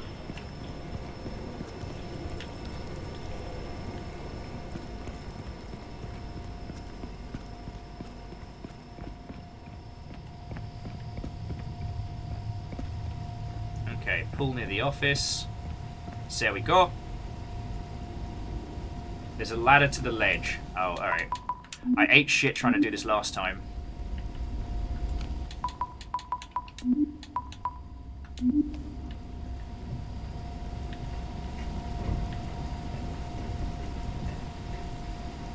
Whoa!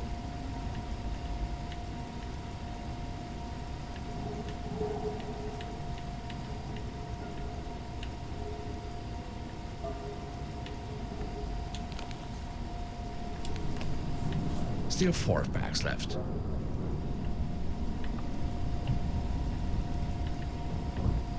Aha!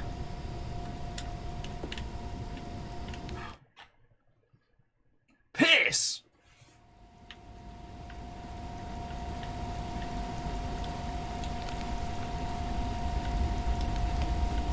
Still 4 packs left.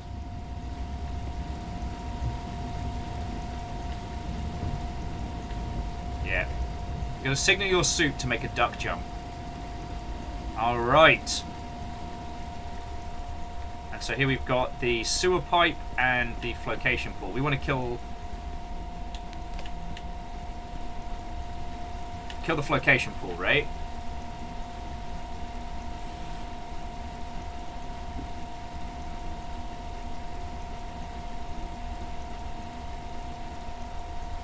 Oh, sorry, thank you. That makes for 3 posters for the Bezos heist for next week. Open sewer, close flocation.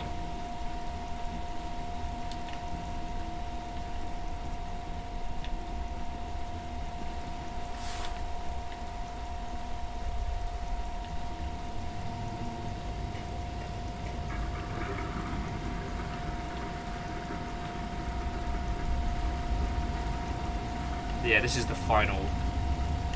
Okay, and then turn off the 4 flotation pumps on the catwalk. And enable the sewer pump. Alright.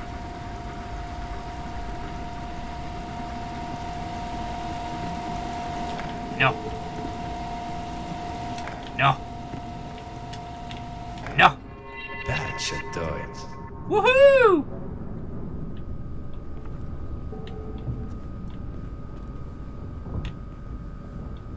That's a rumbling. Absolutely going to save the game. Valiant Steedlight, thank you for talking us through on that one.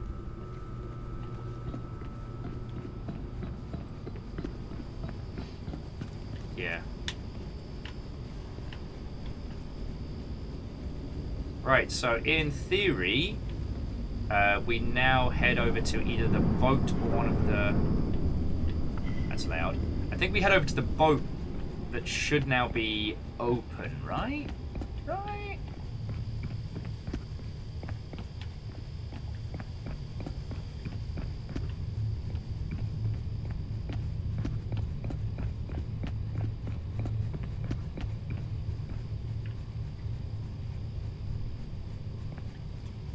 Okay, Valiant Seed says that while the processing is fixed, we did accidentally let polluted water get into the city, so it's fine.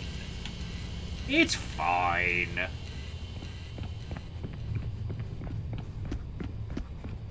No, as I said, like, Hookshot, that's definitely got my brain doing overtime, like...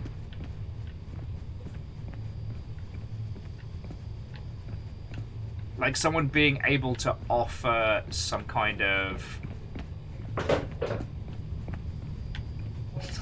the crashing and crunching you hear behind friends is Amos and his cone. He's like a little wrecking ball now. Well, it's good for him, and he's already healing up much faster. God, he absolutely sounds like a little destroyer of worlds going around the flat.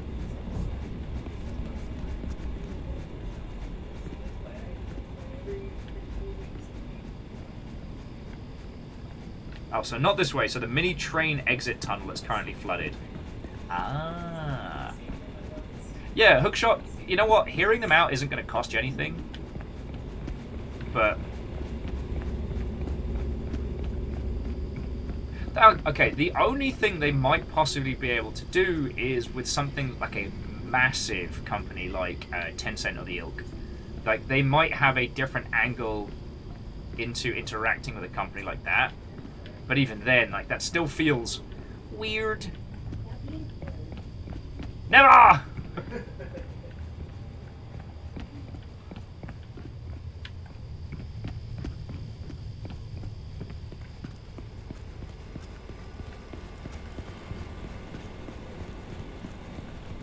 Alright, here we go. Okay, so the tunnel is now unflooded. I guess we've got to open it up.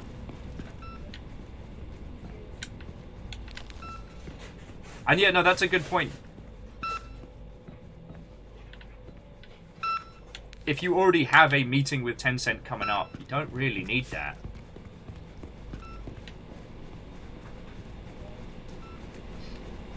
Oh, okay. Oh, JV, we've definitely had... Oh! The pump in D4 is still going. There we go. Thank you. Train time is coming. We already had Fancy Train, and now we get Half-Life Train. So the story that Cryostix was telling in chat about accidentally flooding the water supply with sewage because somebody turned the wrong valve is probably what this little story is based on.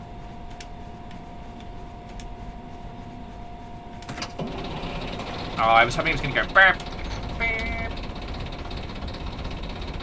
Half-Life. In the middle of Half-Life. Half-Life.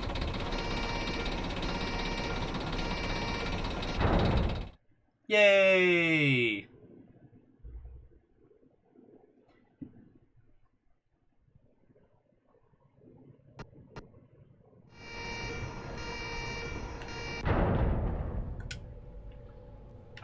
Feckin' we. Any photos before we go? Feckin' we. Feckin' we. Feckin' we. Have I played Entropy Zero? Let me give that a Google in a second, because the name doesn't ring a bell. But there's been so much going on recently that I've not exactly been the brightest of sparks.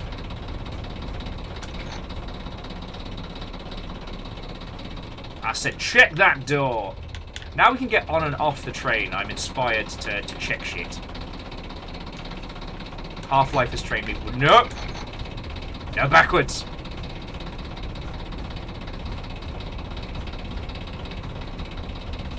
Hey, that's what happens, superhero. You look away. I think this was a bad idea. I should have just taken a cab. It's a fucking terrible idea.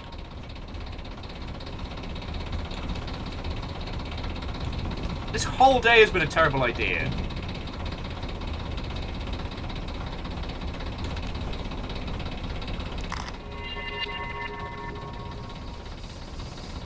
I'm pretty sure that's not meant to be like that.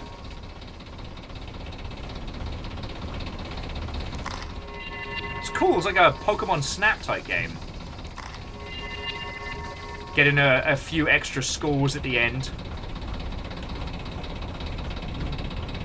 Kind of like our own on a rail special.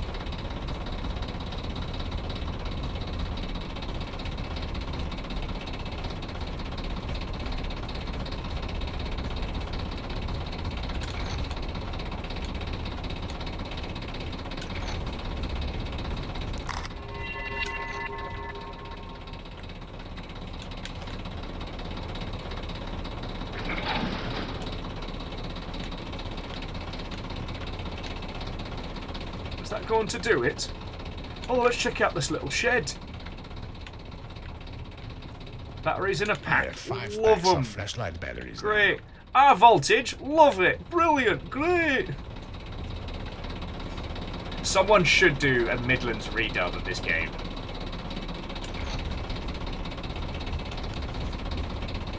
Woo. Punchy noodle.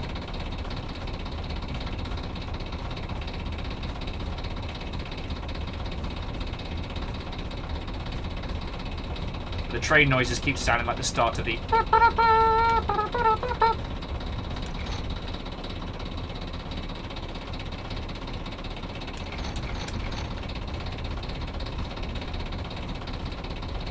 Oh yeah, no, J-Post, I unlocked dual wield earlier on in the game. It's a very useful skill for OSHA compliance. Yeah, we're basically just on high score bonus round. We have so many packets of flashlight batteries, it's not even funny. Reload! I still have 9 packs of batteries left. That makes 10 packs of camera batteries. And honestly, after yesterday's SCP game, which was brilliant, the idea of just being able to peacefully go around taking photos, not have to worry about anything tearing my bloody face off. Like in that movie, Face Off.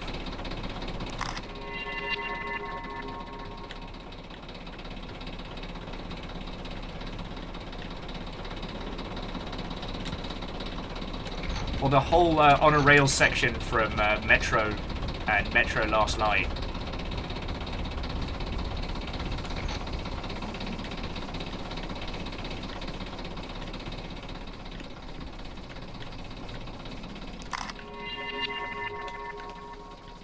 Yes, indeed, the classic Travolta Cage special movie. I don't think I can fit these in my pockets. I still have 9 packs of batteries left. Okay, here are all the codes. I don't know which one we're going to need yet, so... It's time to screenshot! Let's see what we get. I don't know why I get so dramatic about taking screenshots in-game. Alright, what needs to be fixed? The CMT door switch, Area 8 leaky pipe. Steam leaky pipe. Steam leaky.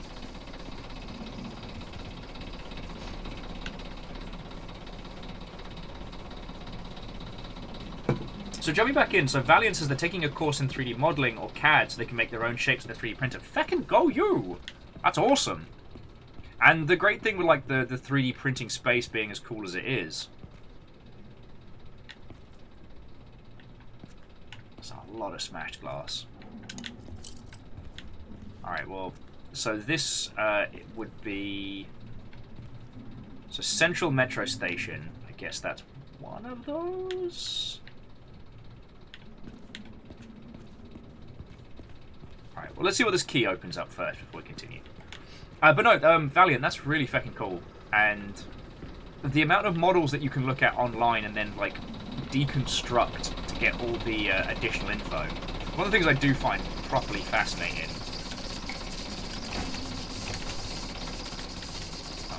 Photograph that.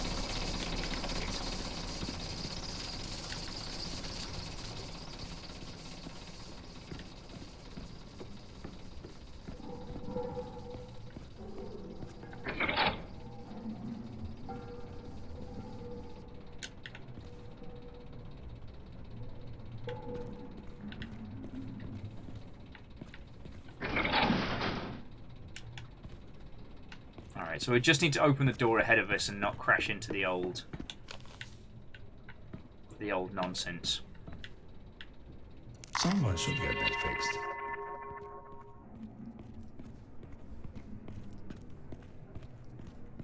It's not good.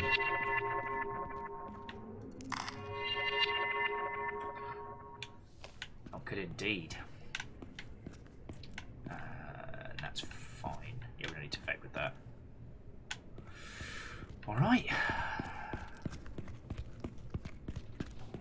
So we've turned the gas off. I wonder if that'll let us operate the pipe to get through here. Oh, sorry friends, here I am getting absorbed by the game again.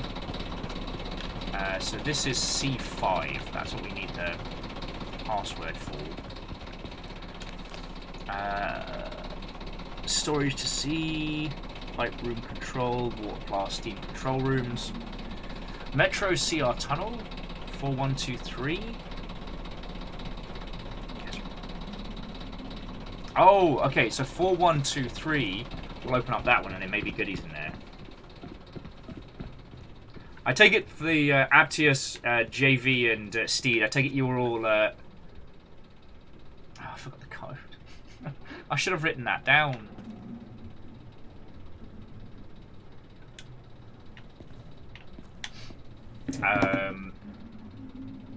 Yeah, it's nice to see that we've brought all the infra peeps in, because this game is something special, and like I hope after all of this, you'll all will consider sticking around, because I do try and seek out not necessarily games exactly like this, but games that are different and weird. Thank you, flowers. Okay.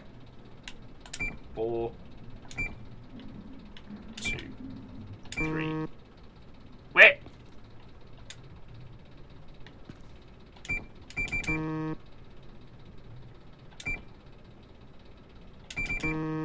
Oh, 4, 5, 1. Come on!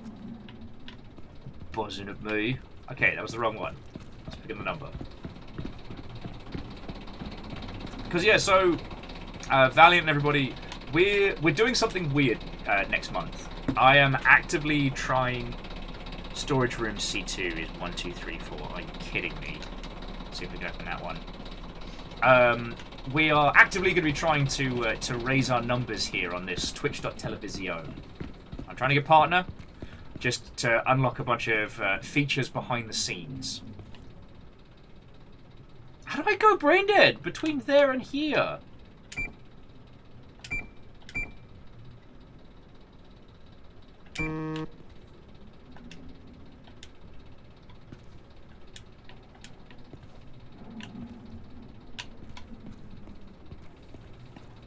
And you're right, that we all do have our own version of weird games. When it comes to strange and different and interesting indie stuff, that's usually where I live. Though, it was 1, 2, 3, 4. Alright, so that wasn't us. It still beeped at me. Alright.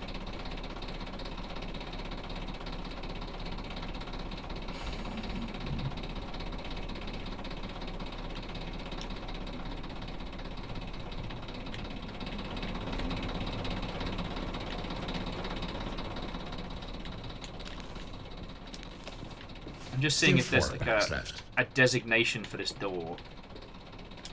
If I'm doing something very 3 stupid, packs left. like accidentally eating a patch of batteries.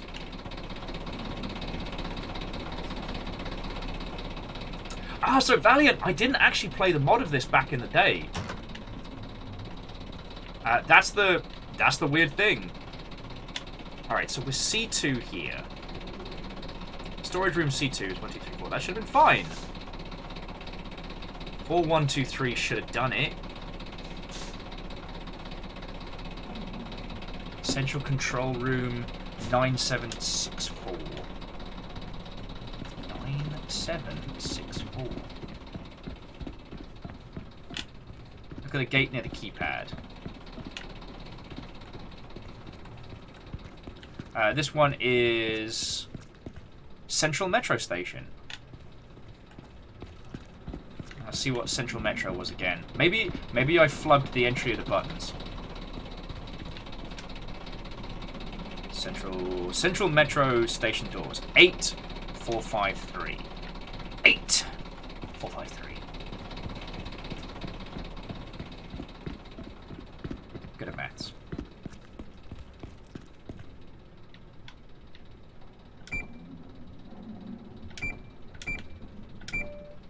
Woohoo!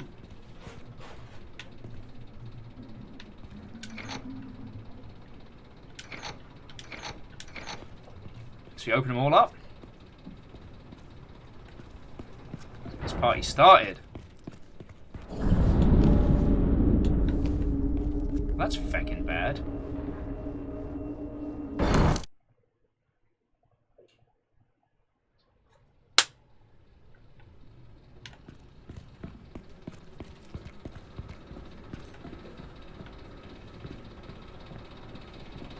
Oh yeah, and the thing is, like, the artsy feckery puzzles are always feckin' genius. So we go here. Then...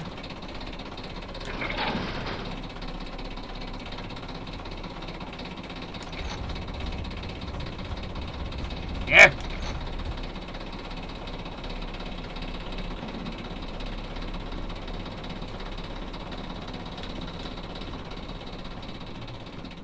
Oh, Valiant says when they played it through INFRA back rooms the second time, they played through INFRA Underground the second time, they ended up in the back rooms. I mean, hell, I didn't even know about that game until I got talking to you lot, so...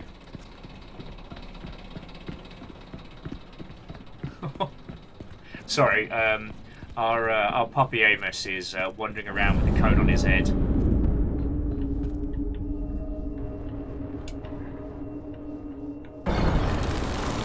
Shit.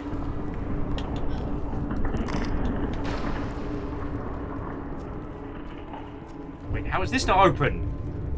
Oh, peoples.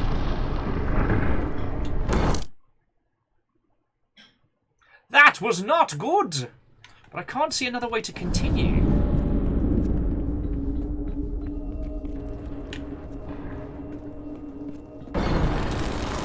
Shit.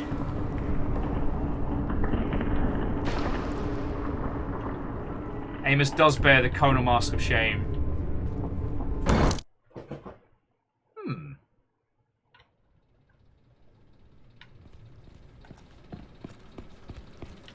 So the doors are all open.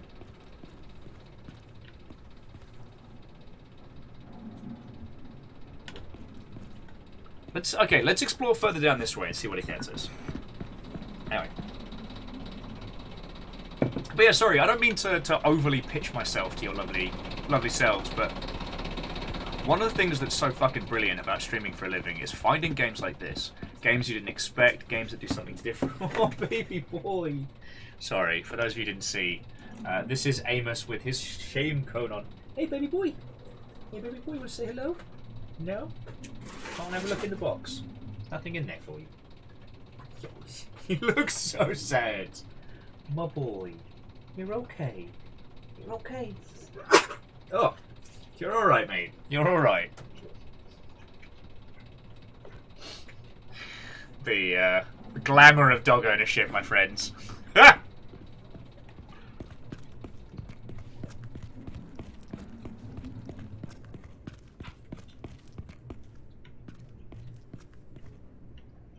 keep out poison.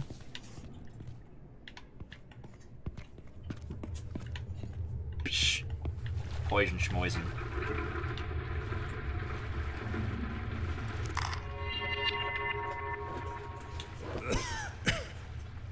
Oh, you'll be fine, mate. Don't worry. No, he wasn't fine. He was not fine. So, Arterius is playing a game called Reclusive Ruin. It's kind of like a manifold game that has a story, and it messes with fractals in cool, interesting ways. Okay. That sounds heckin' fascinating.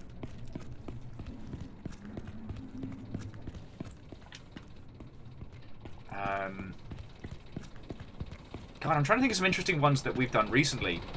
But of course, now that we're talking about this, my brain's drawing a feckin' blank. Ah.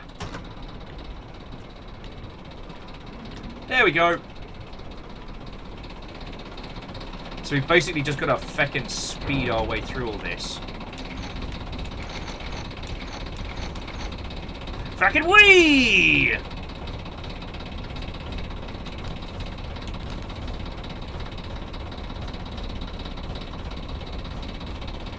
Jump off the train?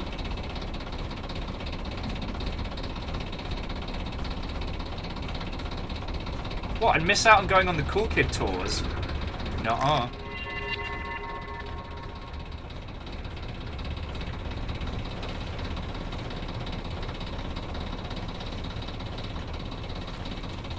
Oh. I get it now.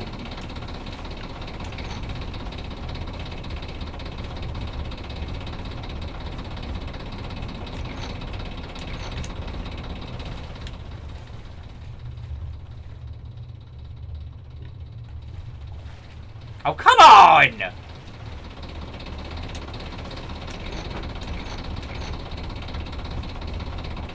There we go. Keldra, I apologize for the influence I'm having on your household. No, come back here! Good train. There we go. And now we can speed through the tunnels.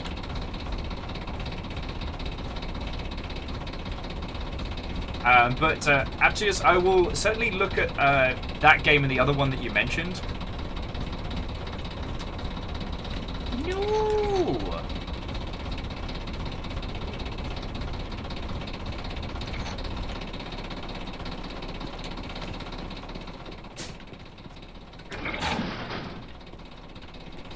Lizzie, I couldn't possibly comment. Lizzie says I've taught children worse things.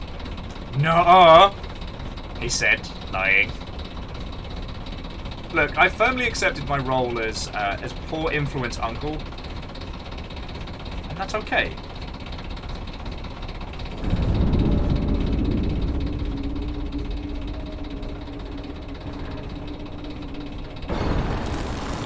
Shit.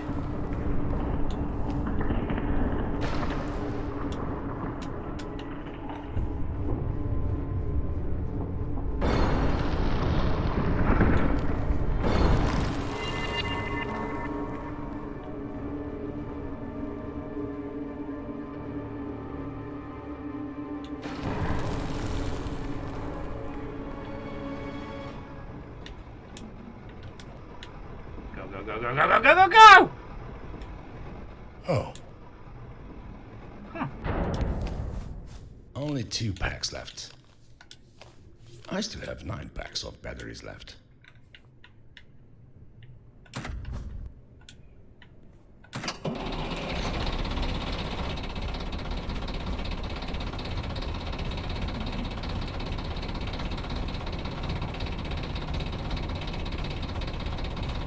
Crux, I have no idea what you mean, but hello.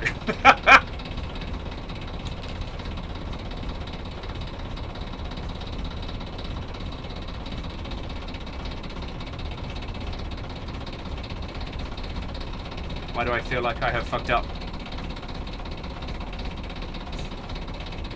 There are a lot of trains here. Why do I feel like I have made some poor life choices? That's 3 packs of flashlight batteries.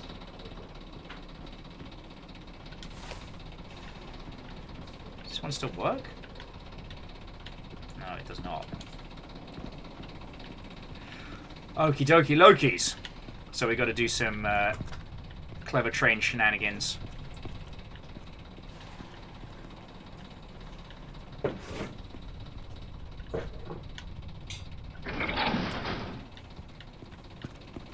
So we back it up, move it forward.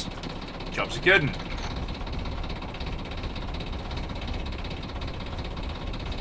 Oh god. Let's say Crux, is that a thing on Instagram? Is people watching like train, like cave-in videos and stuff? It seems odd and weirdly dark. You know what, I should be surprised. Instagram is a weird place. Ooh. Okay, I thought we were just gonna bust through that, but okay.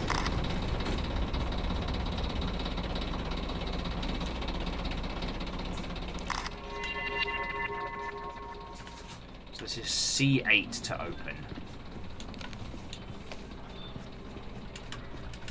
Oh man, make me follow the light. Confusing me in my tiny brain.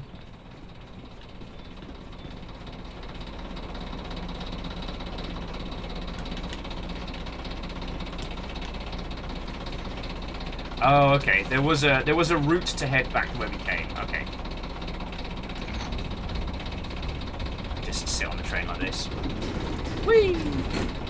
Give you all that kind of underground roller coaster vibe. Okay, Caldera said that their youngest told their elder sibling to, and quote, eat farts with a spoon.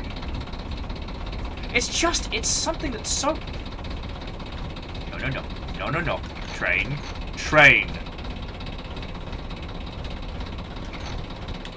We're supposed to go back this way.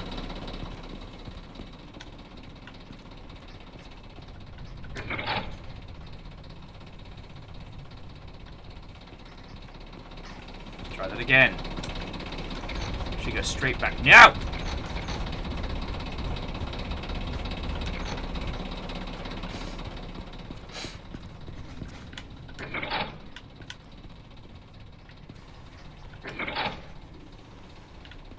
Yeah, I agree with you. I think the official workplace report for this after all of it is, I quit and I'm never coming back. Fine. I'll walk down the dodgy, shifty tunnel.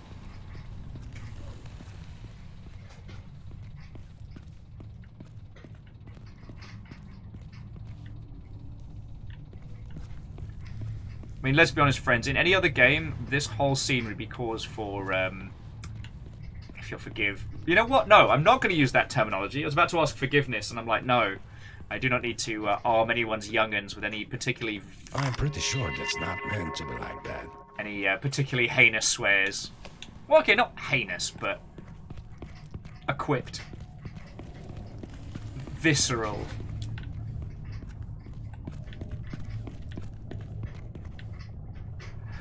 You shall not pass!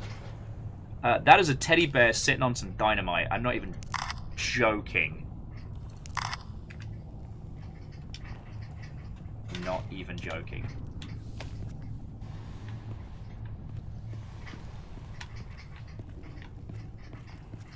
You know what, J-Post, you're not wrong. Bear's doing its job. Stopping people like me from having access to large amounts of explosives. But this does feel like another one of those... why am I so stupid type puzzles.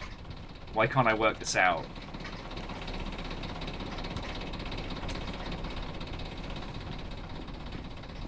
Also, here's my strange fun fact of the day. The iconic tram section from Half-Life is in fact based on the tunnel that carries individuals from the international to domestic terminals at the SeaTac airport here in the greater Seattle region. Deus, I didn't know I was playing Half-Life 1 either. But the game had other ideas.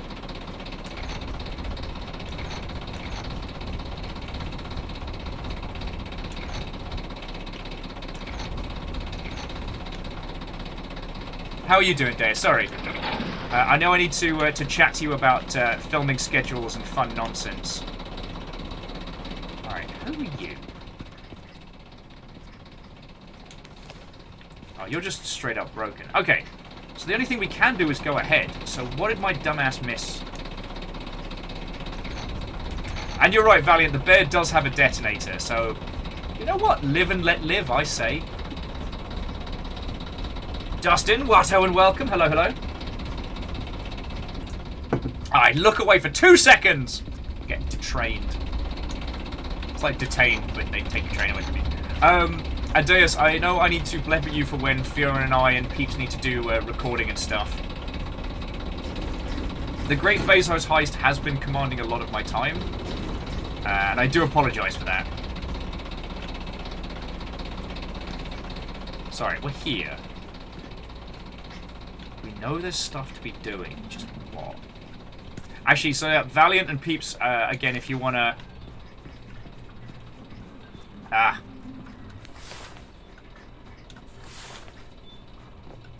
No?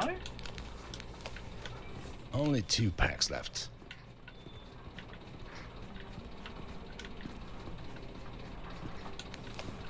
I think I understand. Can I pick up any of these? I can, alright. I get it now! But yeah, so sorry, what I was going to add was, on the subject of interesting and weird games we've played recently, I think Title Pending's probably the best one.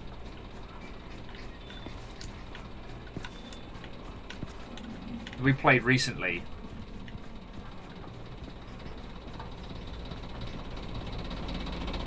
Whew! Deus says they managed to spook the sysadmin this morning because they were creating a Kali Linux distro. I mean, a hacking distro. It's a tool. You know, it has valid applications. Alright, fine. Bit fine.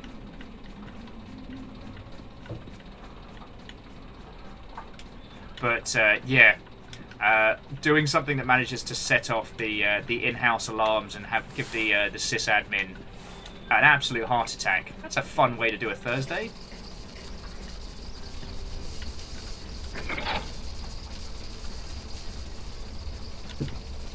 That is an excellent question, Dustin. Does Infra have a meat room in it?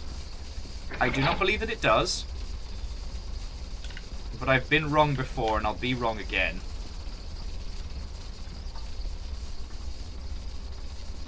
I mean, it has this squeaky, haunting shit in it. We found a bunker hideout. This is possibly the guy we've been on the heels of for most of today. That's 3 packs of flashlight batteries. I mean, does the Binding of Isaac have meat rooms, or is the whole game just meat?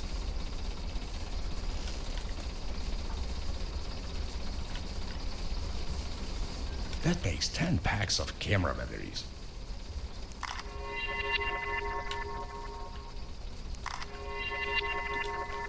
I still have 9 packs of batteries left. So many photos, so little time.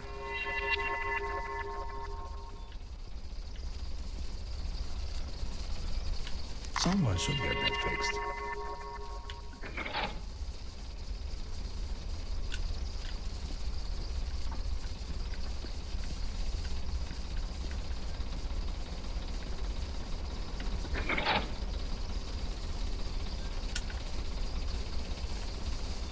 I was sure that was going to fix it.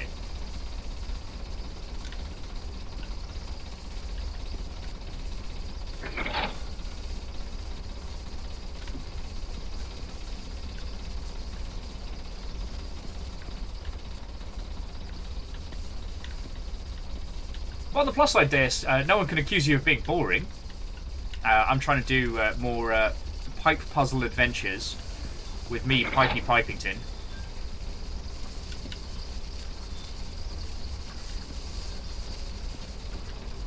Okay.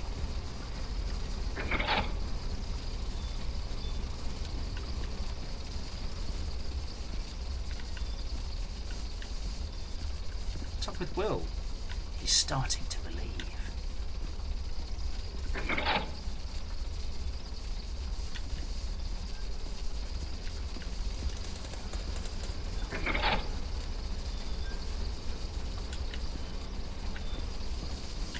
Master of pipes, master of unlocking.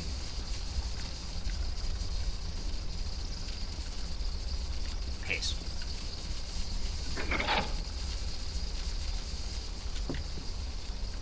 Aha! Yeah!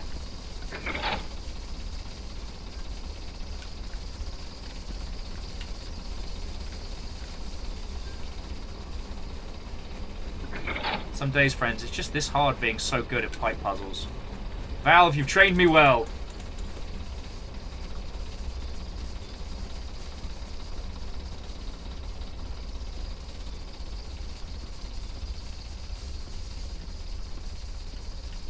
But yeah, I am trying to think of some games that don't have meat rooms and should.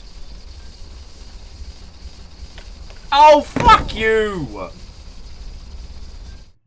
Don't make me do that again.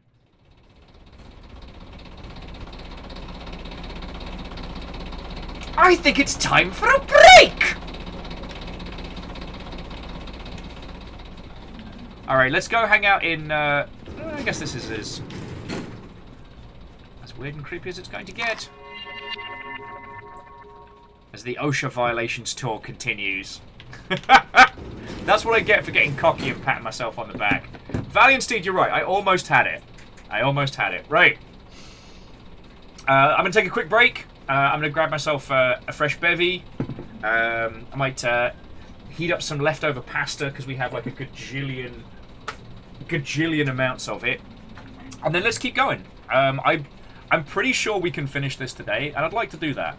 So, Deus, peeps, I hope you'll stick around. Though before we head off, I wanted to check some of the games people mentioned to see if I know them. Recursive Ruin was one. Oh, okay. I've seen it. I've not played it.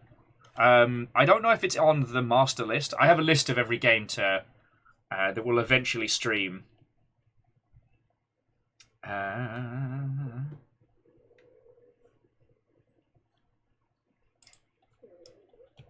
Oh, and so Adeptius, are you part of the dev team on this, or at least? Okay, so Infra Underground is a mod that was released this year. It's a 5-map mod for Infra, a few months after the events. That's feckin' fascinating. We might have to have a crack at that in the future. So I didn't realise there was a feckin' mod scene for Infra, which is dumb now that I say it out loud. I should expect a mod scene.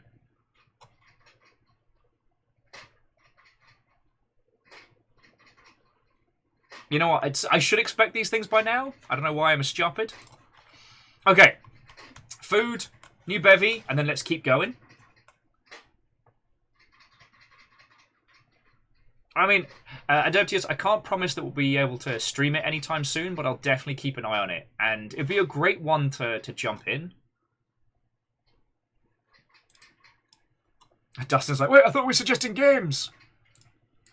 Which one was Patrick's Parabox? Oh, yes. That is a fascinating game, and I think it's feckin' brilliant. Like a puzzly version of, like, 5D chess. I don't think it's a good game to stream, but I do think it's a fascinating creation. Guinea pigs are going to town. Right. Friendos. I'll be back with you all boop, in just a second. Let me leave you with some smooth Ninja Sex Party jams. Don't go anywhere, because we're finishing this game today. Alright? Eddie. Pop it up.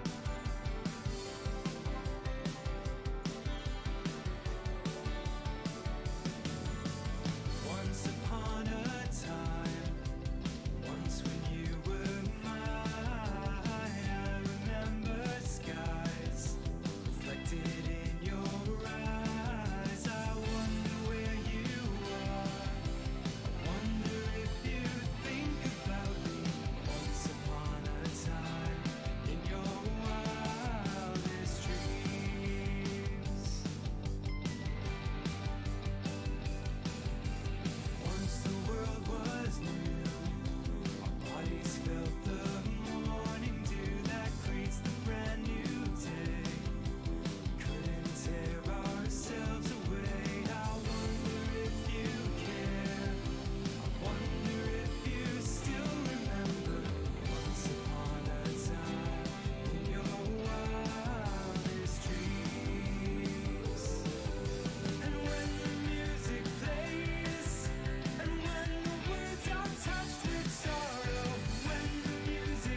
She packed my bags last night, pre-flight.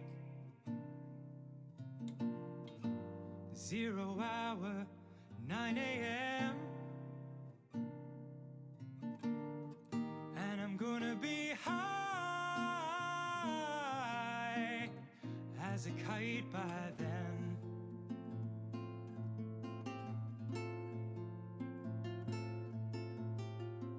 I miss the earth so much, I miss my wife. It's lonely out in space on such a timeless flight.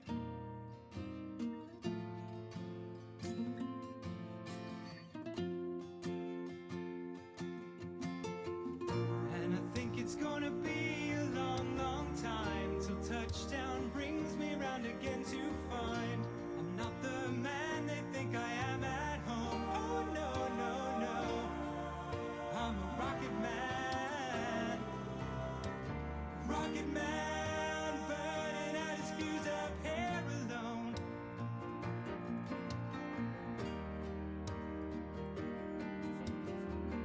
And I think it's gonna be a long, long time till touchdown brings me round again to find I'm not the man they think I am at home. Oh no, no, no, I'm a rocket man. Rocket man, burning out his fuse up here alone.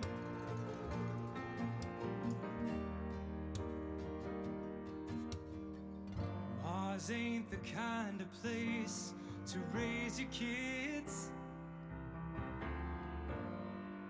In fact, it's cold as hell. And there's no one there to raise them. If you did,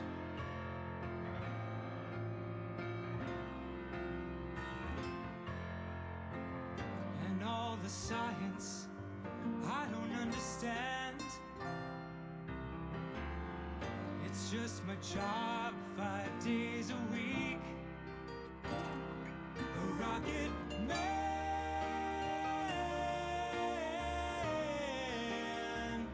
a rocket man.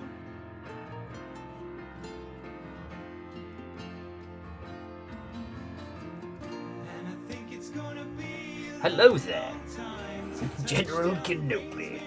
Alright, I've got to move the horde of shark-themed video games very carefully.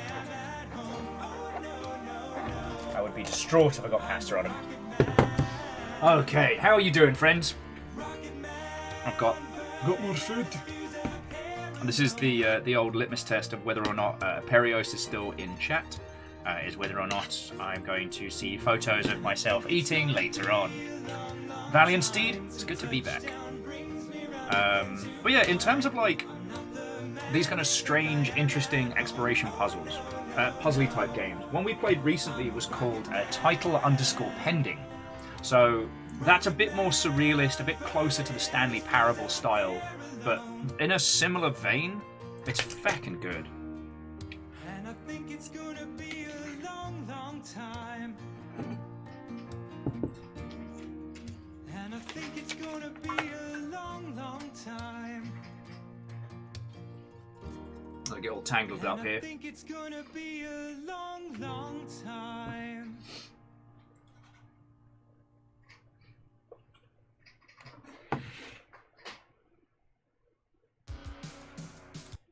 All right.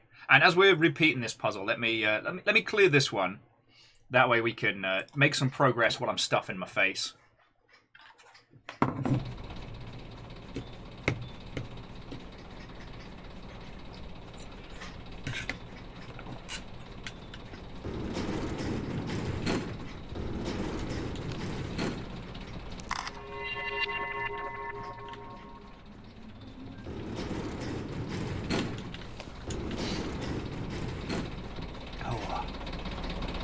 Because I'm sorry if I talked about this before when we've discussed INFRA, but one of the things I love about video games is the potential to find new and interesting experiences. Like, with a lot of other mediums, they have solidified. With ours, there's still new and interesting shit to be finding all the time. You know, we were talking earlier about survival horror. What's fascinating is that, you know, in the last 20 years, what survival horror means has changed so drastically. And, like, not to dish on, like, horror cinema or horror media, but they haven't quite had the same luck that we have in terms of, like originality and how it's all come together. Sadly, not all horror is created equal. Ah! So you knew you were a person of taste! Good title pending wishlisted. It's absolutely worth it.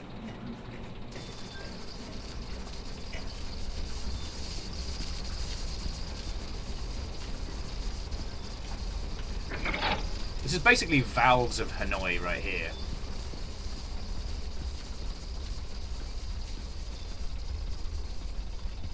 We don't need to adjust that one yet. We do need to adjust this one.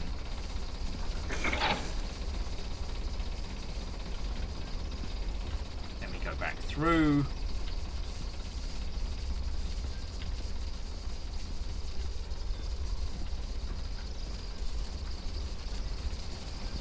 Hit this one again.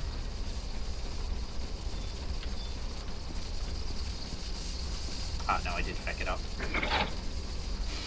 Sorry, jumping back in. Salen says we got to dig a little for the interesting and original in the horror genre. There's been a fair bit going on, but you've got other countries, A24, Jordan Pellet. That's a very good point, and I apologise for the generalisation.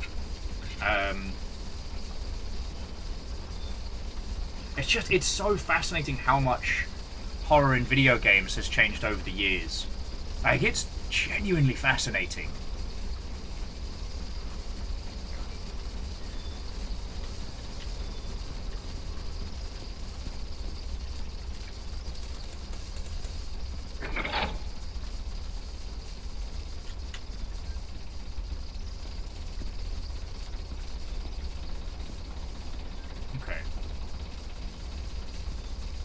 Should be right.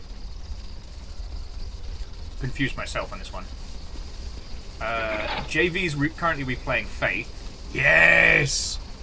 They finally released the grand finale of that game. It's gonna be so feckin' good! I've actually been waiting until... Oh, you hecking me right now. I've actually been waiting until...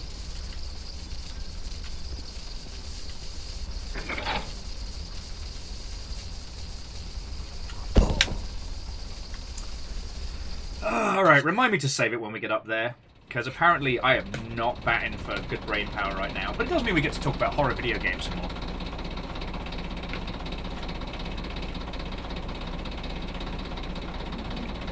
I've been waiting until the Faith series has been completed. I felt really bad because I did DM the gentleman behind it, not realizing that when is Faith 3 coming out had become a huge meme. Essentially, yes. I hot cooked myself into a crime there.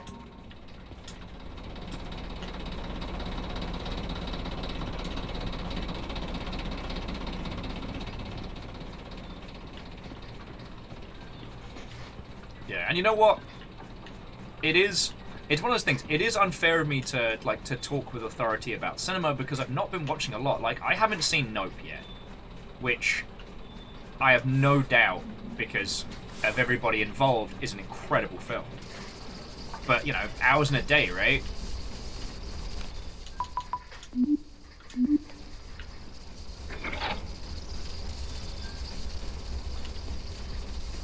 So how did we do it? So first time we did that one, we did this one, it came through, then we did this one and we backed up.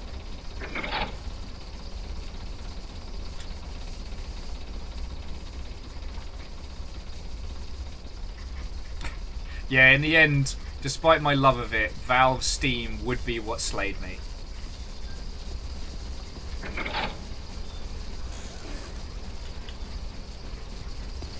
So that turns off that one. In theory.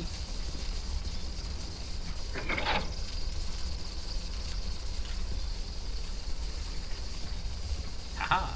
Oosh.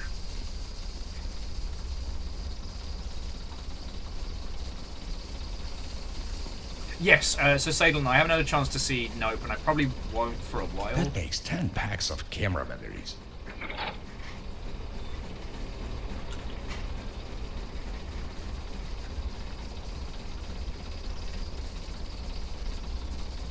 And I'm going to save it. Because I'm probably going to do something stupid.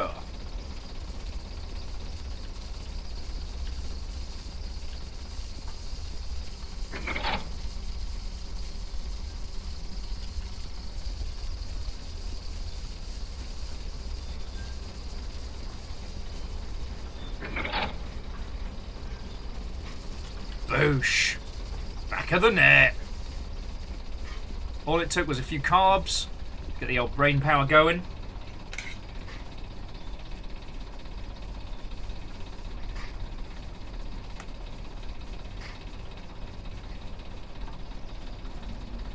Okay. Oh, yeah. Let's save it again, Johnny. I think you're right. So Salen's recommending Nope as a lucky 1000 type thing. Yeah, feckin' grand. I like how that's become a recommendation.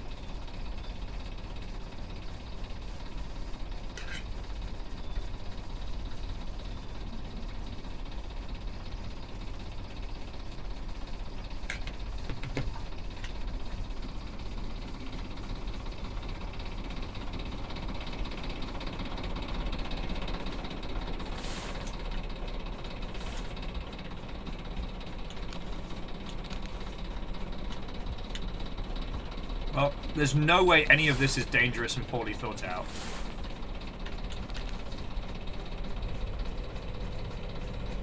There's no way this is a bad idea.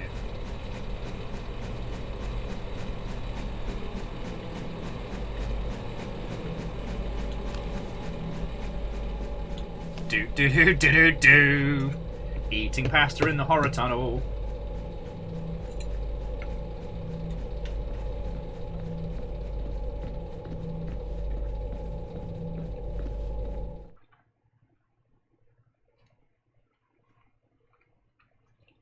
And handlebar, Watto and welcome. That did give me some seriously big, GoldenEye vibes. But yeah, so friends, if you haven't seen the Faith trilogy, it got released on Steam. It's all 3 of the Faith games, and we've played.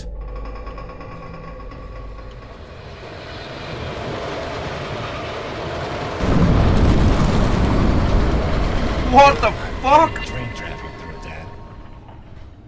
That was nearly dead people!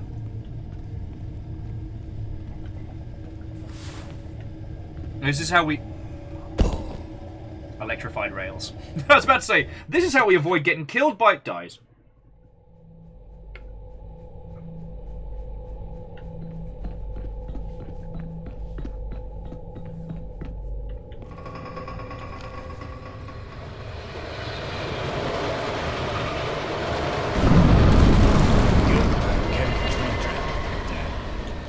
Hey, you're right, at least I saved. And you're right, I should avoid the spicy rails. That was dumb on my part.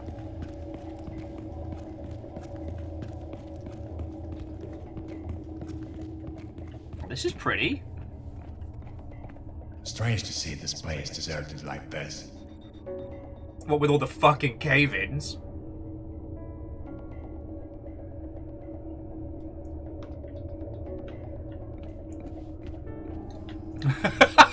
Sorry, Sadlin, that took me way too long to work out. Sadlin was like, so like the George Michael original and the Limp Bizkit cover, who picks up the third part? Alright, who is your third person to cover George Michael's Faith for the Faith trilogy? I'm gonna go for Childish Gambino, but I'd like to hear your recommendations.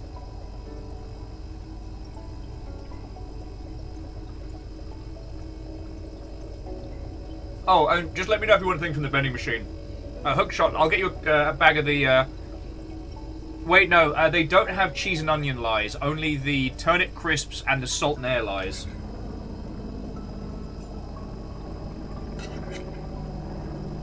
And yeah, Handlebar, chili cheese lies are great if you can find them.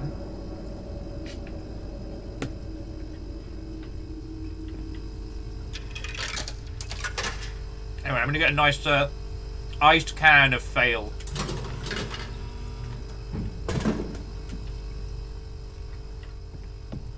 Fuck. I threw away my fail.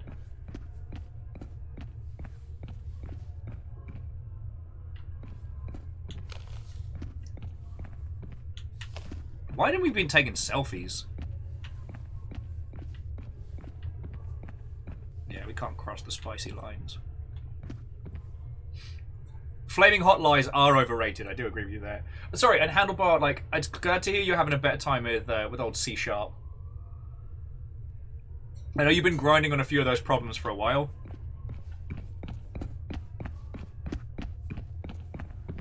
Of course they're out of order. Ah, Salem was correct. There's no signal. The correct answer to who should cover George Michael's Faith for the Faith trilogy was the Venga Boys.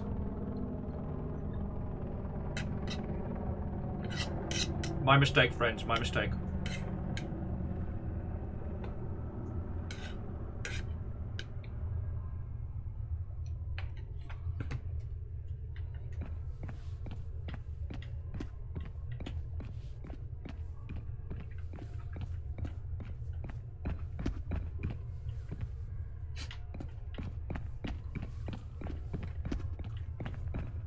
Like, I really want to explore the monuments and stuff there. Hopefully when we get up and round, we can go have a look. Of course we bloody can't.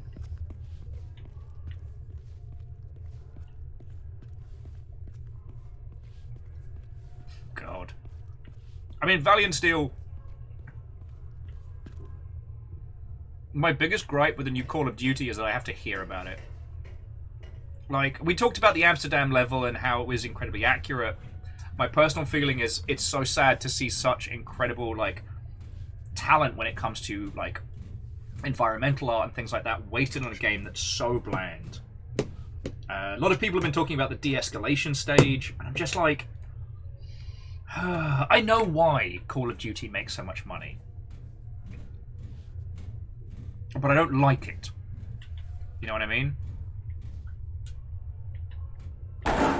The success of that title continues to frustrate me because, once again, like a lot of things like Assassin's Creed and stuff like that, it's a service that came... I was looking at the train. It's a series that came into prominence by breaking the mold by being different. Like, Patrick Gill...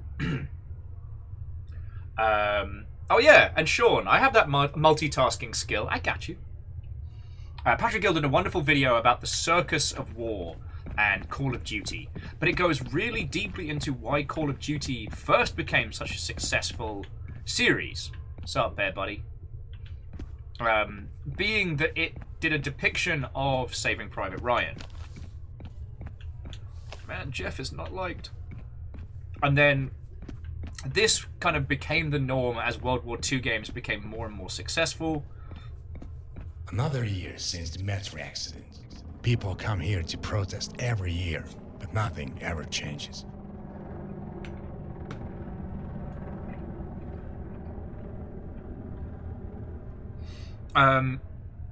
Sorry. As you well know, Call of Duty Modern Warfare revolutionized what was an incredibly stale part of the industry, which was World War II shooters, and started with, let's be honest, a banger of an opening.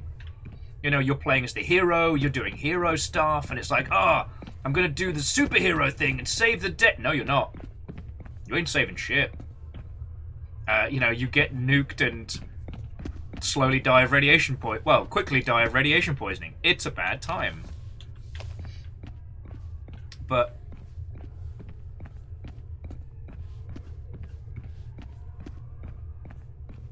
we just keep getting this improved fidelity, increased banality.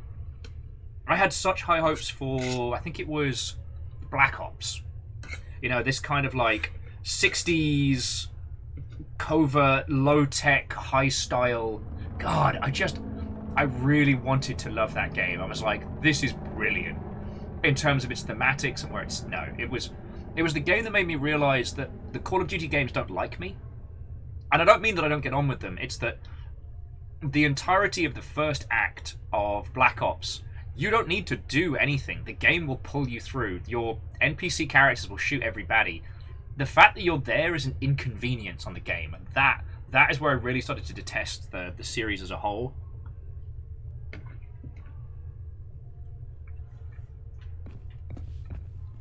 And since then, I mean, I can't think of any narrative high points we've had from it. The multiplayer has stayed very much the same due to the early success, but that is also kind of like the rock to which they are shackled. You know, things like Call of Duty Zombies was a bit of a multiplayer revolution, and now they're locked into it forever. And I feel for those teams, I really do. And I just feel like if you took a fraction of that budget and started putting it into interesting and different and creative ventures, imagine what you could make. Imagine what you could craft. You know, the next Modern Warfare isn't a remake of Modern Warfare. It's something fresh and different that we never thought of. We won't see that again. At least not from them. Someone else will do it, they make a stupid amount of money, then the entire industry will run around slapping each other on the forehead going, how did we not think of this?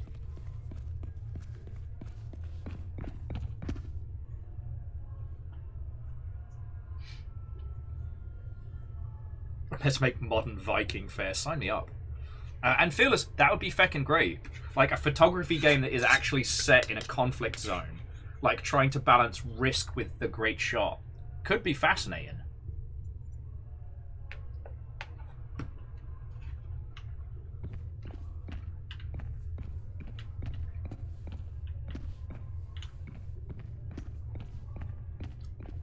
Wow, I did 3 finger waggles before I could finish my mouthful there.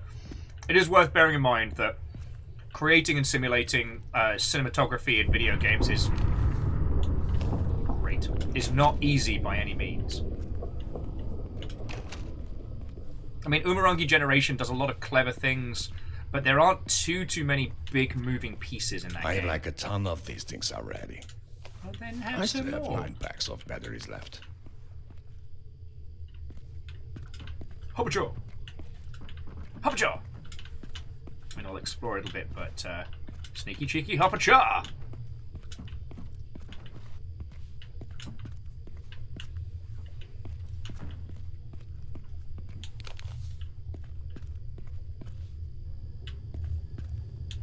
I mean, I love the idea of doing a photography game of that style, especially something that takes place in a more, like, difficult to digest conflict point.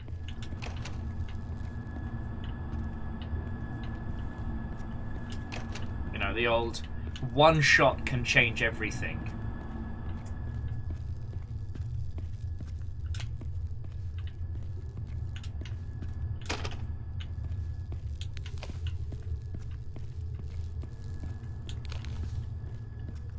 Oh, and Fearless, you're allowed to be mad about that for 1,000 years.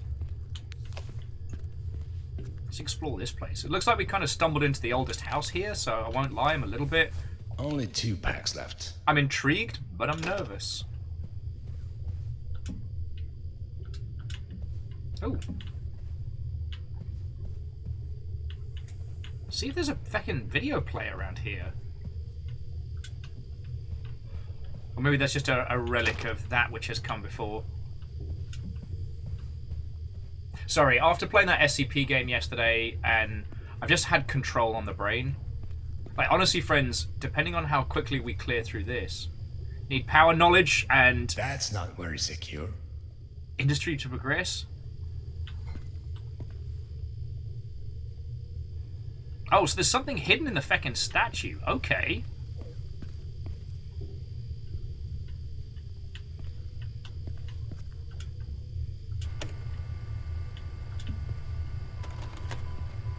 Alright.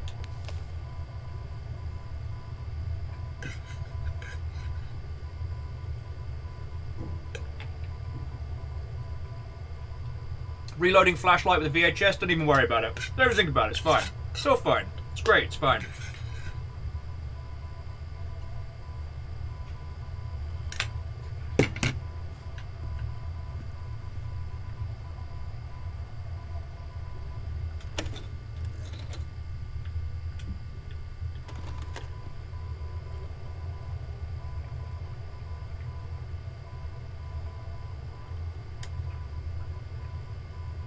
Oh shit! Yeah, Big Saxy, great spot. There is a Morse code ARG element here. My friends, I won't spoil it for you, but there's a lot to this game. A lot to it. Alright, SMT!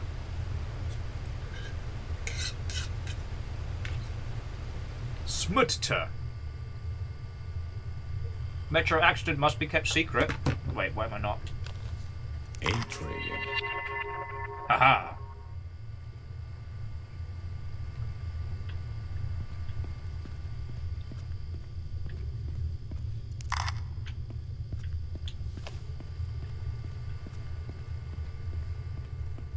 Oh, goody. Oh, good. Sadlin would like you all to know that Depth is currently $7 on Steam. Why would you tell these people that? Have I offended you? Have I been a bad host? Is there a reason we need to revisit the spooky bollocks? Anyway, before we go further down, I'm going to try checking out the statue up above. Because it seems to be alluding to something. Yes, so Valiant Steed, you are right. The accident is an important part of this, and was kind of indicated early on that that's what killed one of the individuals we've been following. Is what killed his wife and child, which led to this, like, so it's IV power or 4 power, and the disaster took a lot of lives.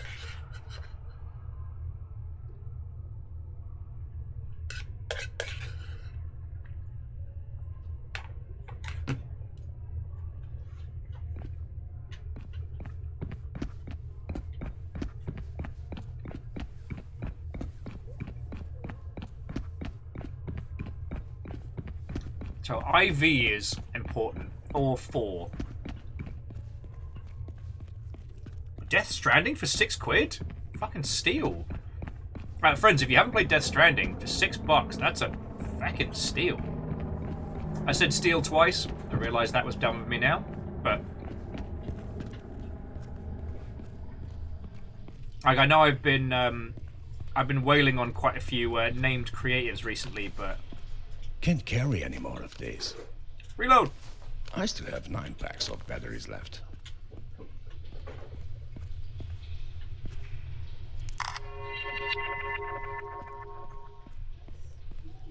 And to Lord Wiggles the Third, Watto and welcome.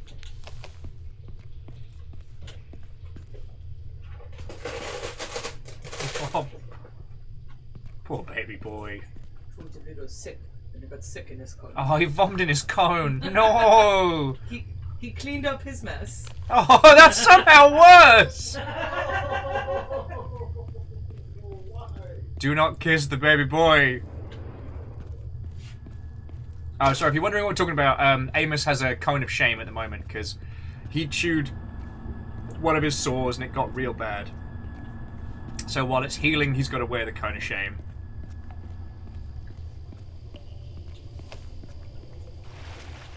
And suffice to say, he is not happy about this. Interesting.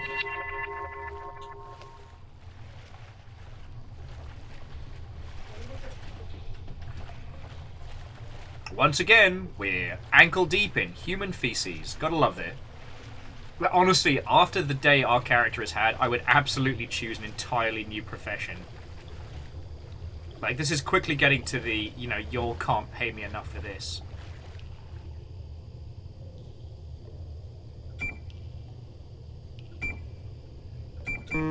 Nah.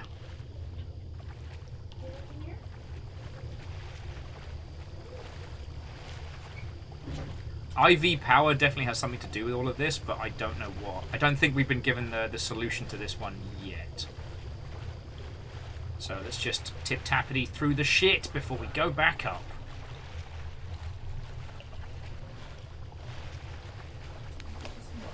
Only one pack of batteries left.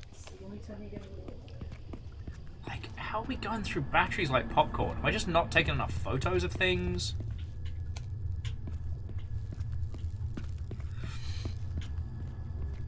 Okay.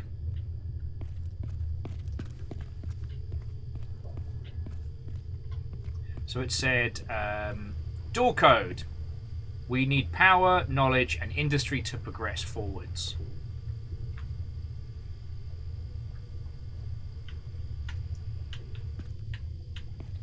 So we know that the... Of course I missed some stuff.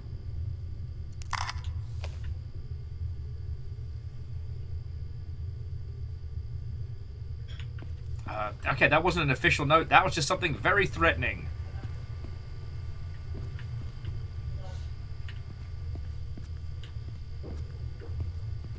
Aha! One more VHS tape. Hang on. Gotta reject the other one. Good thing these VHS tapes are sturdy.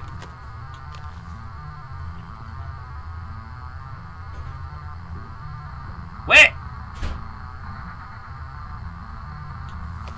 What are we looking at here?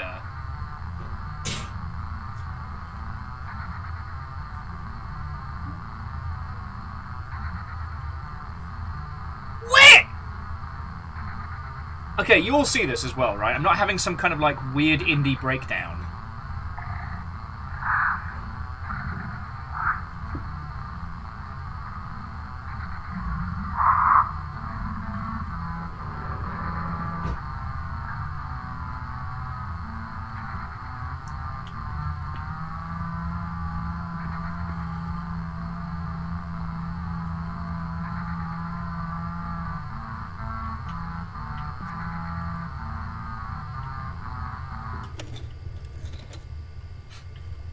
All the INFRA fans are scaring me now. I don't know what you mean and I'm very worried. Alright. Things. That makes 2 packs of spares for the flashlight. Aha! And one more tape. I'm sure there's nothing bad in this. Oh, shit. I don't think I mentioned this before all of you all from the INFRA fandom got in. So there is a game I found. It is called... Oh, is it just called Pinecone Game, I think. I don't know what about it is going to be weird, but it is an exceptionally weird game.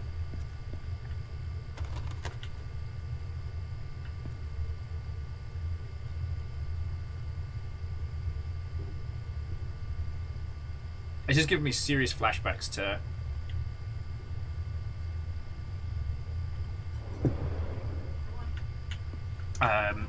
to Outer Wilds.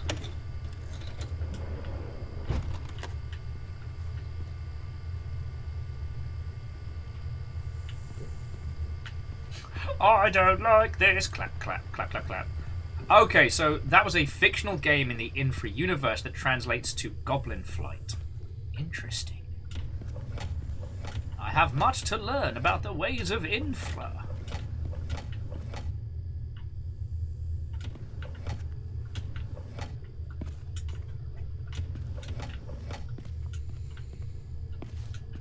Okay.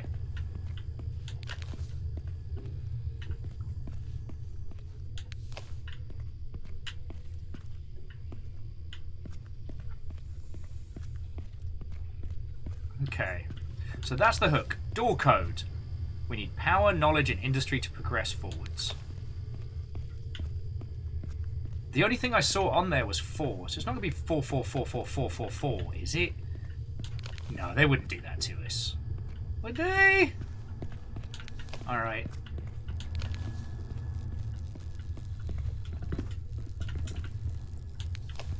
Let's go check Casa de Poo and see if it is in fact 44444. Valiant Seed says that that game was potentially a school project by one of the dev team on this. Fascinating. If it is 4444, so help me. It's alright.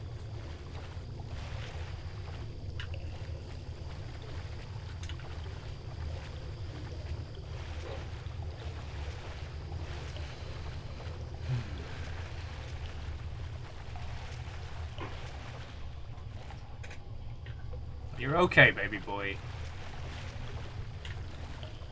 Alright. Let's go back and look at the statue. I'm missing something obvious here. And by the power compelled in me by caffeinated beverages and a decent pasta lunch, we can work this out. Oh yeah, and so XT.ESP, the GOG app is now available through the Epic Store, which means that you can get to both the itch.io app and the GOG app from Epic, which is an interesting maneuver, to say the least.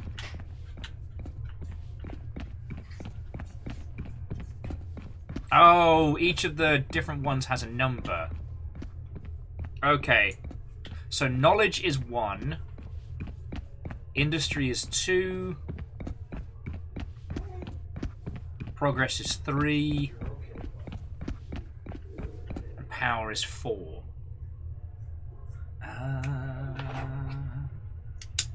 I don't have enough things to write on. Alright, so... Oh, that's fine. These were the notes from Unknown Caller. So... Amos is besmirching me for not working this out.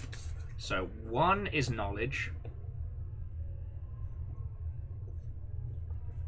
Okay, and whoever was working the actual, like, infrastructure and design of this area obviously went on to go work with fucking Umbrella Corporation. Industry is 2... Come get me! I'm stuck down here! 3 was progress. And 4 is power.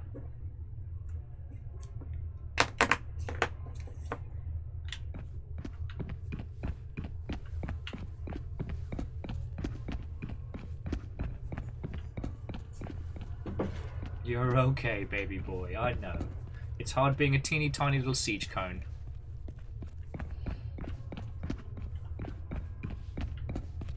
Valiant Steed, I do believe you can post links to a YouTube video. It's we have it so that it's links for subs only, just so that. Okay, sorry, bear with me. So it's power, knowledge, industry, progress. So it's 4, 1, 2, 3. Yeah, well, so Valiant, I mean, we have a lovely little Discord. If you wouldn't mind heading on over there, there's a space we have called the Videodrome, which would be great because that way people won't accidentally click it before they've seen the end of the game. If you don't mind me, bullying you into joining our Discord, sorry. 4, 1.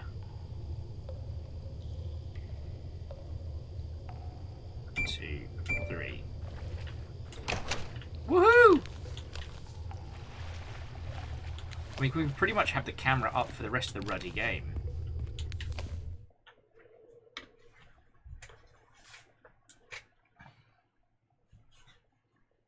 I mean, this is the thing, Valiant Seed, I've avoided reading up on this in case I come across too much in the way of spoilers, but I'm fascinated by this game.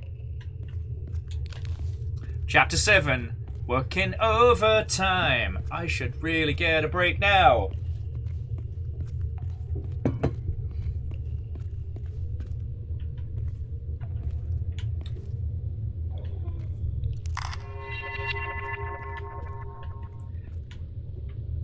Amos is also perturbed that our character is not getting any kind of break or additional PTO.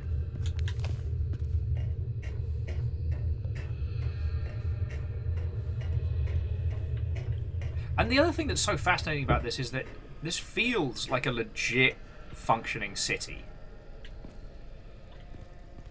And so it gives the urban exploration elements of this game so much more credence. I should say so much more weight. Credence is the wrong word.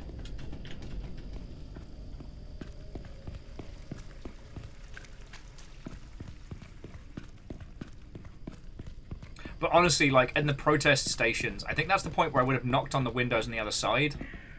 Be like, please let me out! I don't know what I'm doing!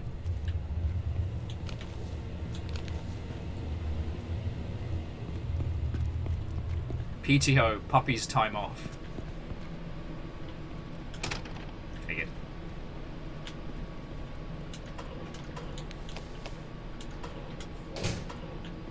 4 packs of flashlight batteries. So many flashlights. So many batteries.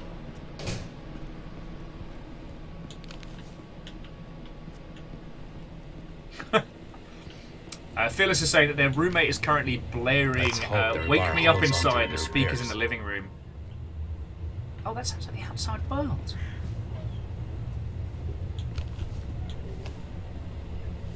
It's so... Friends, you don't understand how hard it is being Amos. It's so hard. He wants to chew his feeties and he's not allowed.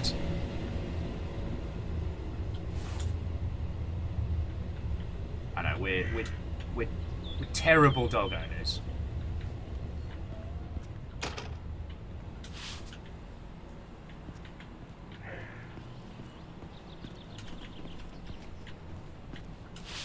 And not to besmirch the game, but I will admit, this is the point, friends, where I'm just climbing over that. We've been almost exploded, we've been lit on fire. The amount of times this day our character has nearly fucking died doing their regular day job. Like...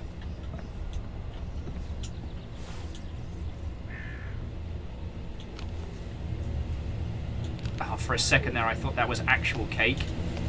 I still have 9 packs of batteries left.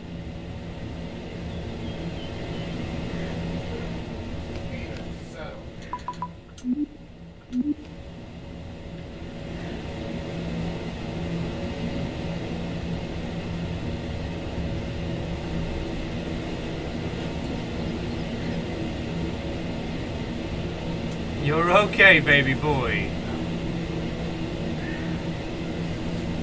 Somehow we're going to turn that fan off so we can get further down, so we can hopefully find a key card to maybe get out of this place.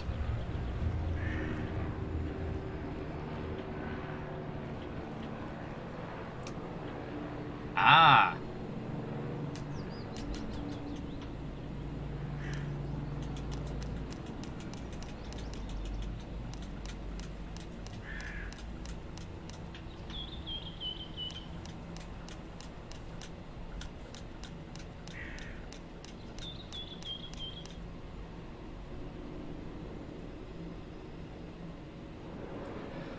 Okay, do we know what in-game time it is? It is... Yeah, is there a clock nearby? Yeah, there is. Okay, so it's currently 6:05, right?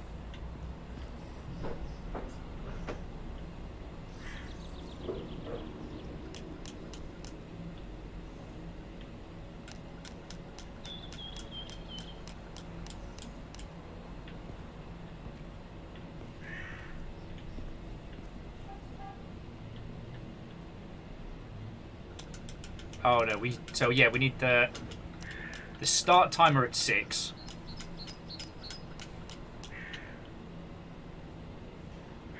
And the end timer at... Wait. Please note the fan can be at max inactive for 3 hours in a 24-hour period.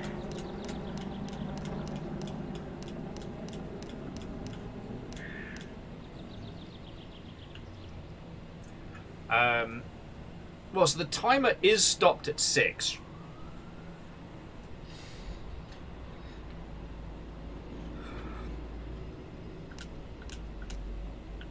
And that's what we've got here. But it says the fan is still active. What am I missing here? So on the right we have the time the fan starts, 9. On the right we have when it stops.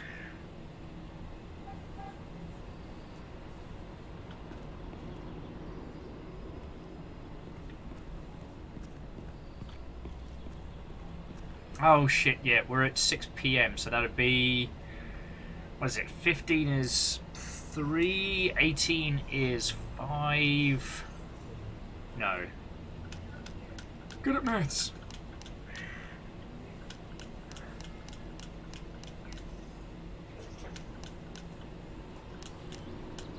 Bingo.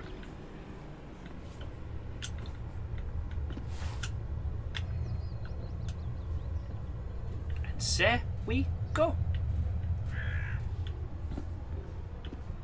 Oh, that's an unsettling shadow if ever I saw one. Ah, here we go.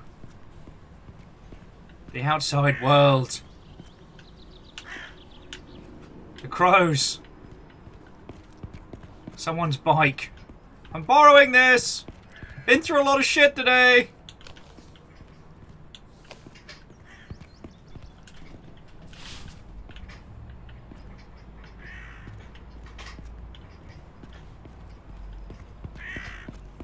Don't make me go back down there. I could just scramble up there. Hello? Hello? I don't want to be into... I've walked through shit and fire. I've seen stuff that I shouldn't have. Please let me go. No, don't make me go back down there. No. Stuff in the trash. Yes. The guinea pigs are going at it. Ooh. Fabricated complete to have 2 sparse. Oh shit, so yeah, this is a report from the 70s about how the whole thing was fucked. Interesting. Along some I batteries. have 5 packs of flashlight batteries now. Nice. I mean, it's not a key card in, but good spot.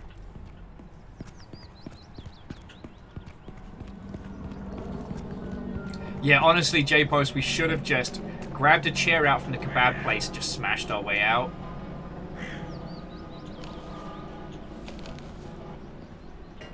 Civil obedience be damned. But no, once again, we're back in the poo tunnels.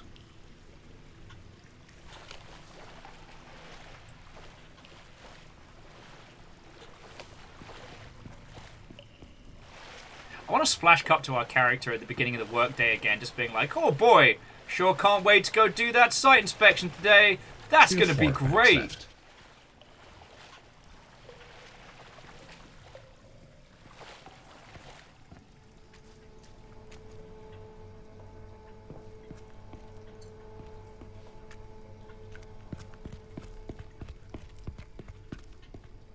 There's no way this ends up bad.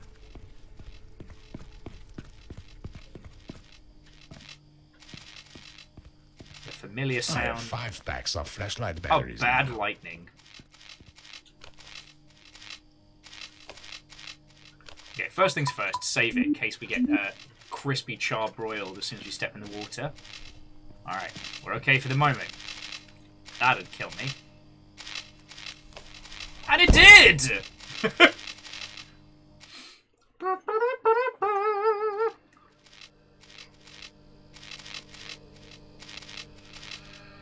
Sorry, bear with me a second, friends.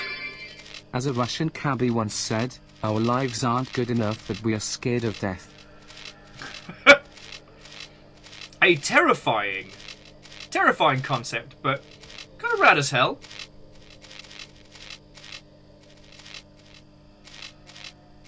Sorry about this, bear with me just a second, friends. I'm sorry, where are my manners? Keldra, thank you kindly for the 200 bits. Like, I think you've been here long enough to know, like... It's Tears in the rain speech time. fucking not far off.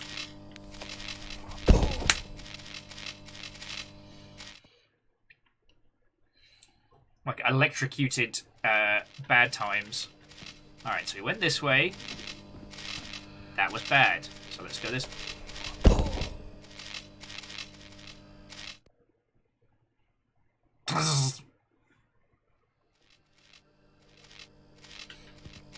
Okay. So it's don't step in the water. Alright. Water equals death. Oh! That was barely even a splish!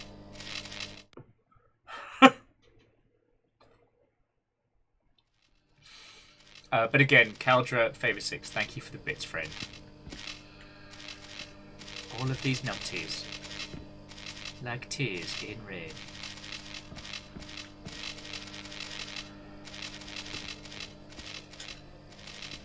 I don't see a box. Reactor online. Sensors Hey! online. Weapons online. All systems nominal. How goes it?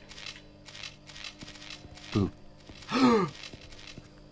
Chrono Fire, you've done me a spook. You've done me one whole frighten. How goes it, friend? Sorry, I got the silly buggers about me today.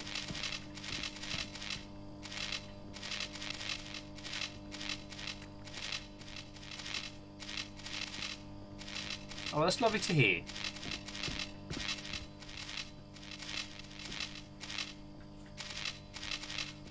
Nothing over the top or ridiculous here.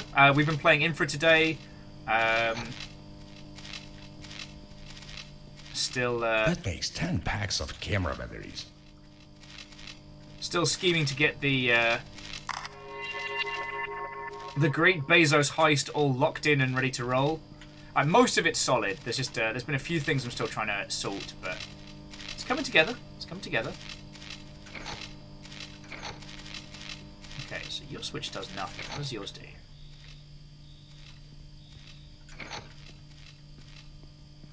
Okay, so that de-electrifies this bit, so I can turn this off. See, again, in any other game, this is where the shoe drops on the horror. This is where the bad times start happening. But here, it just feels... I mean, it doesn't feel good, but it feels desolate and kind of haunting. Fascinating. Electronic Substation Service Logbook. God, the last time this was checked was 2005. Oh, sorry, 2015. The cable broke! And someone drew some cool pictures. Yeah, we just find out we cut the entire power to a city block. But at this point, we've gone through so much shit. I think we're allowed.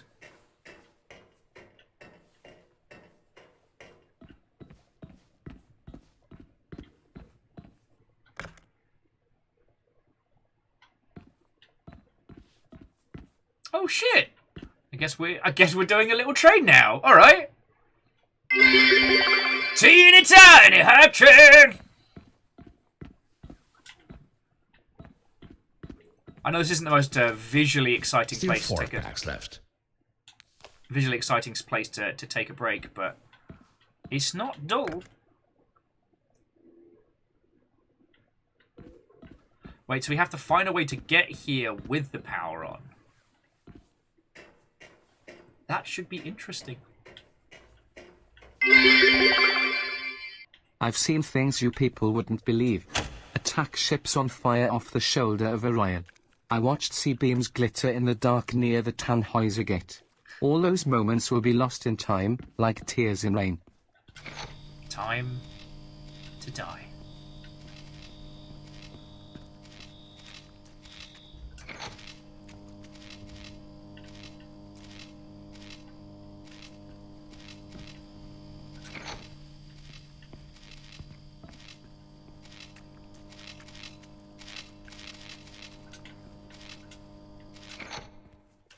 Okay, so somehow we're going to get rid of this cable.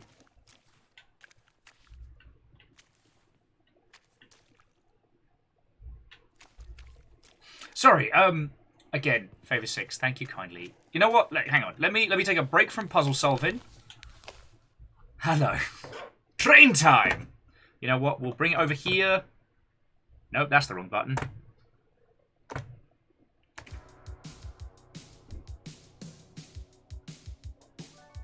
This way, one, I stop being such a puzzly puzzle face, and I can say proper thank yous. And for those of you who are waiting to see the end of INFRA, I promise I'm not dragging this out on purpose. But if the longship going to go to the full thunder of bringing a hype train, then by golly, I'm going to acknowledge it. Mainly because this is the means by which I'm able to feed myself. Oh. I will say on the subject of found footage, there's been a couple of people who've been experimenting with Vangelis music. You'll have to settle for Ninja Sex Party's Take On Me cover. But I was going to ask, have any of you seen the body cam horror footage that's been doing the rounds? Because I've seen two. One that's kind of like an FPS style title, and one that's more like traditional horror. And they're both emulating like body cam footage in a really cool way that makes the realism a little bit scary. I don't know if you've seen them doing the rounds. I'm desperately trying to remember the name of the projects, but it's the first time in a while I've seen something, and I had to do the double take. You know, someone did I think it was a whole British train station in UE5, and that had me double guessing that it was real until they turned the sky off.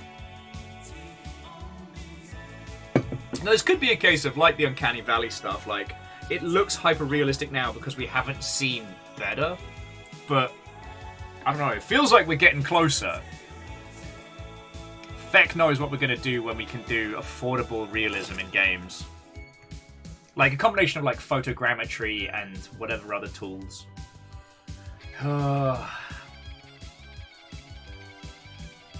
Yeah. Sorry, the reason why I kind of went... the discussion about like AI generated art stuff is gonna get messier and messier. So a friend of mine actually trains their own AI, and they have used AI to generate original stuff based on themselves and portraits of themselves to create this interesting like hybrid acid art style. And they just taught their AI to be able to animate, which is mind-boggling. Like, it's just them turning their head like this. But the fluidity of movement is fascinating, and while the other elements keep shifting, what they're able to achieve would take traditional animators weeks. And it's like...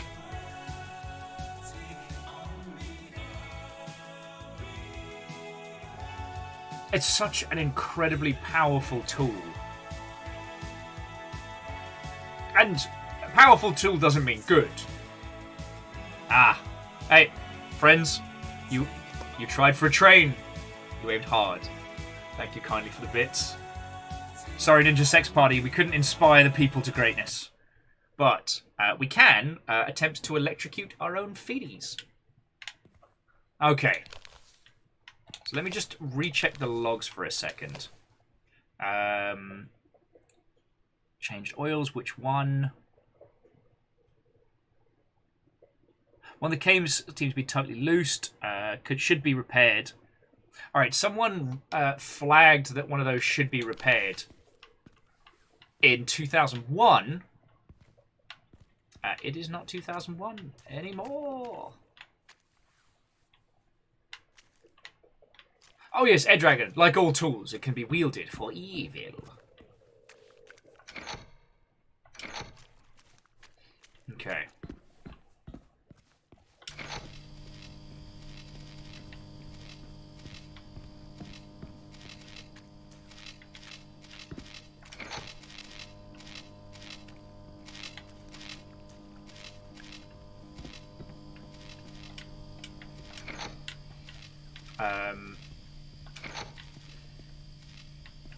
But no, it's just the reason why I went off into the deep dark is that we are going to have many discussions about AI art stuff as we're moving forward, and I don't begrudge any of the people who are just flaming furious with it, because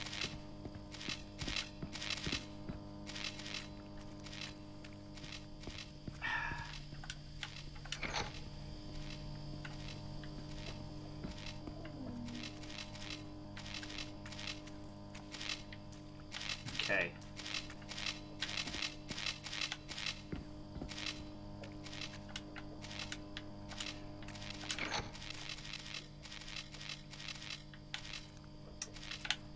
So we need one of the auxiliary lines on to open the door to get out. It's a powered door. Perhaps we can use the fan to feck up that. I don't know. Sorry. But jumping back in.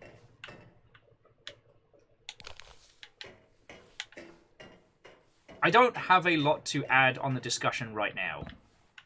But the thing that does keep coming into mind is this is something that's going to come into the creative arts discussion and the video game discussion a feckin' lot. I think we're going to be having the talk about art and AI art pretty frequently for the next few years, and how it shapes out is actually being decided in these very times now. You know, someone creating and training their own like AI algorithm to generate unique art is one thing. You know, having it skim other people's creations to then emulate is a whole nother kettle of monkeys. And it also brings up this question of, is there anything we can do? Like, do we even have the ability to stop this conversation? Oh, sorry, not stop this, but to have like a straight up conversation about it. Or is it something that's going to progress so quickly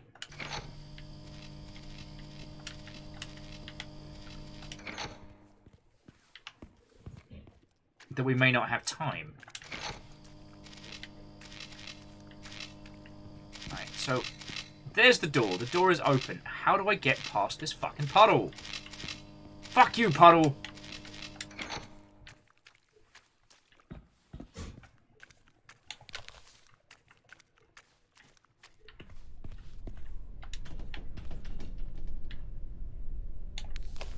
Ah! I can't spell you! I'll be able to pick this up and hide it.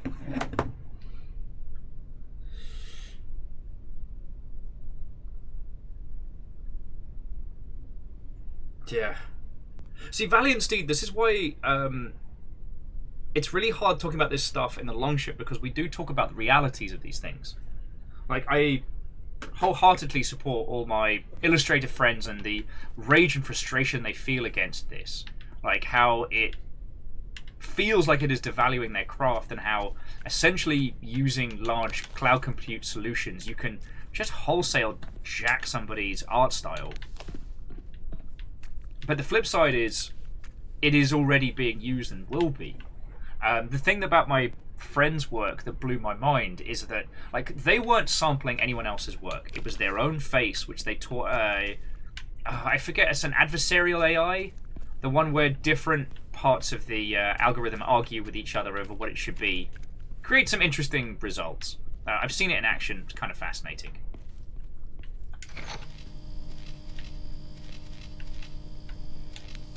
Also, Steed, if you want to give me a pointer towards how I can get around this bloody wire. I know I'm missing something obvious. I know this puzzle isn't as tricky as the other stuff we've done today. I don't know why this is the one that's tripping me up, you know?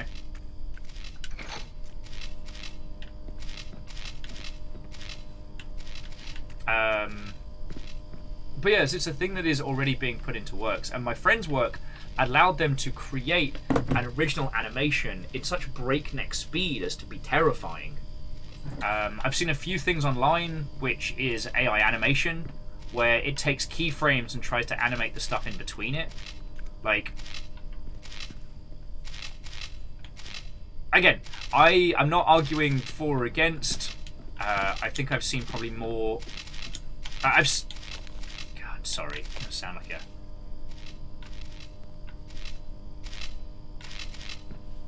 All right, so turn the primary transformer off. Do do do do do doot.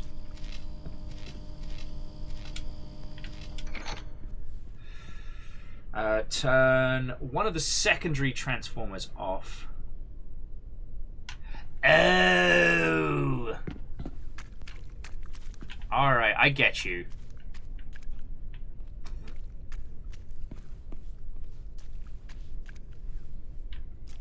Alright, I get you.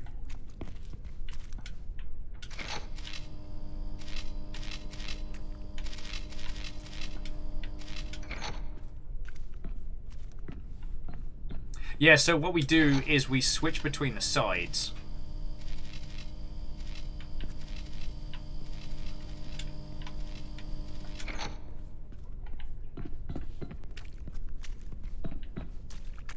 Yeah, I get you. So we go transfer to main line.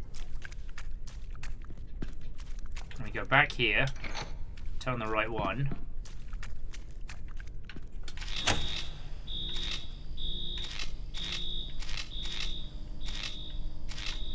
Then we go up and turn on the fan. Oh, power output incomplete.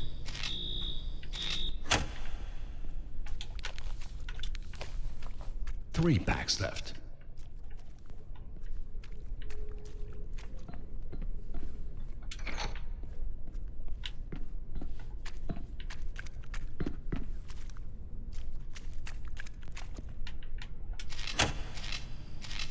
So we need both lines. Let me have this bastard.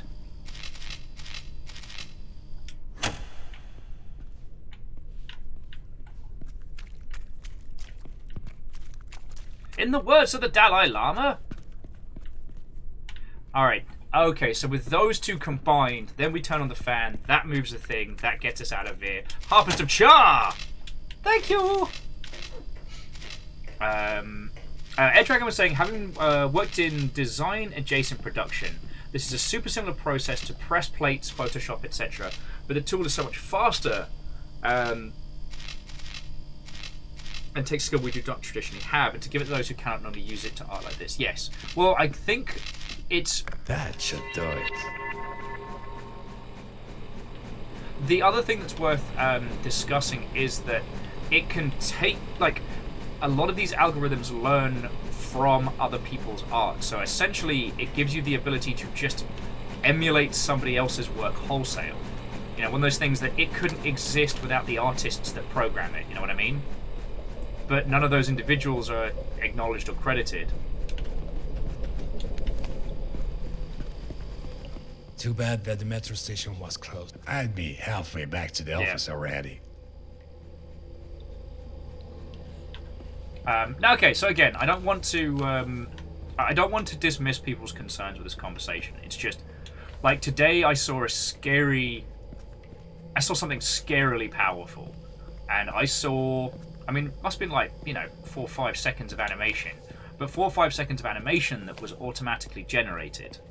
And traditional animation is one of the most labor-intensive things that you can do.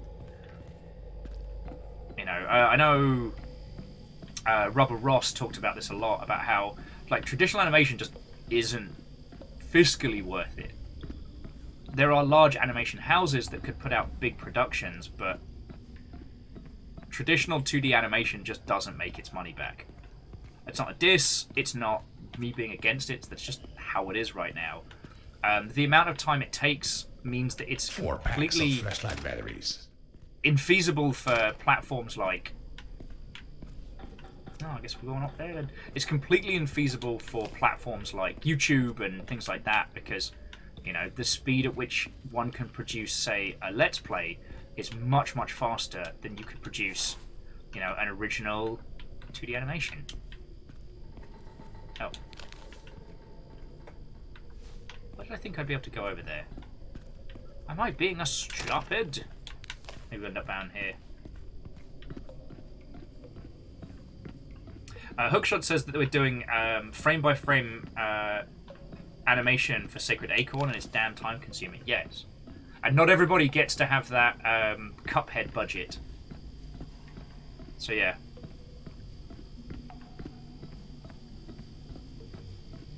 Sorry, I don't mean to bring the conversation down, friends. Apologies for just kind of throwing a pretty heavy topic at everyone all at once.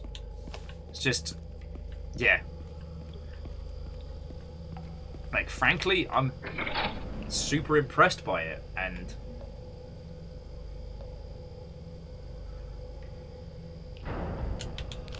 I wonder how we're... I have 5 packs of flashlight batteries now. Okay. Do you have to close this one to open the other one? Good old airlock style.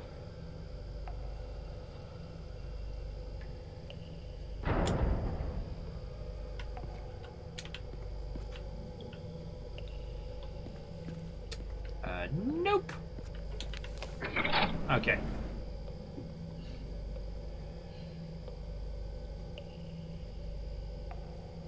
Yeah. So, like, Air Dragon, weirdly, one of my first jobs was I was a comic book writer in Brighton. Well, for a company in Brighton. Was one of my...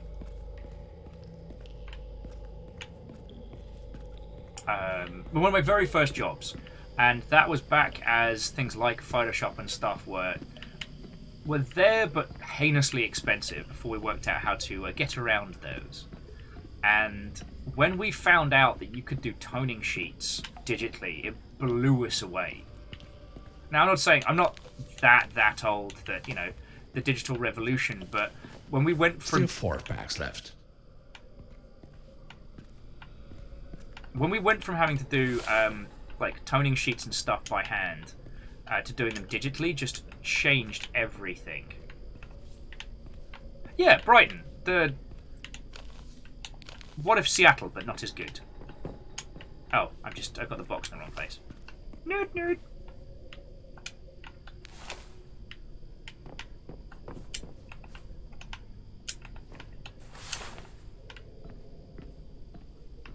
Hopjar.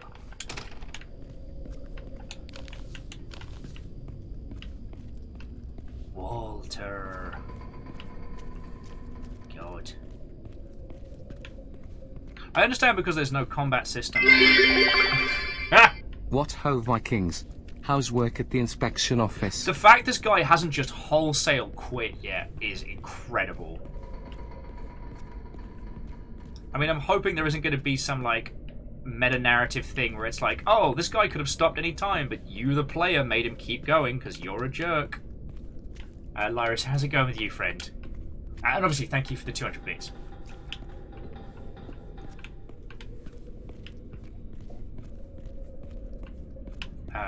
We were just talking about, like, AI art and stuff like that. What the fuck? Jeff Walter. I've been waiting for this moment for a long time. Not Jeff Walter. I only regret that I'm not around to see it. It just wasn't enough that you had to destroy my life, was it? The whole city is on the brink of collapse. All because of you. Take a close look at these walls. This place is right under your own headquarters, and yet is in so bad shape that it could fall apart at any moment. Oh, this is bad. This is exceedingly bad. One thing left for me to do. I'm going to destroy you and your whole company. I'm not doing it for me. I'm doing it for this city and its people. Goodbye. Nobody is going to miss you. What a fucking idiot. This is not a game I expected to find. Boss battles on! Alright, here we go.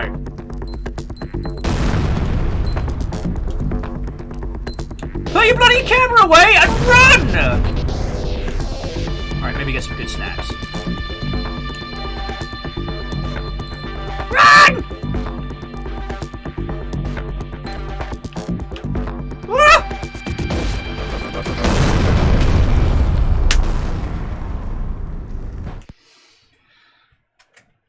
Yeah, it looks like our boss set us up. No, so what happened is that this was a trap laid for someone else.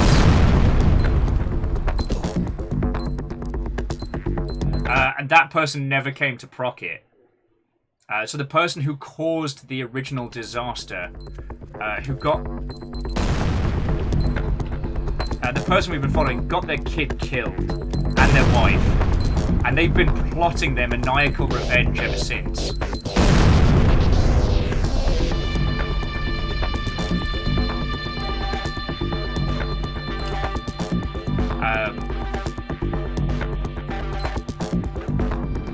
Run!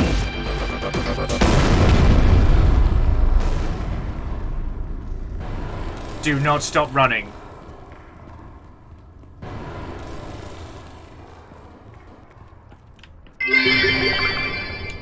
I don't know what's going on, but did you like my gift? I still have 9 packs of batteries left. Numbers, I absolutely feckin' did. Thank you so much, friend. Like, that... I mean, I've probably been talking your ear off about it for like 1,000 years. But seriously, thank you.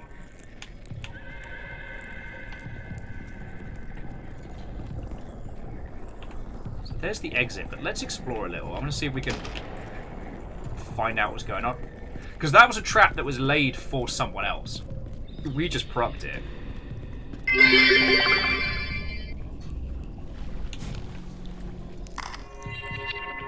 Don't flood, open inside. What happened? I just accidentally swallowed a very large ice cube. I wasn't expecting to. So, while it didn't go down the other tube and get stuck, it did get stuck in my esophagus. I had to just go drink hot water. So you just saw the fucking... I just saw the 7th layer of hell. It's not good. No. We got chased by a guy with explosives. I think we had a better time. Think so? Well, I hope you feel better. Oh, I'm better now. So Lyris, thank you again for filling the pint glass. Numbers, again, thank you. And to those who didn't see, so Numbers sent a fucking lovely present through. It is this, which is a physical version of the book from the Return of the Obra Dinn, and it's amazing. It's legit amazing. This is so gorgeous. Like, the quality of it is amazing. I just... Thank you. Drew, seriously, thank you.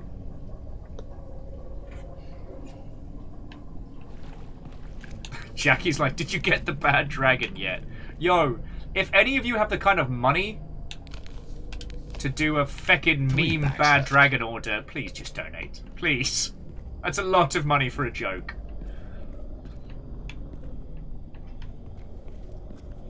So the answer, Numbers, is I don't know, but not as soon as wanted, because I still have a thing for your good self as well.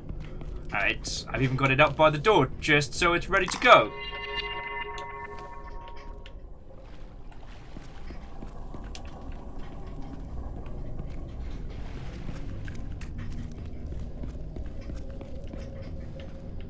I think I told you all this, but a couple years back, I got a friend a Bad Dragon coffee mug for Christmas.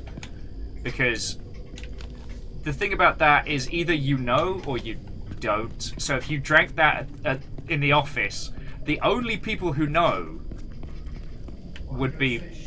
Yeah. Or you're about to learn a lot about your co-workers, but...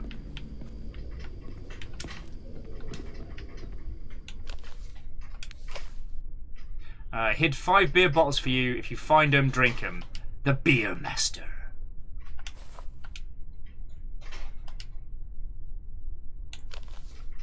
But I still get the Bad Dragon monthly emails. And frankly, they make me laugh more than anything else.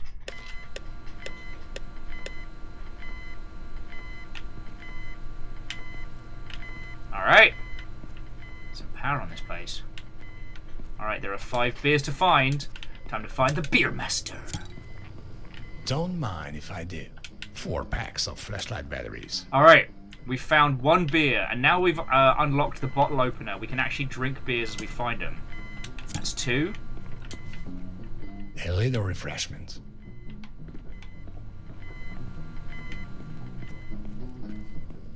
Inside the boot, clever. That's 3. Just what I needed.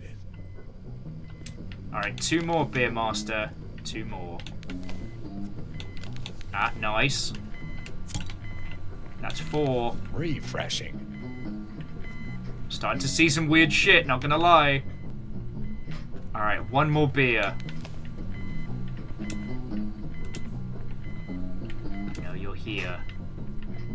I can sense you.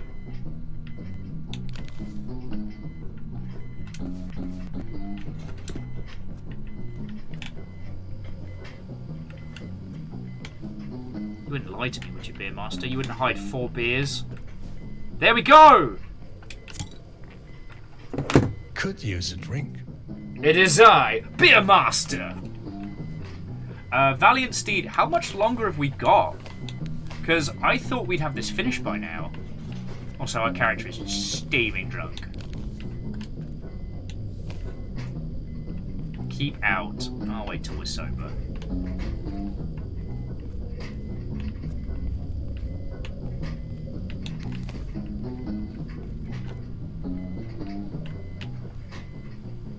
Valiant Steel says it's about 25 to 35 hours?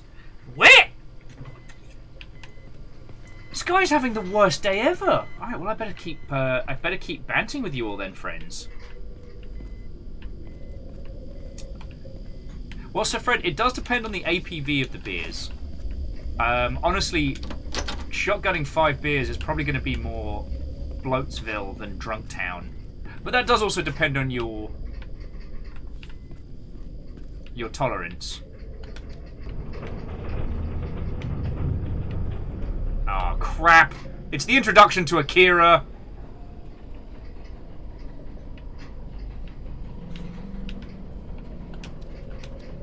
Oh, JV, what did I miss? Parkour!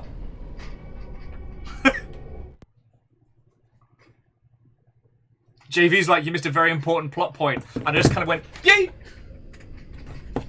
Alright. See, and this is why I like hanging out with you lot.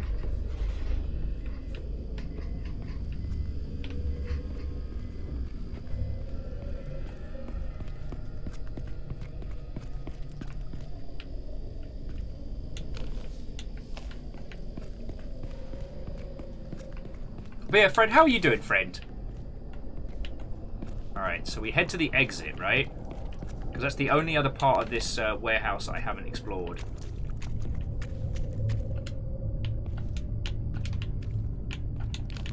Of course it doesn't open. Of course I am.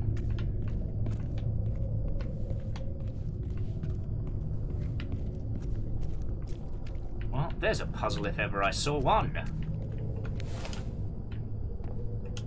Oh, well, sorry you've had a hard day, Fred. Hopefully we can provide you some company, some conversation, and some good banter. Though I've not exactly been Captain Von Good Puzzle Solver.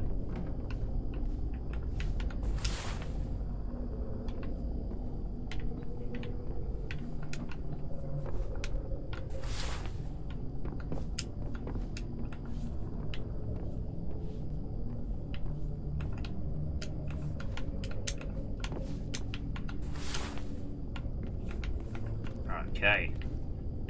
So there's a haunting room of darkness. Guess that's something we're going to try and break into. But yeah, over here, Fred, it's just been a good little day of banter, conversation. New Rain World stuff has a release date, which is real cool. Yeah, we'll get to there, no problem.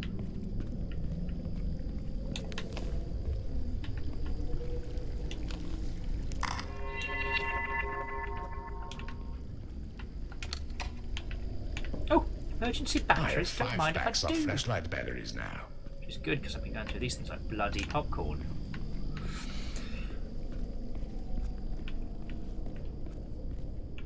Oh no, Fred, that's entirely understandable. Even though this game's a little slow, the movement is odd and it's very, I want to say realistic. That's 6 packs of flashlight batteries. That makes 10 packs of camera batteries.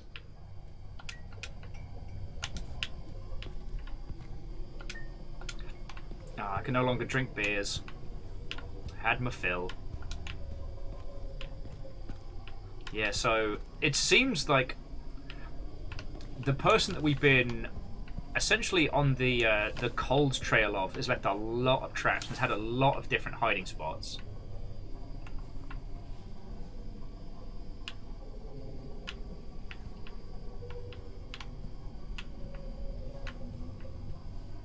Okay, so I need to get into that next door room. Alright. I mean, you're not wrong. It is a cozy little hideout. we've all seen worse.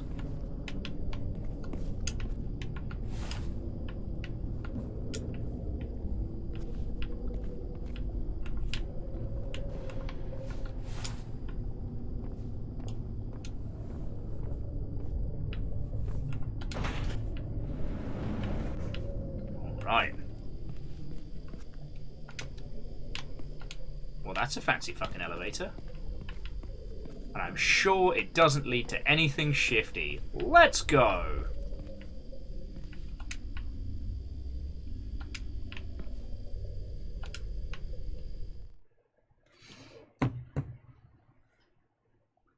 Oh, the adjacent door in the hideout room was just a big old piece of soggy wood.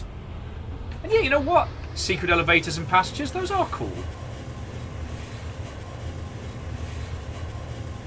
Well, it's interesting because usually when we encounter this kind of like, unhinged madman plotting revenge, it's usually very like cape and mustache or very sci-fi. This feels like someone who diverted a large proportion of their vast millions to genuinely becoming this unhinged basement serpent hell-bent on, avenging their wife and child.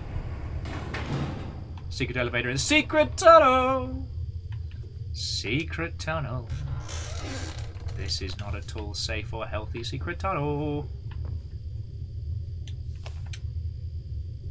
Oh wow. So this is the acquisition of HVM. Company found Alex Hardman. Won't be causing any problems. We know that his wife died, and now Hardman is unstable and stressed. It's not a big problem for us. Doesn't seem to have any connections to anyone who could be a threat.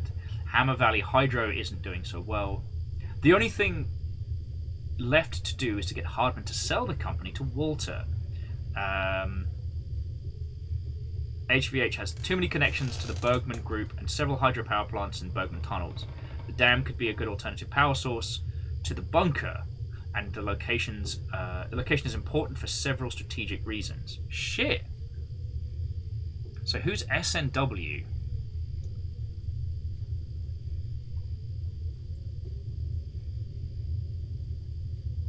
But whoever this person is, they're trying to... So all the people who've been trying to kill each other... Harmon was a nutjob because of his loss, and according to him and the public, Jack Walter, who basically built the city, is at fault for loss and decay. But this seems to show that SNW was trying to play everybody, right?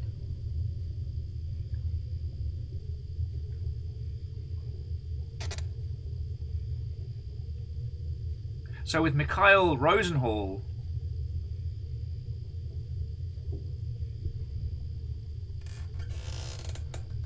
he was solid and running the company well, so they had to.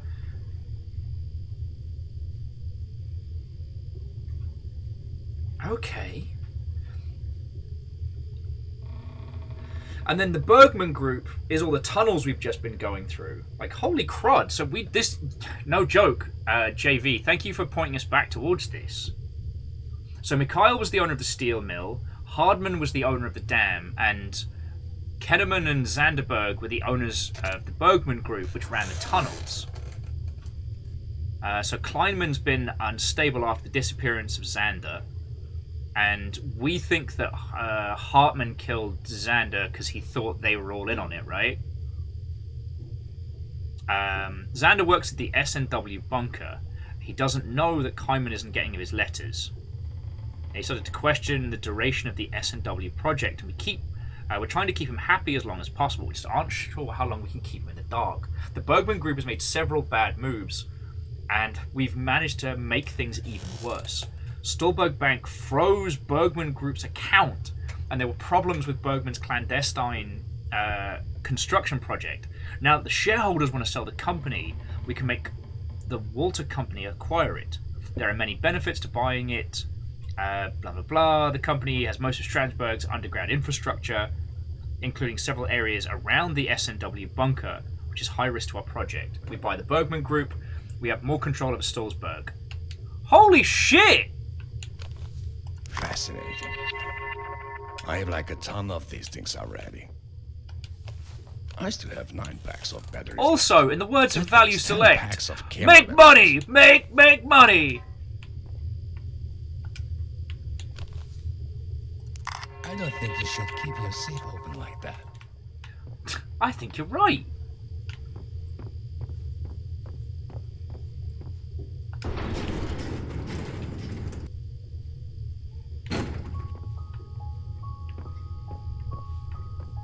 Oh shit.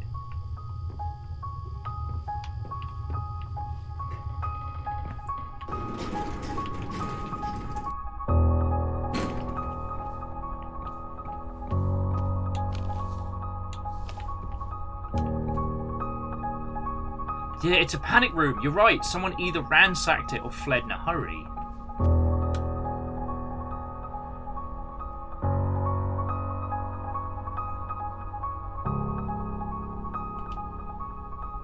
Holy crud.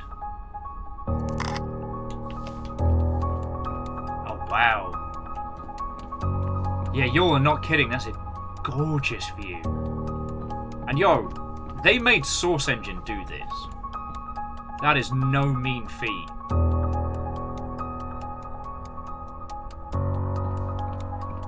Fucking wow.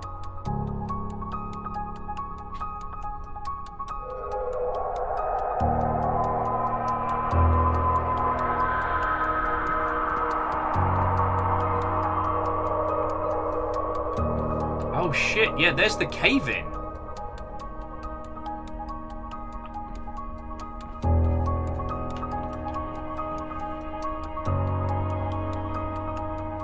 Yeah, so that's the shit that was popping off around us.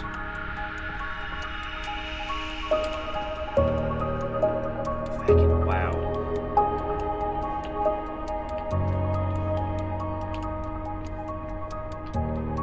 Let's have a look and read this. Styles-Break history, theory of law, structural engineering's Point Break, Stolberg bunkers. Yeah, there is something seriously hinky going on under this city, and we've just kind of stumbled around through it. The aftermath of traps left.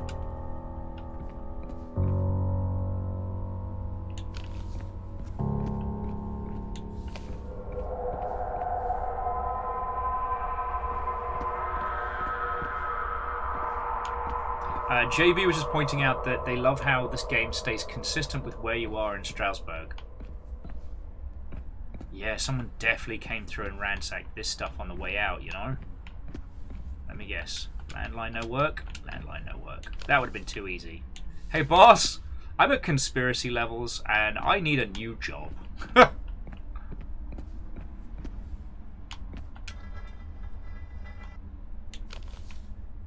Secret money! Secret money! Let's go watch a videotape Secret Money.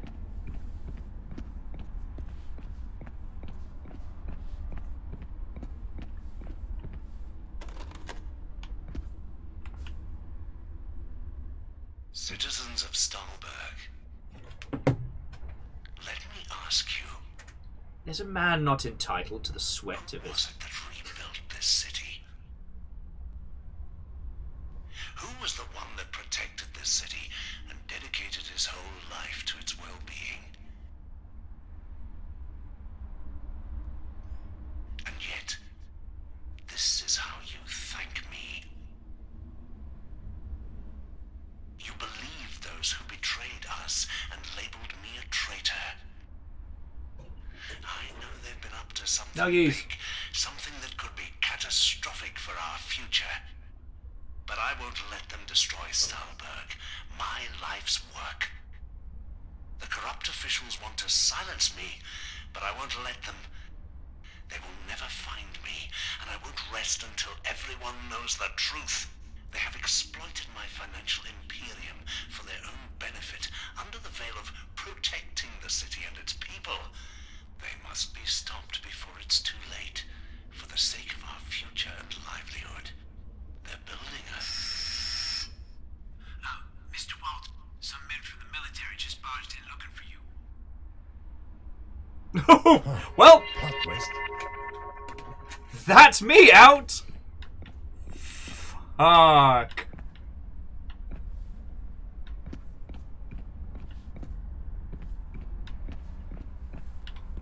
Whew.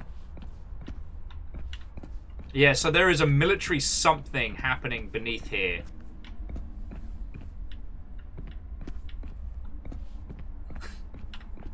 Mr. Strasbourg, there's some people from the military here. You should put some pants on. Burnt out cigar as they looked over the city. Sir, I don't mean to be rude, but you are not wearing anything below the waist. And I believe they would refer to this as Winnie the Poohing it. Alright. I think we found all that there is. But still, fucking hell.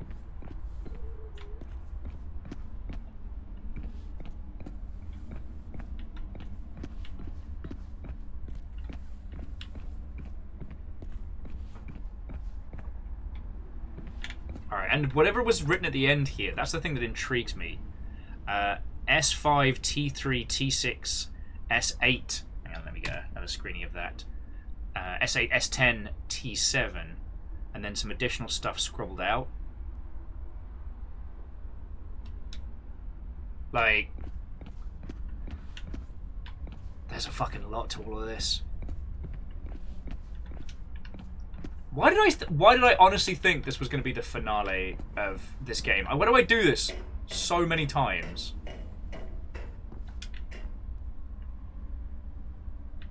Alright, where's your hidden book, mate? Or is it not time to leave? Oh, there we go.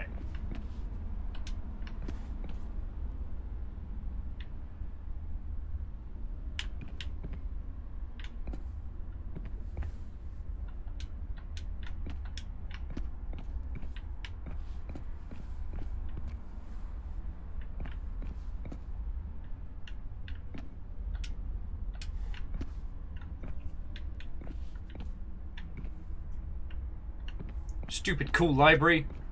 Stupid cool library, stupid cool books.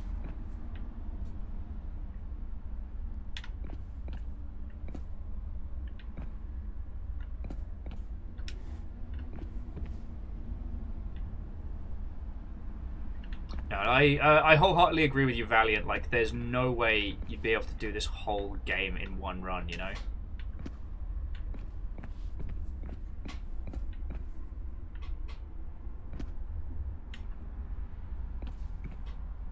And that's fine. Sorry, years back, we played through the entirety of Outer Wilds, sorry. It was fucking brilliant.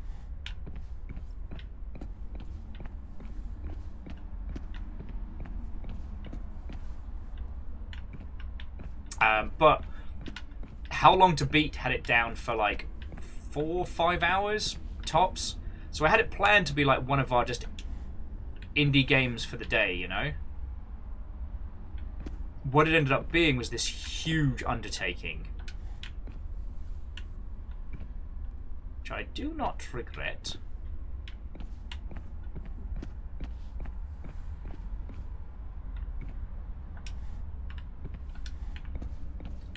Oh, it's the puzzle here for everything that was going on. Well, so I mean that's the thing, MC Catmaster. How Long to Beat is a user submitted resource. It's not like it's not developer run, which does mean that if people miss large swaths of the game, things can end up getting like incorrectly added. And with something like Outer Wilds, which can be cleared very quickly. Okay.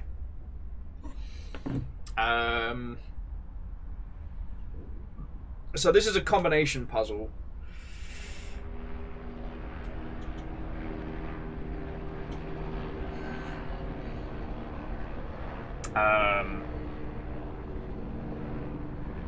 Oh wow, so Valiant Steed was saying that half of the streamers that they've watched play through this miss this area. Holy shit. Like that would suck, especially putting in so much time into this. And then missing this whole bit. So obviously the puzzle is S5, which is 1, 2, 3, 4, 5, which is Stolzberg and Steel, followed by T3, which is the transformation of war, present and future. Then T6, which is business and law. S8, I should be writing this fucking down. Why am I like this? Why am I a stupid S5? 1, 2, 3, 4, 5. So Stolzberg and Steel to kick it off. This is obviously the combination of books to open the secret passageway. Stool. I mean, it does help Valiant that I've got you, JV, Atrios, the other individual who joined us earlier. Atrios, the person who made the mod.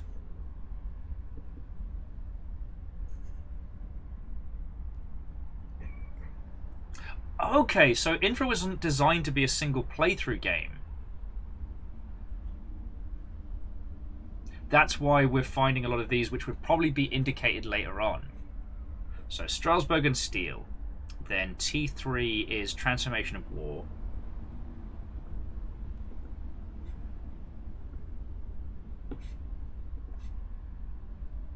Yellow, yo, we're busting out the pen and paper on this one.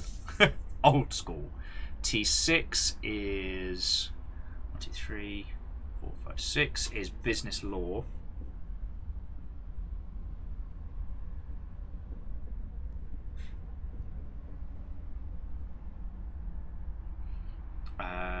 S8 is 1, 2, 3, 4, 5, 6, 7, 8 is Stahlberg Bunkers.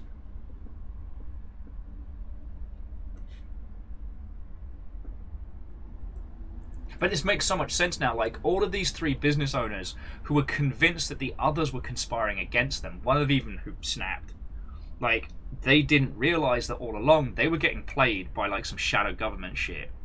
S10 is Stahlberg World War II.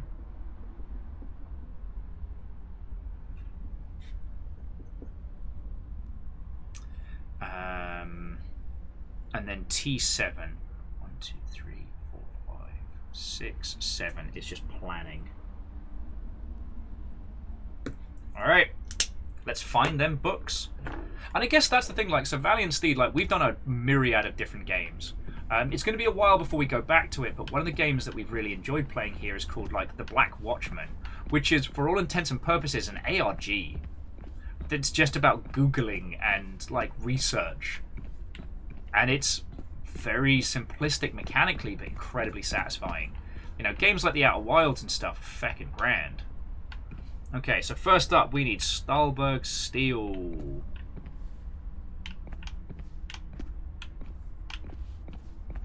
Stahlberg Steel, where you at? Alright. No. Oh, crud. Alright, we've got to reset these suckers somehow.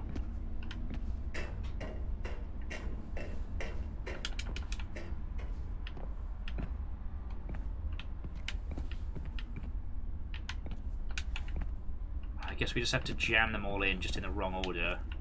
And that should reset it. That's what it did prior.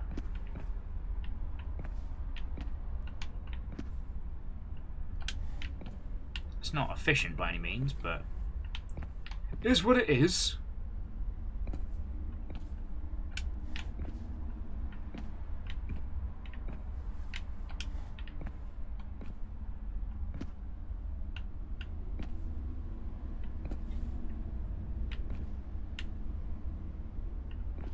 And yeah, not to toot my own horn or anything, but it's one of the reasons why I tend to be a lot less strict on things like spoilers or reveals or what have you in games, because, you know, I'd much rather find out about all the brilliantness of a title like this than just not. Alright, come on, I need you to reset. Come on now, I know I did it once.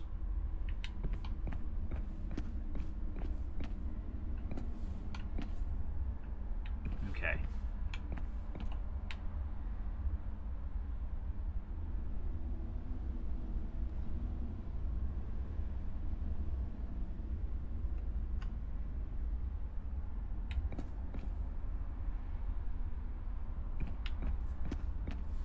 Oh, heck!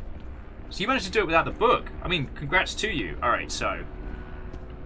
Alright, so that's Stahlberg in World War II. We need that later. We need Stahlberg Steel. Stahlberg Steel. There's the bunkers. Man, I'm gonna know this guy's fucking library back to front by the time we're done here. Business law. Stolberg and Steel. That's one. Transformation of war. Business law.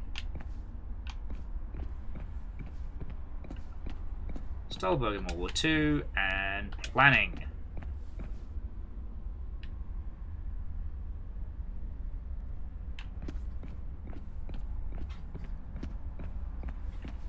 I have pushed all the books. Why don't you like me? Reading this is what resets it.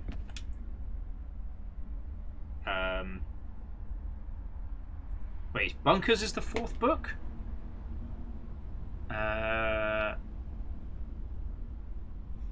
Oh, Stolberg Bunkers. Yes, I missed it.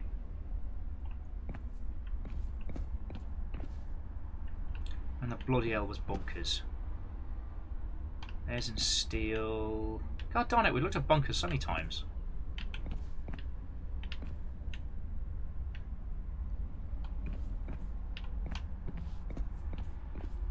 Oh, Under the Ladder. Thank you! Okay. So, there we go. Right. Once more with feeling. How he managed to remember this combination in a pinch, I will never know. So, Strasbourg and Steel. Transformation of War. Business Law. Stolberg Bunkers, which was under here. Stolberg in World War II. And planning.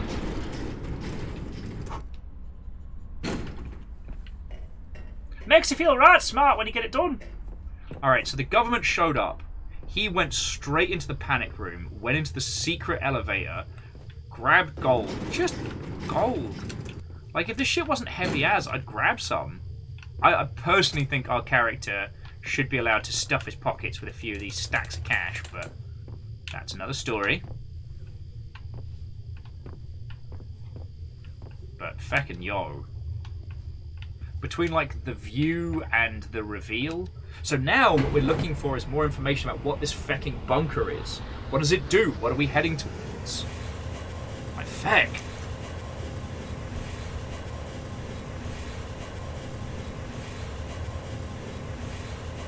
I guess the question will be is, like...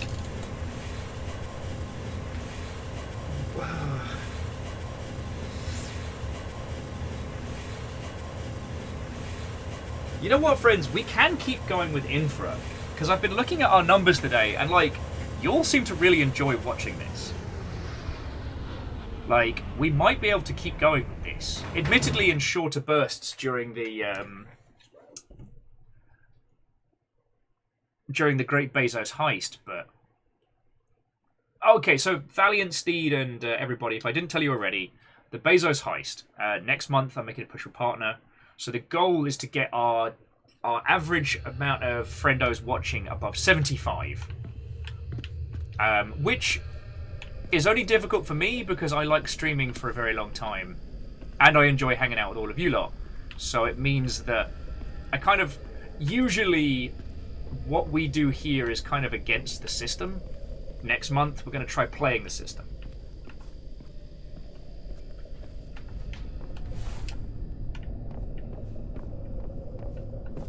So, yeah, I guess, considering that you all seem to be really enjoying this, this is something we can keep doing. Hopefully, anyway. I mean, Fred, essentially, we need more shitloads of people at once for just like an hour or two, or 3 maybe max, is definitely better right now than going for, say, you know, what we tend to do, which is I stream for like 6-7 hours a day, and we spend the day nattering and exploring interesting games.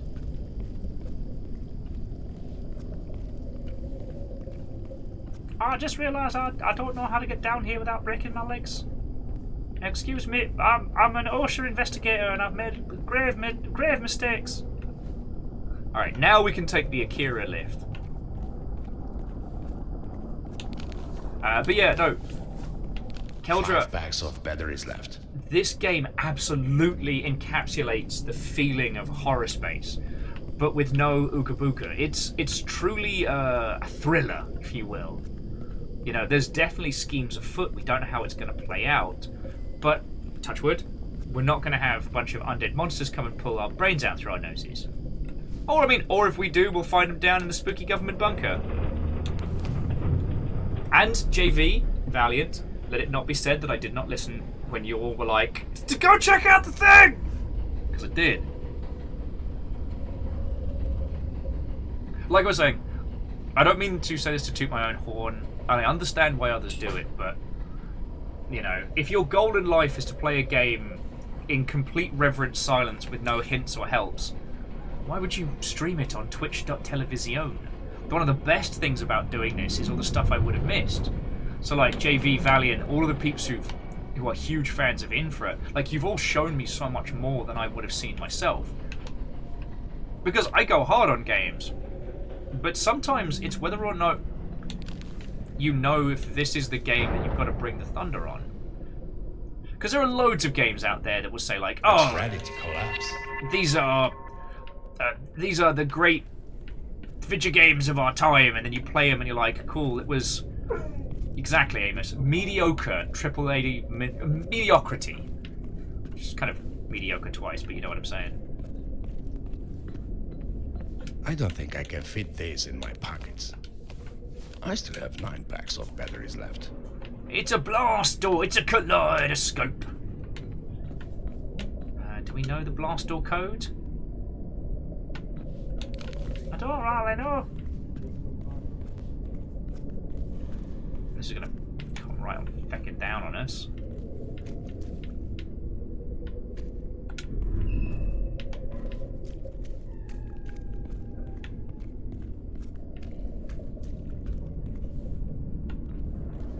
Alright. Power to top secret area.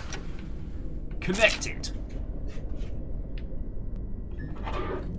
Alright, let's see what we've got. Creepy doll. That's 6 packs of flashlight batteries. Bunker codes. Oh, and a room full of incredibly dangerous machinery. Yeah, some things never change. Alright, bunker code is 7923.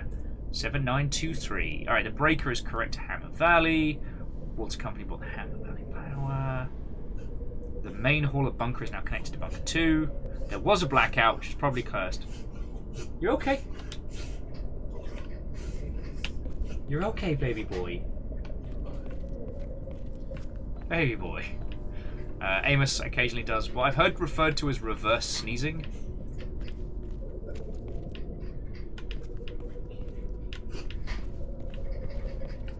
You're alright, my lad, you're alright. Alright, well, we turned on more power, and the code was 7923. 7923. Alright, breaker 2's not ready, but that'll be enough to get us through the blast door.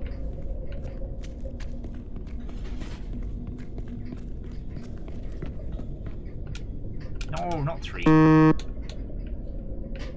7, 9, 2, 3.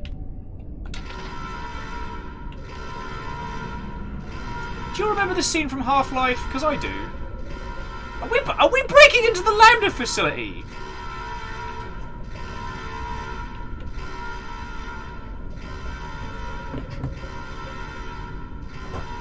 Valiant says we didn't fully power on the dam at the beginning. I thought we did! What did we miss? Oh no! Are we gonna have to replay this? Oh no! I didn't know! I didn't know! Amos, I may have let everybody down. Amos is looking at me like, I can't believe you've done this.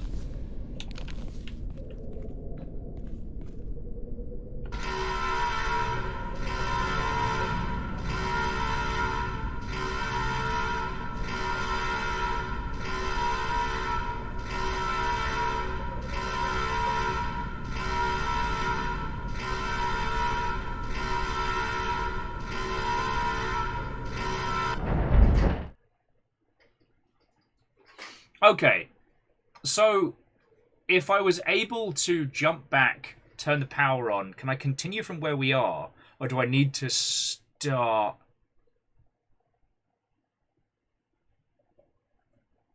Oh, no! I missed some stuff!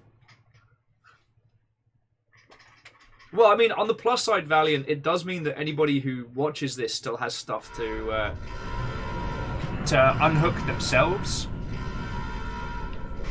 No, so yeah, we'd need to start a new playthrough to get that.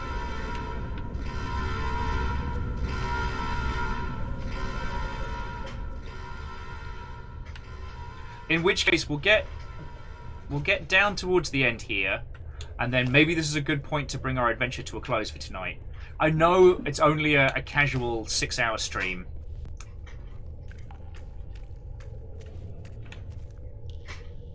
But this definitely feels like the opening to...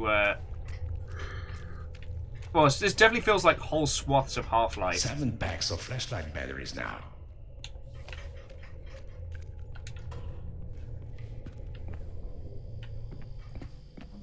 It's a little rusted room.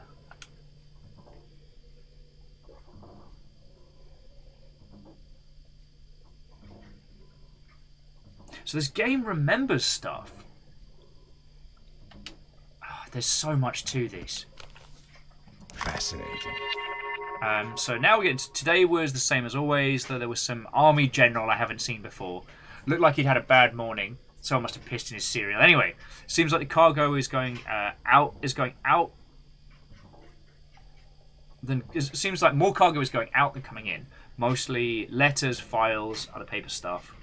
Alright, finally some action. Some scientist or whatever was running towards the door, and the guards grabbed him and took him away. I didn't even know we had a scientist. Not that I know much about this place anyway. I just guard the entrance. And then nothing usual, and then whoa. I don't know what the hell happened today, but I heard there was some metro accident. Apparently the passengers are okay though, thank God. Could have been a lot worse. And then the following day, I was told today that they are going to do some rearrangements and start moving the passengers out soon. Still very unclear as what's going to happen, but we'll hear more about it tomorrow. Alright, we're closing this bunker.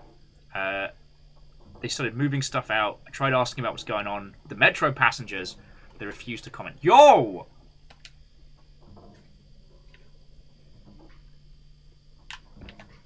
So the people from the metro accidents were ferried down here and never fucking found?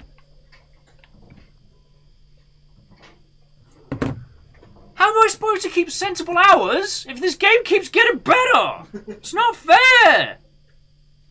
There's only so many hours in a day!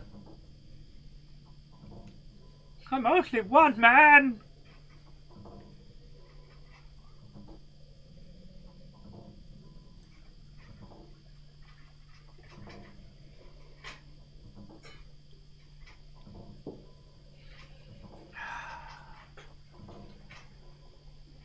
Alright. I think this is a good time to call it for today.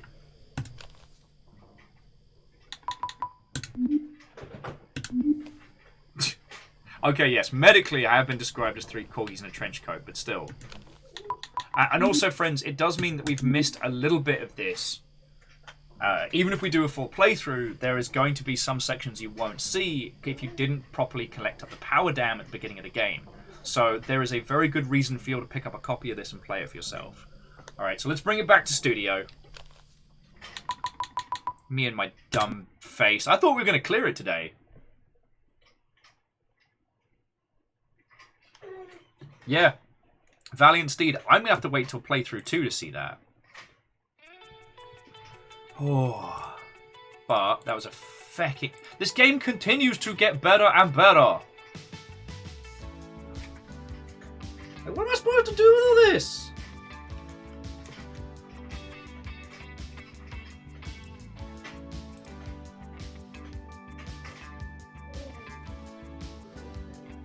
You're fine, Amos. You're okay. The whingy boy is definitely wanting for attention. So, friends, this has been a wonderful, wonderful feckin' day. Valiant and JV, we will be continuing with this. Please, please, please, if you're not in the Discord, keep an eye on that. join us, because I do schedule out each day, and I'll be listing times as well. So if you want to plan ahead a little better. Yeah, Valiancy, the dog has decided. I am going to roll credits in a second, and then, you know what? I think Floydo's playing Vampire Survivors with the Twitch integration stuff, so we'll go over there. So don't go anywhere. But firstly, I do want to say, like, you know, although even on... Baby boy, you are okay. Before we get into credits proper, Quasi, Numbers, and Aiden as well, like, thank you. I know it seems weird to be so fucking blown away by little stuff, but I mean, I expect nothing, you know? So, thank you for some incredibly heartfelt gifts. It really means the fucking world to me. And to the rest of your lovely selves, I mean, this whole thing, this little corner of the internet, entirely keeps going thanks to you lot throwing in bits, subs, or donations. Obviously, bits and donations are the biggest part, but yeah, I'm really lucky to be able to do this full time and play games like this with you all.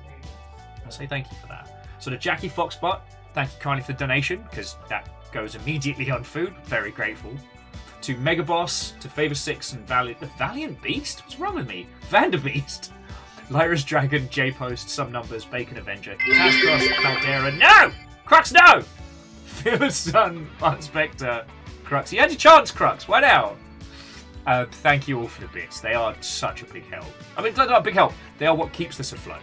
Caffeine, Lizzie, and Moose were your mods today. Thank you all very fucking kindly, you legends. And Atrios, eventually I'll get that right. Thank you for the follow, and I do hope we get to chat and hang out more. To Caldra, Binary Split, Dig Scullery, The Smug Abyss, or Them's Mugs Boys, Katie's Buggy, Gentle Kievs, Cryosticks, Fennec Phoenix, Superhero Necromancer, Restless Roots and Chronofire, whether you were gifted by the incredible Hunters of House Carl, or celebrating long sprees, thank you. And last but by no means least, Twitch Shaman, Prophesizer, Esports Noah, Aperios Unlimited, thank you for the raid this morning, mate. Thank you. Oh, and Valiant Steed, I've bookmarked the INFRA mods, so it's something that we can look at possibly in the future. Yeah, I've got the ModDB page up in my tab over there. Taker of pictures of me eating food, yes. But no, all of you, thank you so fucking much. I'm still kind of a little bit blown away, if I'm being honest. So... I've been enjoying this spoopy game. It's been a breath of fresh skin. I mean, the great thing about it is that it is a conspiracy thriller now more than anything else. But again, we're not dealing with spoopy nonsense, and that's feckin' grand. So yeah. Right. I'm going to pass you all over to Floydo. Floydo's experimenting with Vampire Survivors and Twitch integration. Aww. Spooktastic. Fucking wee!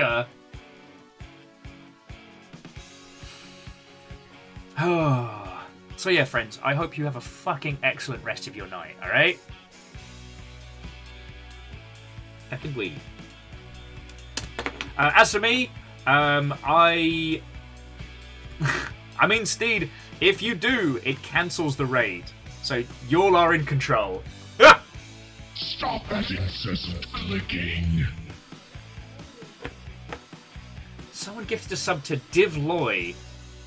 Well, whoever that was, thank you kindly.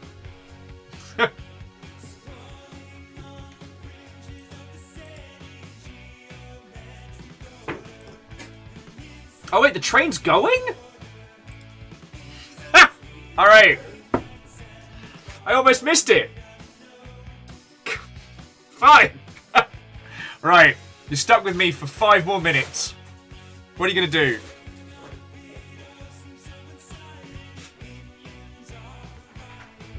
Yeah, it was... You did it, Crux. Despite me telling you, grumble, grumble, grumble, you unleash the power. What will you do with this newfound ability?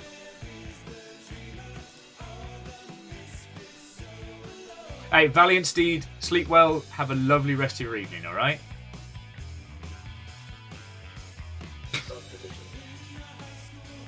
I mean, Bacon, obviously, thank you for the bits. It's been a long time since we saw an offline train. Raid cancel train. What next? Offline train. We have seen one. It has happened, but... Oh, fucking yo! Lyris going hard with House Carl again. So, Sin Ann Fwyn, Rena DeCaro, Whisper Vesp, Nanika, and Meglin all got hunted by Lyris's losing arrows to the crowd. Our 4 reptilian heroes have overcome the arc villain Shredder. You're right, Hookshot. I am not the police of you. I control nothing here.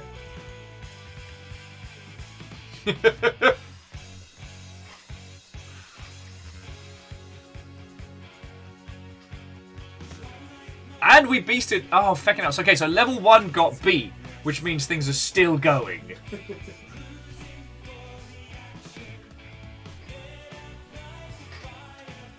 Okay, firstly, Hookshot, it's not a cult. Secondly, it has long been demonstrated that I'm not in charge of this. Go, Call, go, go. Go, Call, go, go, Call, go, go. Go, Call, go, go, Call, go, go. Sorry, someone in the Longship recently saw the second Turtles film for the first time, and I'm just like, I'm so happy for him.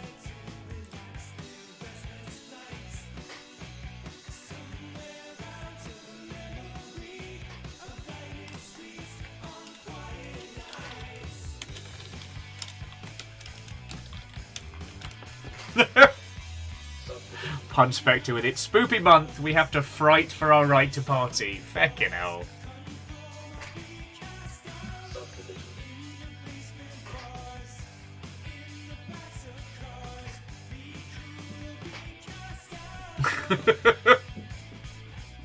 Feckin' yo.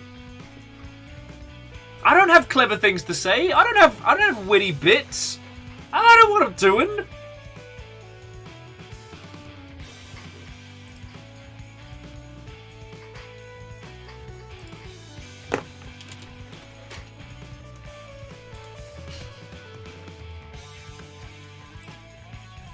Terrors, a lot of you.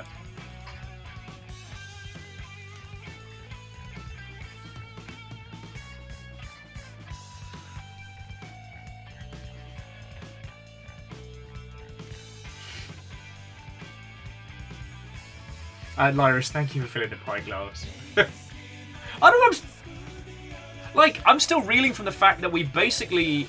Alright, we've been playing Infra for 14 hours.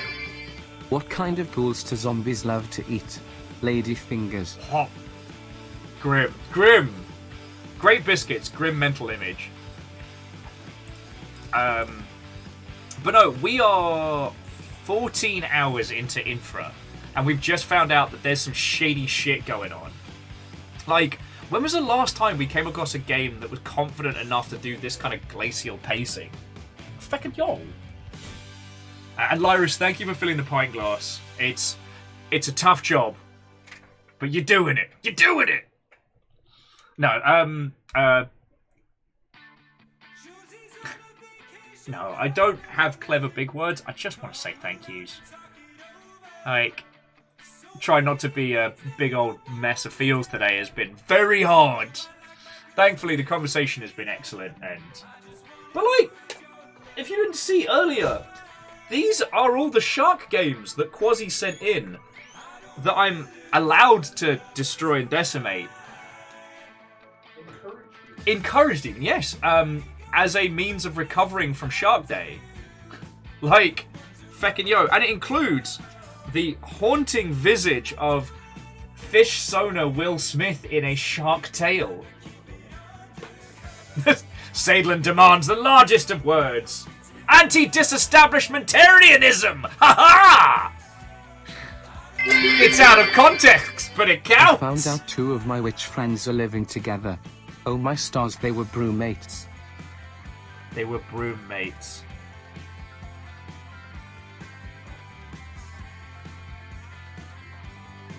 I want to be mad, puns. I want to be mad. I can't. I want to be mad. And that has brought us through onto level 2. Level through 2 towards 3. Feckin' yo. And sorry, I did see the Great Bezos post heist. The Great Bezos heist poster that you sent through. Thank you.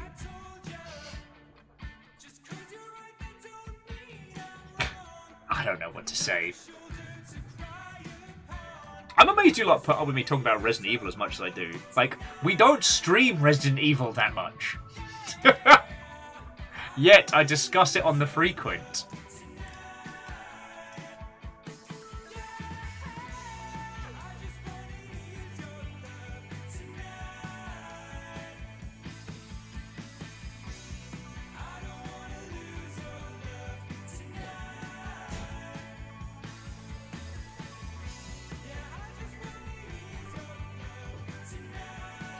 Feckin' yo. Yep, that's all you're gonna get from me is a chorus of feckin' yos. Oh god. What, no feckin' wees? There's been many feckin' wees. No, I just started thinking about the SCP game from yesterday because Puns is making witch jokes, and I was like, that's pretty Oh. Witch time's now got a whole new meaning, friends.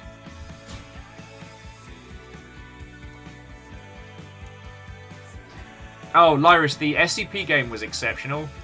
There were a couple of jump moments, but it wasn't as horrifying as it was curious. And for each of the spoopy moments, there were some genuinely heartfelt ones as well. It wasn't just an out-and-out feck you scare fest.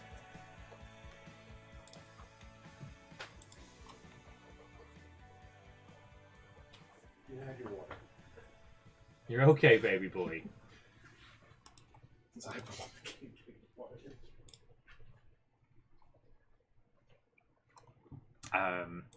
Yeah, I wholeheartedly recommend it, and I'd really like to come back to it.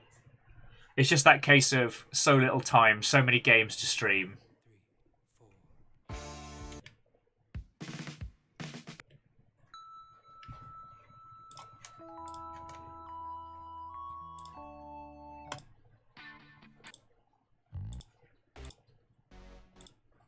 Ninja Brian. There we go. I think I figured out why our quest to be the world's most intense metal band hasn't panned out yet. It's because people... I'm gonna let Danny Sexbang help me out here while I am currently dying on camera.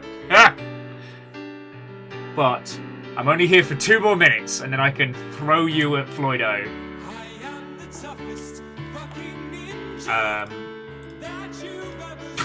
Hey, Puns, it's no worry. The day is late, the hour is strange. What a fucking great day. What a fucking great day.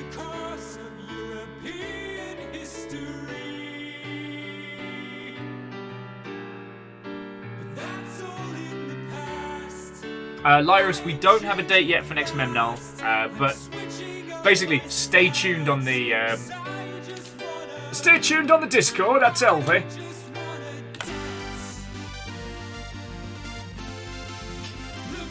All right, here we go. Final minute.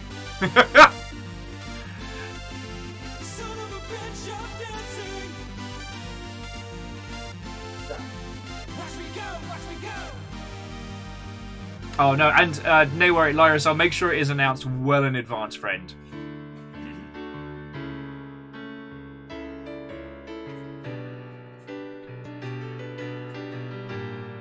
Oh, and Lost Flowers, it's not done. We just found some cool secret shit. It's all unfurled.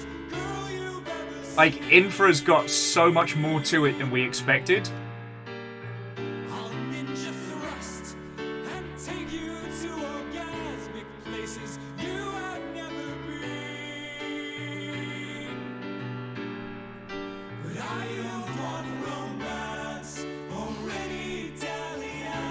All right. We closed out with a feckin' train, you legends. Thank you. Absolute legends, thank you. Alright. Right! I'm gonna pass you over to Floydo, who is doing Vampire Survivors with a spot of Twitch integration. And I am gonna go continue doing the last little bits for the Great Bezos heist. And we'll go from there. Alright, friendos. Have a fecking excellent rest of your night. I'll see you tomorrow for Sea of Thieves. I don't think they've announced what the big event is for tomorrow. But by my understanding, they're going to be kicking off something real soon. At least according to the community announcements. Like tomorrow there's going to be a thing kicking off. So, fucking we. But, yeah. Okay, we can't close out on the last unicorn. No. Maybe this is why I haven't been using NSP for a while, is this playlist seems to hate me. Alright, fine. Okay, friends. Have a fucking excellent rest of your evening.